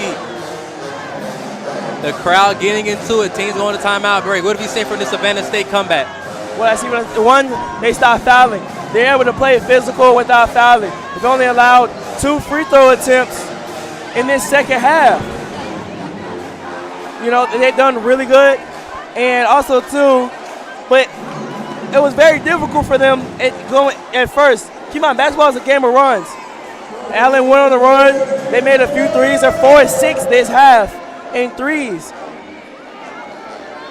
But Savannah State was able to stay afloat, keep their poise, and not panic. And they were able to cool them off a little bit. Right now, the leading scorer is Quay King with 12 points. Right behind him is A.J. Plain. Zion Davis has done a good job off the bench, coming in with 7 points, and he's hit the layup to make the game a tie ball game. The 5 on the floor coming out of huddle. Zion Davis, Javante Lanning, Jordan Michael, Quay King, A.J. Plain. For the Yellowjackets, Jordan Edmond, Dimitri Patterson, Malik Lacewell, Austin James, and G-Sean Aldridge. A.J. Plain with 4 steals so far this game. He's been everywhere defensively. The leading steal in the SIAC Conference. Edmond being harassed by King. 6 seconds left on the shot clock. James will take the screen from Patterson. Gets it inside. Great defense. 1 second left. Shot clock violation. Great defensive possession by Savannah State. You can see head coach Sean Walker starting to stress out. Julian Smith will now come into the game for the Yellowjackets. Austin James will take a seat. And G-Sean with 5 assists, 4 turnovers this game. 4 turnovers. And that has disrupted the offense of Allen because that's uncharacteristic of him. Look at hops by Julian Smith. He tried to leap for it. 16 seconds left on the shot clock. Savannah State. 12 seconds. Landy, they pass it around. Almost with a steal by Smith. Plain will raise up and shoot a three. He's no good. Rebound, Deshaun Aldridge. Aldridge looking. Takes the contact from Plain. Goes a great rejection by Jordan Michael. Rebound Patterson, but he stepped out of bounds. Turnover. And Jordan Michael just jumped straight up, and you see Deshaun Aldridge try to force some contact there, sticking out the forearm, but didn't get the call. Jordan Michael saved that drive. As you said before, he went straight up, which caused a great. I was going to say, really, you can even argue that Deshaun could have got called for an offensive foul there. Savannah State looking to get the lead back. Plain open for three, doesn't take it, has it to Landy. Landy back to Plain. Plain gets inside, kicks it to Davis. Davis back to Plain. Plain go in the game. Savannah State is now taking the lead. Great ball movement from the Tigers. They're going to run their offense, and they're going to pass, and find the open person and get a good shot.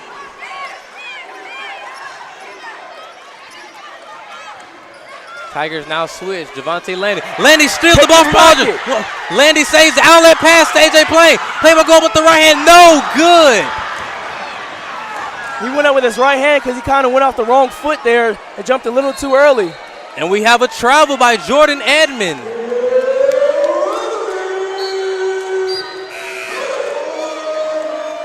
Tariq McAdoo will now sub into the game for the Yellowjackets. Behind him will be Tavis Bridges and Talton Jones, a whole new lineup, almost a whole new lineup for the Yellowjackets. Man, Plain's got to finish on that layup. Yeah, he jumped off the wrong foot, and that's what messed him up. You could tell.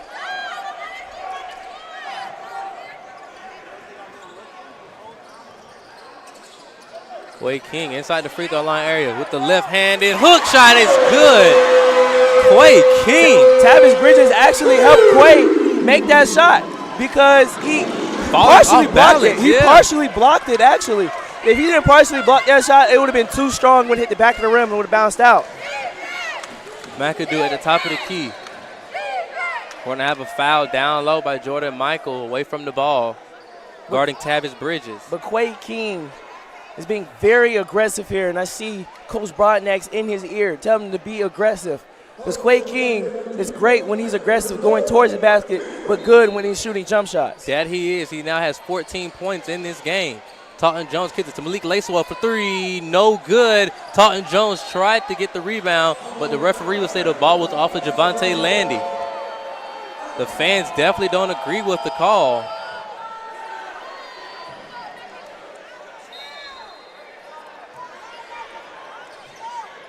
Talton Jones gives it to Austin James. James, off balance jump shot. The ball is tipped. Rebound by Zion Davis. Good strong rebound. Davis outlet pass to Plain. Savannah State has the number. Plain takes the contract. No good. Rebound Austin James. Talton Jones has AJ Plain on his back. No one picks up Travis Bridges, and he's good. Great feed from Jones to Bridges.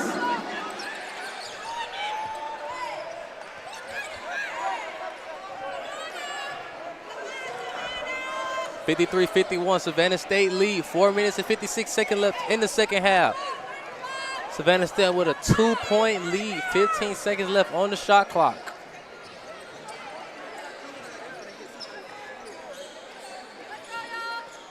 Laney gets it inside, passes it to Plain. We have a travel call on Plain. He did. Definitely moved before he put it down. Michael Swift would come into the game for AJ Plain. Plain here at L4 from Coach Horace Broadnax.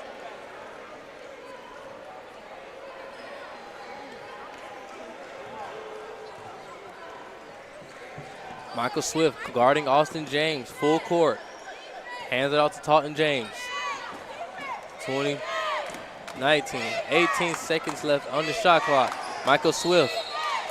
And we're going to call a double dribble on Talton James. Oh, wow. Some elementary calls being made this game between all the travels that have been called and the double dribbles. Well, that's the first double dribble, but they've been calling it traveling, double dribbles. We've seen it all. Right. We've seen it all. Just open up the whole rule book. We've seen it all. Chancellor Wilson comes into the game for Jordan Michael.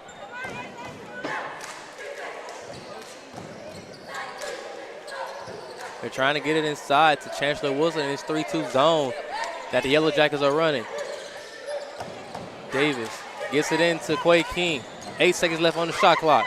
King in the paint. Kicks it to Davis. Davis will heave up a three. No good. They fight for it. Rebound. Austin James was being double teamed. Pass it to Taunton James. James will take the screen from Bridges. Michael Swift. They're trying to get inside to Bridges. Michael Swift, good help side defense. Bridges will go up, and he's good. With game now tied. 3 minutes and 33 seconds left. You see how they're trying to deny the entry pass to King or Chancellor Wilson. And it looks like they're in a 3-2 zone. Swift. Correction, Landy to Swift. Swift to Wilson. Wilson back to Landy. Landy for three. He's good.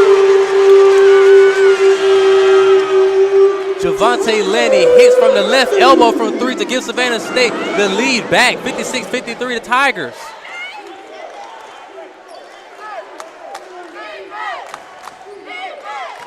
Jones running out of dribbles, looking. Davis giving him no airspace to breathe. Michael Swift tips it away. Right into the hands of Austin James. 9 seconds left on the shot clock. Michael Swift runs to the screen of Bridges. Austin James will pull up for three. He's no good, and they call a foul on Chancellor Wilson. 3 free throws coming up for Austin James. Well, I think Swift is upset with the foul call, too. Especially when you play great defense and you bail out with the foul. A bailout. You had the shot you wanted. A very contested three. He was definitely in the landing space. And there was contact, too, as well. We're going to stay right here with 2 minutes and 45 seconds left. Savannah State with a 3-point lead. In terms of any game that Savannah State played, the games always come down to the last second and the last shot. What do you have set up for this game? Savannah State with a 3-point lead. What do you feel like this game will turn out to? Well, before I answer that, I'm actually quite impressed with the amount of threes Savannah State have taken and made. They've taken 19 threes and made 7 of them. That's really good for Savannah State. Right, especially considering the fact they don't take a lot of threes, let alone make a lot of threes. But ask your question again, that was just something I really wanted to point out. Oh, man, I didn't mean the question I was going to ask you was Savannah State with a 3-point lead. Most of their games have all come down to the last second shot. What do you feel like this game will come down to with the 3-point lead that the Tigers have? So what it was going to come down to is definitely what's been successful for both teams. What's been successful for Savannah State is turnovers, and what's been successful for Allen is rebounding and getting up making a few threes, especially with Malik Lacewell. Malik Lacewell came out in the second half, knocking down threes. So for Allen, rebounding and see if they can still milk the cow in Malik Lacewell, and for Savannah State, forcing those turnovers. 5 on the floor for the Allen University Yellowjackets. Austin James, Keyshawn Aldridge, Tyreek McAdoo, Malik Lacewell, and Tavis Bridges. And as I said before, at the beginning of this game, how both of these teams are defensive-minded teams, this game's going to come down to defense, young man. Yeah. Austin James will be shooting 3 free throws, 4 from the night he is. First free throw is good. Austin James, the leading scorer for the Allen University Yellowjackets.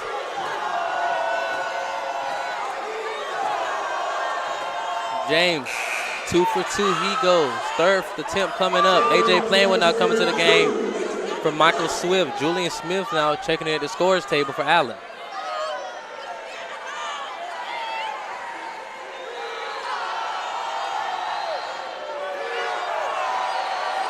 James, 3 for 3 from the line, he goes. Ball game now tied. Savannah State crowd definitely making some noise for their Tigers.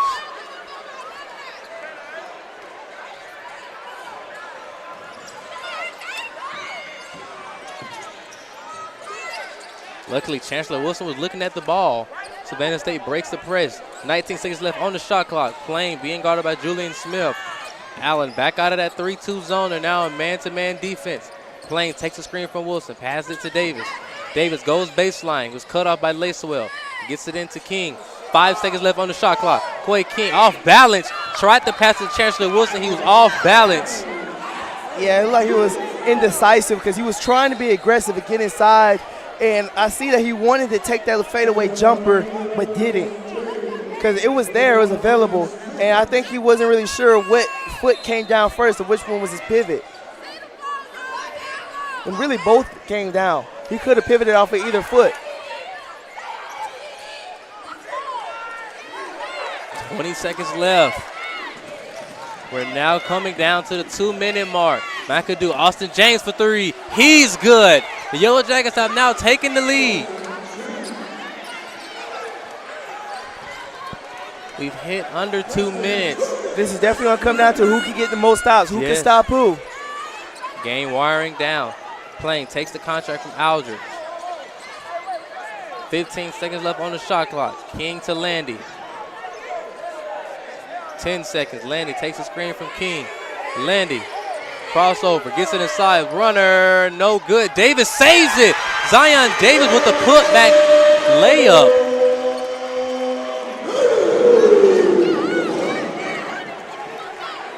Savannah State down by just 1 point. This is the game where legends are made. Tipped away by Chancellor Wilson, the hands of A.J. Plain. Plain in transition, gets it to Wilson. Wilson loses it, hands it off to Davis. The ball was poked out of bounds. It would remain Savannah State's ball. He actually got lucky because Chancellor Wilson definitely traveled with the basketball. They definitely got lucky with that. We're going to have a timeout by head coach Sean Walker of the Allen University Yellowjackets. You are watching the Black College Sports Network on the Savannah State Athletics. We'll be right back after the referees make a decision on the call. Thank you guys for what you do for HBCU athletics. This is a fantastic avenue for all of us. This is our ESPN, so we love what you guys do. Brian, AD, Roy, all you guys at BCSN. We really appreciate what it is that you guys do for us.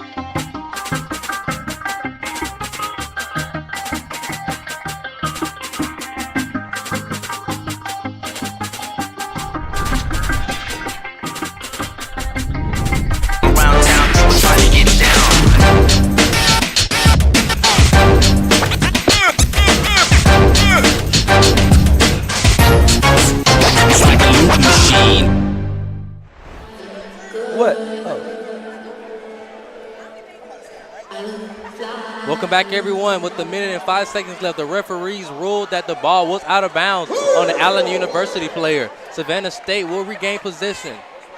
Down by 1 point, a minute and 5 seconds left in the second half. Savannah State looking to get on a 2-game winning streak. Plain passes into Landy. We are less than 1 minute remaining. 14 seconds. Landy receives a screen from King. He'll take it, pass it to Plain. Plain to go baseline, stop, fall away, Plain, no good. Tip, rebound, Zion Davis. They will restart the shot clock. Savannah State taking their time. This is what you don't rush, you don't need to rush. No need at all. Landy, spin move, loses it, gets it back, ties it up. Wilson now with the ball, 3 seconds, Plain for 3. He's fouled. A.J. Plain was fouled. Wow, what a possession right there. Yeah. Definitely. A.J. Plain will be shooting 3 free throws. Plain has not been to the free throw line this entire game. He will be shooting 3 crucial free throws. A.J. Plain currently shoots 73% from the free throw line. First free throw is good. The game now tied.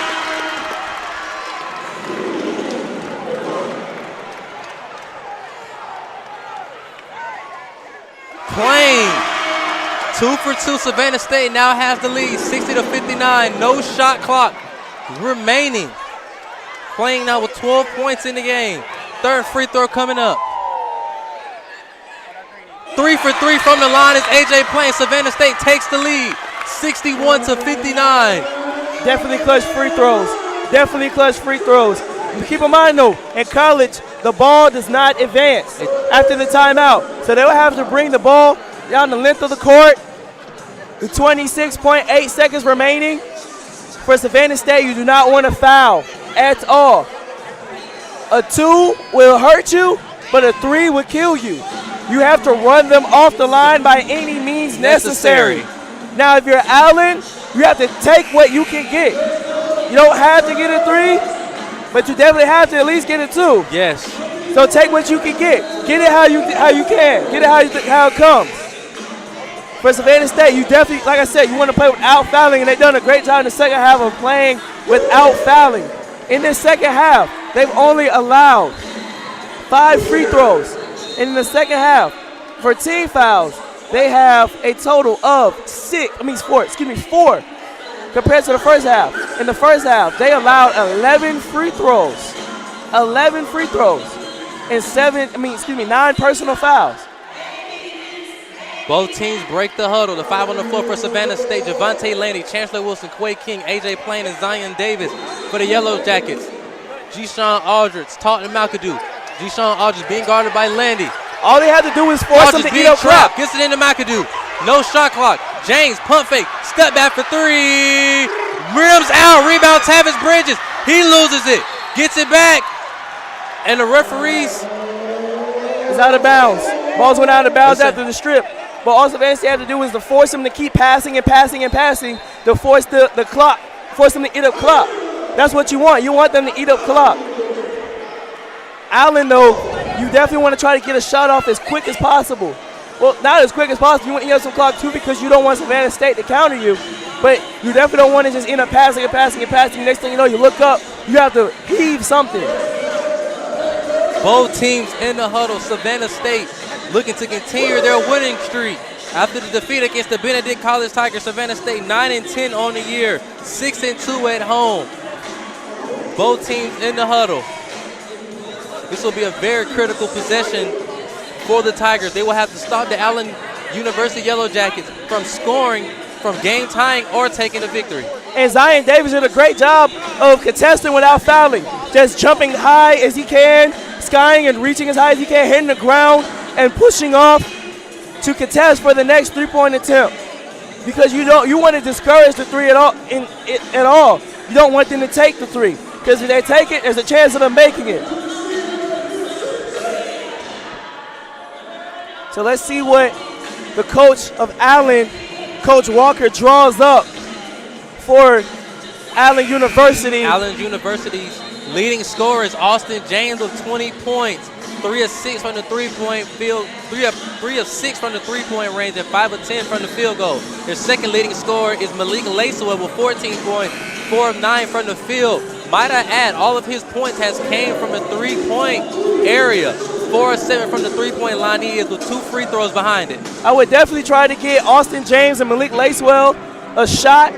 Try to run them off of screens or maybe use one as a decoy to get the other one open. Deshaun Bridges, the inbounder, gets it in Taunton James. Reaching and fouled by Chancellor Wilson. There was no reason to reach. No reason. All you had to do was play straight-up defense now.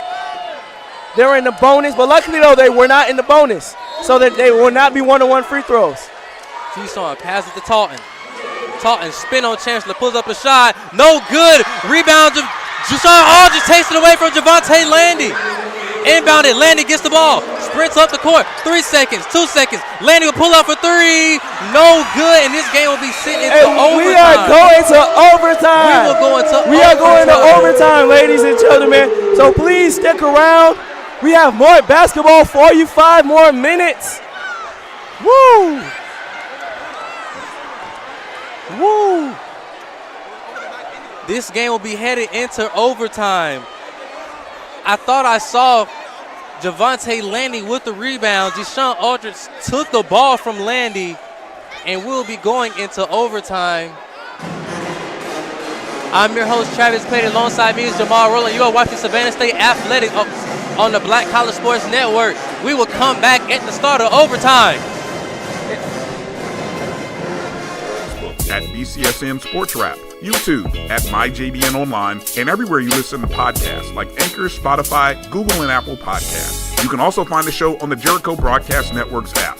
Make sure to download. We look forward to you joining the conversation and being a part of the show. Around town, trying to get down.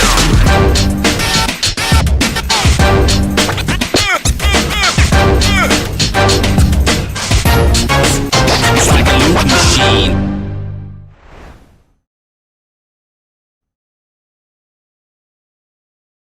This is Brian Fulford. AD Drew and I are co-hosts of the... Welcome everyone back to the start of overtime. Savannah State's 5 on the floor. AJ Plain, Javante Lanning, Quay King, Zion Davis, and Chancellor Wilson for Allen University. You have Austin James, G-Shun Aldridge, Tyreek McAdoo, Tavis Bridges, and Malik Lacewell. You're watching Savannah State Athletics on the Black College Sports Network. Quay King and Tavis Bridges will be the jumpers. Referee Daryl Smith will start things off with the tip-off. And the ball will go over to the Allen University. The thing is, though, with overtime, what's so tricky about it is sometimes as Javante Landy fouls G-Shun Aldridge, who cut him off and put him in jail. He's really good at that. You can't let him veer back into you. You have to keep him off his line. But the tricky thing about overtime is sometimes you think of it as an actual quarter and you think there's more time than there actually is. And also, too, sometimes a team can panic in overtime. Sometimes a team may score once or twice, and you may get in a frenzy. Almost had a backcourt violation. Aldridge being harassed by Landy. Will go to the right. Trap. Stops. Pass it to Austin James. James will get inside. Acrobatic layup. No good. A rebound, Chancellor Wilson. Wilson will hand it off to Plain. And you have to keep your poise in overtime. That's probably the most important thing in overtime, I'd say. Back in that 2-3 zone is Allen University. Landy, they want to get it inside to Wilson or King. Wilson passes to Plain. Plain will rise up for three. No good. Rebound, James. That three-point attempt was short. In overtime, a lot of time players are tired. I don't know if he's tired, but I just know that three was short. 4 minutes and 7 seconds left. All just being guarded by Landy. 12 seconds left on the shot clock. Aldridge gets it into Bridges, gets it into McAdoo. McAdoo drop step. Good rejection. Tipped away by A.J. Plain. He sprints up the court.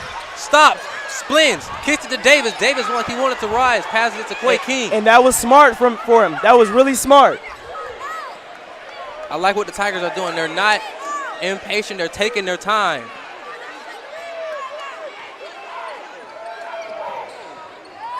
Great feed from Play to King. King follow-away jump shot, and we'll have a foul on Wilson, a push in the back on Chancellor Wilson. And now they're in the bonus, so it'll be 1-1 free throws for both teams here on out.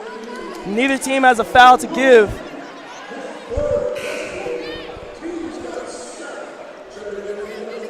Jordan Michael will now sub into the game for Chancellor Wilson. At the line will be Austin James. 7 of 7 from the line he's been with 20 points. Crowd making some noise. James, first free throw rims out. His first missed on the day. And so far, we're still scoreless so far in overtime. Because in overtime, palms get sweaty, backsides get tight. It's very hard to score in overtime. This is a very physical part of the game, and a lot of times people are tired. 12 seconds left on the shot clock. Landy, Davis to King. King spins, passes it to Plain. Plain will rise up for three. Real good rebound, Plain. He passed it to Jordan Michael. Michael back to King. King passes it to Plain. And the ball will go out of bounds.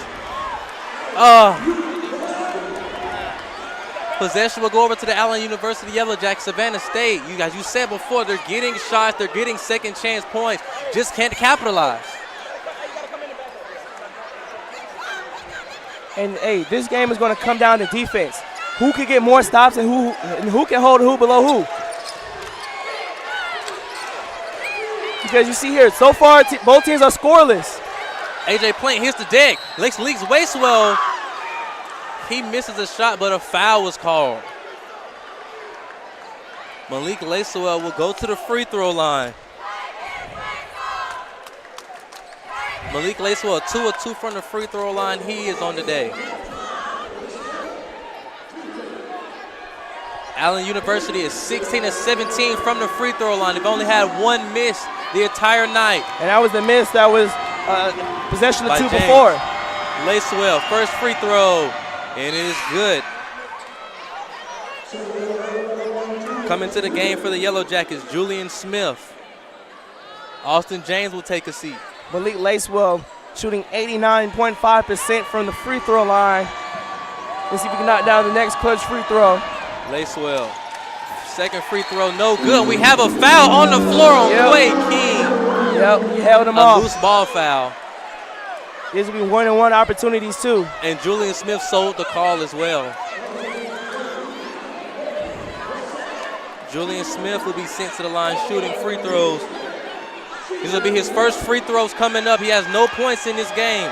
Shooting 1 of 1. Smith, no good. And we have a foul on Malik Lacewell. He has a loose ball foul on Quade King. And King will be sent to the line. And he does not like that foul call at all. Quade King will be sent to the line. Quade King, a 78% free throw shooter. And this game is coming down to defense and free throws. King is 2 of 2 on the night with 14 points. He's tied with A.J. Plain for the leading scorer for Savannah State. Austin James will now come into the game for Julian Smith. King will be sent to the line. 2 of 2 from the night. 2 of 2 from the line he's been on the night.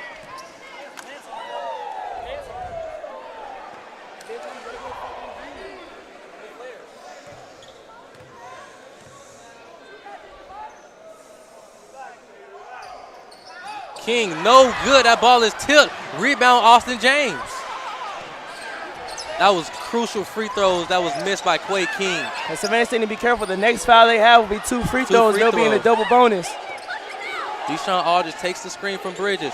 Aldridge goes up, and they'll call a foul on Quade King. Aldridge will be sent to the line. Deshaun Aldridge has played great. He's been battered and beat over this game. I think he caught a shot there on that possession. You see he's kind of walking a little bit, trying to gather himself. It's going to be a while until Savannah State can get in the double bonus themselves because Allen only has 17 fouls. So Allen has 3 more fouls to give before they're in a double bonus. Savannah State be shooting 2 free throws. But Savannah State needs to try to take a page out of Allen's book and see if they could draw some fouls too. Aldridge will be sent to the line, shooting 2 free throws. He's 2 of 2 on the night with 8 points. Savannah State's crowd making some noise. They're down by 1, 2 minutes and 24 seconds left. A winning streak on the line. Aldridge, first free throw rims in. Deshaun, a 63% free throw shooter. Taunton Jones will now come into the game.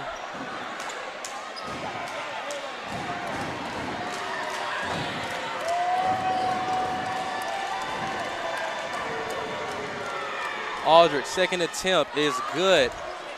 The lead has been up to 3 points, 61-64. And the thing is, though, Savannah State does not have to shoot a 3 right now currently. Allen back in that 3-2 defense. We'll see how Savannah State responds. Plain. Our ball was tipped, luckily right back into his hands. Landy goes baseline, goes up strong, and a foul was called. That's almost the same call Deshaun Aldridge had, and he has his arms up in confusion on that foul call. But that was great, a great drive by Javonte Landy, and he's really good at that too. He's really good at knifing through the defense and drawing contact. Landy 0-2 from the night he's been. Javonte Landy currently a 72% free throw shooter. Misses the first attempt. Chancellor Wilson now coming to the game for Quade King and Austin James for Taunton Jones.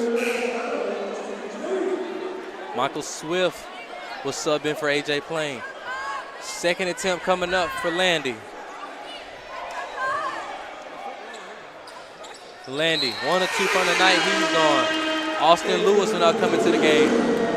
Javante Landy will take a seat. Tigers down by 2 points. Chancellor steals the ball away right into the hands of Deshaun Aldridge. He's trapped. Chest passes to McAdoo. Austin James.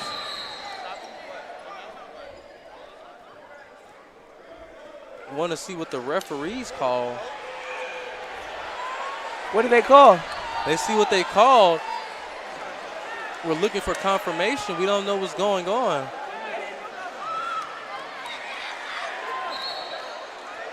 I believe we had something along with the fans. Yeah, looks like a problem with the fans. I think they're just heckling. I think that's what it is. It looks like the fans that they were talking about were being escorted out by security currently. Austin James will be inbound the ball. And they're denying Deshaun Aldridge the ball. They do not want it in his hands whatsoever. And they get it to him. We are just under 2 minutes. The thing about Deshaun, I realized that even though he shoots with his left hand, I think he drives great with his right. 10 seconds left on the shot clock. 8 seconds. Aldridge loses it. Davis, and they call a foul on Zion Davis.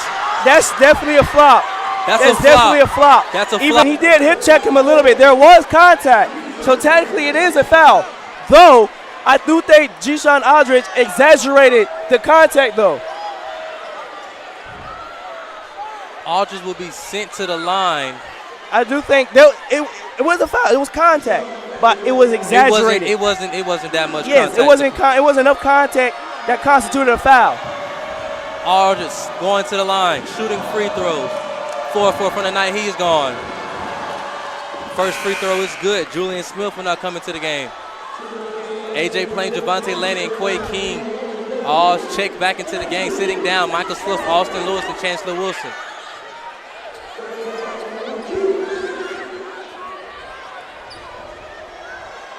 Aldridge shooting his second attempt.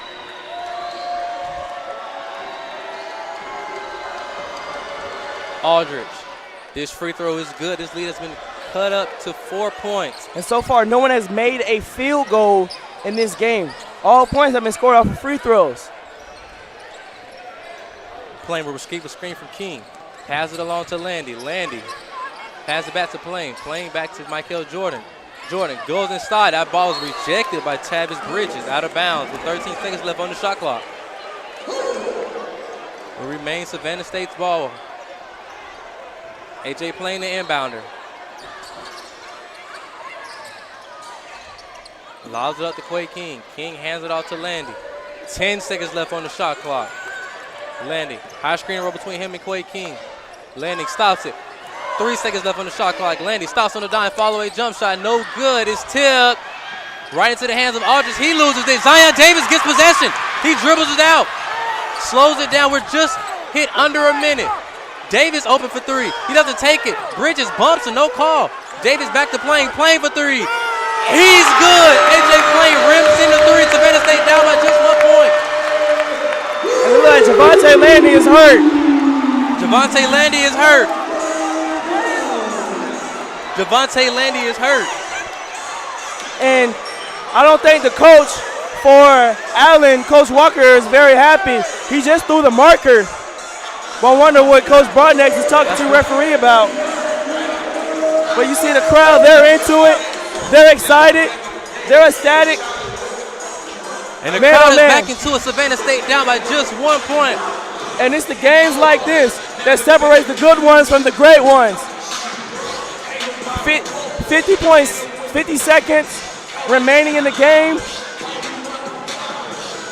Savannah State, both teams need to make free throws. This game has come down to defensive free throws. AJ Plain finally coming through, knocking down a monumental 3, shifting the momentum to Savannah State. Bob Coach Bodnick, depending on how hurt Javante Landy is, if he can keep going, I definitely want to try to get a shot for Javante Landy or AJ Plain, because Javante Landy has been making shots between today and on Saturday against Benedict. For Allen, I definitely want the ball in G-Sean's hands. I trust him with the offense. I trust his decision making. and see if I can get something going for Malik Lacewell or Austin James. The 5 on the floor for both teams. Michael Swift, Zion Davis, Austin Lewis, Chancellor Wilson, Jordan Michael. The 5 on the floor for the Yellowjackets. Deshaun Aldridge, Austin James, Tavis Bridges, Malik Lacewell, and Tyreek McAdoo. 50 seconds left, 30 seconds left on the shot clock. Bridges inbounds it to James. Davis being harassed. And this is Davis a possession. James. This is a possession with Savannah State that should not foul at all because the shot clock is turned on. Michael Swift denying Aldridge the ball. They're having a hard time. James takes a screen from Bridges. James goes up, no good. Tip in from McAdoo, but I don't think the. Is there a foul on the floor? Yeah. Oh no, it's just no basket. Yeah, there's no basket. The foul was on number 11. Correction. Jordan Michael. Austin James will be sent to the free throw line. 7 to 8 from the line, he's gone. AJ Plain and Quay King at the score table for Savannah State. Yellowjackets, Julian Smith. I'm confused. How does it say foul on number 11? I'm confused. Wait, there's not a number 11 on the floor. I believe they meant to say Jordan Michael. Austin James shooting 2, 7 to 8 from the line, he's gone. They changed it to Austin Lewis. James. First free throw, no good. And Savannah State just called a break there. They just called a break. Austin James is 7 to 8 from the free throw line. 7 to 9. He just missed this right, one. 7 to 9 from the free throw line. He's a 52% free throw shooter, so this is an aberration for him. Second at the line. His free throw is good. Julian Smith comes to the game for the Yellowjackets. Now, Savannah State, they do not have to force a three. You definitely want to get a shot up towards the end of the shot clock, not at the very end. So that way it's not a heave. It's still a good shot that they got. But they don't have to get a three. Get it how it comes. They get it up the court. Plain takes a screen from Jordan, and we'll have a timeout by head coach Brodnick.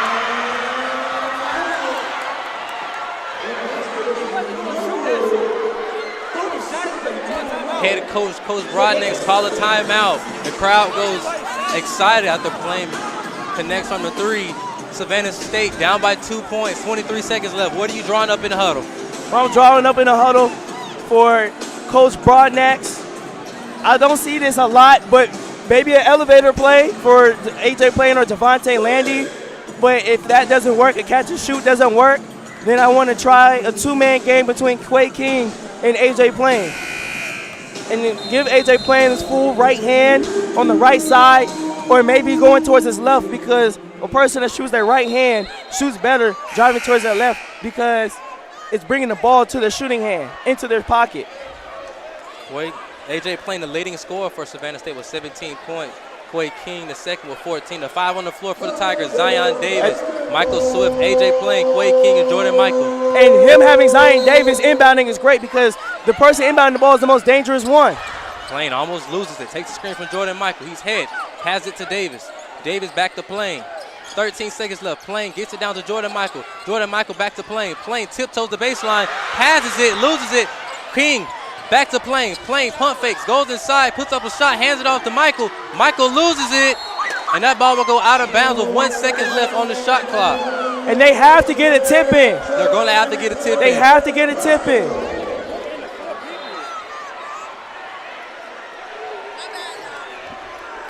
The inbound will be AJ Plain with 1 second left on the shot clock. 43 seconds left in the game. It's enough time to get a shot off, though. It's enough time to get a shot off.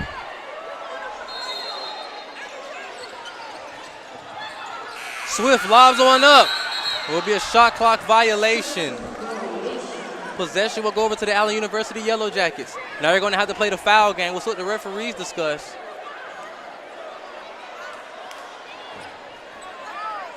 If Allen gets because Coach Walker called timeout, they get the timeout, they cannot advance the ball. They'll be taking it down the opposite end of their goal. The referees are talking about it. And Savannah State will have to force a 5-second violation in order to get the ball back. The referees still discuss it. It's 28. They put 28 seconds back on the clock. It was just 2.2, wasn't it? 0.8, put 3.8 on the clock. Referee Daryl Smith and Everett Summers talk about it, and possession will go over to Allen University. Savannah State has to deny everything. 38 seconds left in the second half. 65-67, Allen University lead. Gene Algers, the inbounder. Michael comes in bounds. They have to foul. They get into Malik Lacewell, and they foul. Malik Lacewell will be sent to the free throw line after the foul from A.J. Plain. Lacewell is 3 of 4 on the night, shooting 2.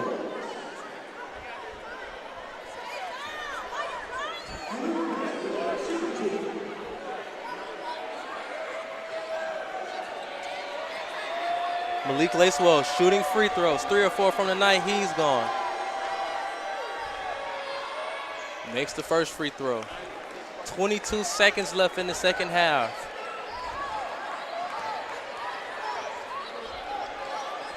Lacewell misses this free throw. Davis keys one up, and it's no good. And that's how the game will end.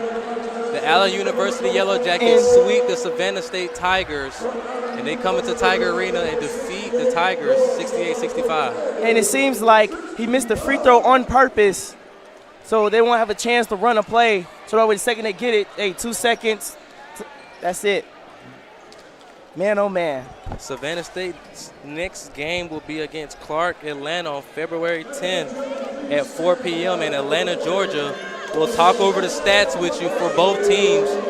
For the Allen University Yellowjackets, their leading scorer was Austin James with 21 points off the bench. Their second leading scorer, Malik Lacewell, with 16, followed behind him Gene Algers with 12. For the Savannah State Tigers, leading scorer A.J. Plain with 17 points. They only had one other player in double figures, and that was Quay King with 14. Savannah State will fall to the Allen University Yellowjackets for the second time this season. Both times by 3 points or less, they will be swept by the Yellowjackets. I'm your host, Travis Petty. Alongside me is Jamal Rowland Jr. We will be right back here on February 7th when the Savannah State women take on the Miles College girls at 5:30, February 7th. That's a Wednesday. I'm your host, Travis Petty. Alongside me is Jamal Rowland. You're watching Savannah State Athletics on the Black College Sports Network. Thank you guys for tuning in, and have a great night.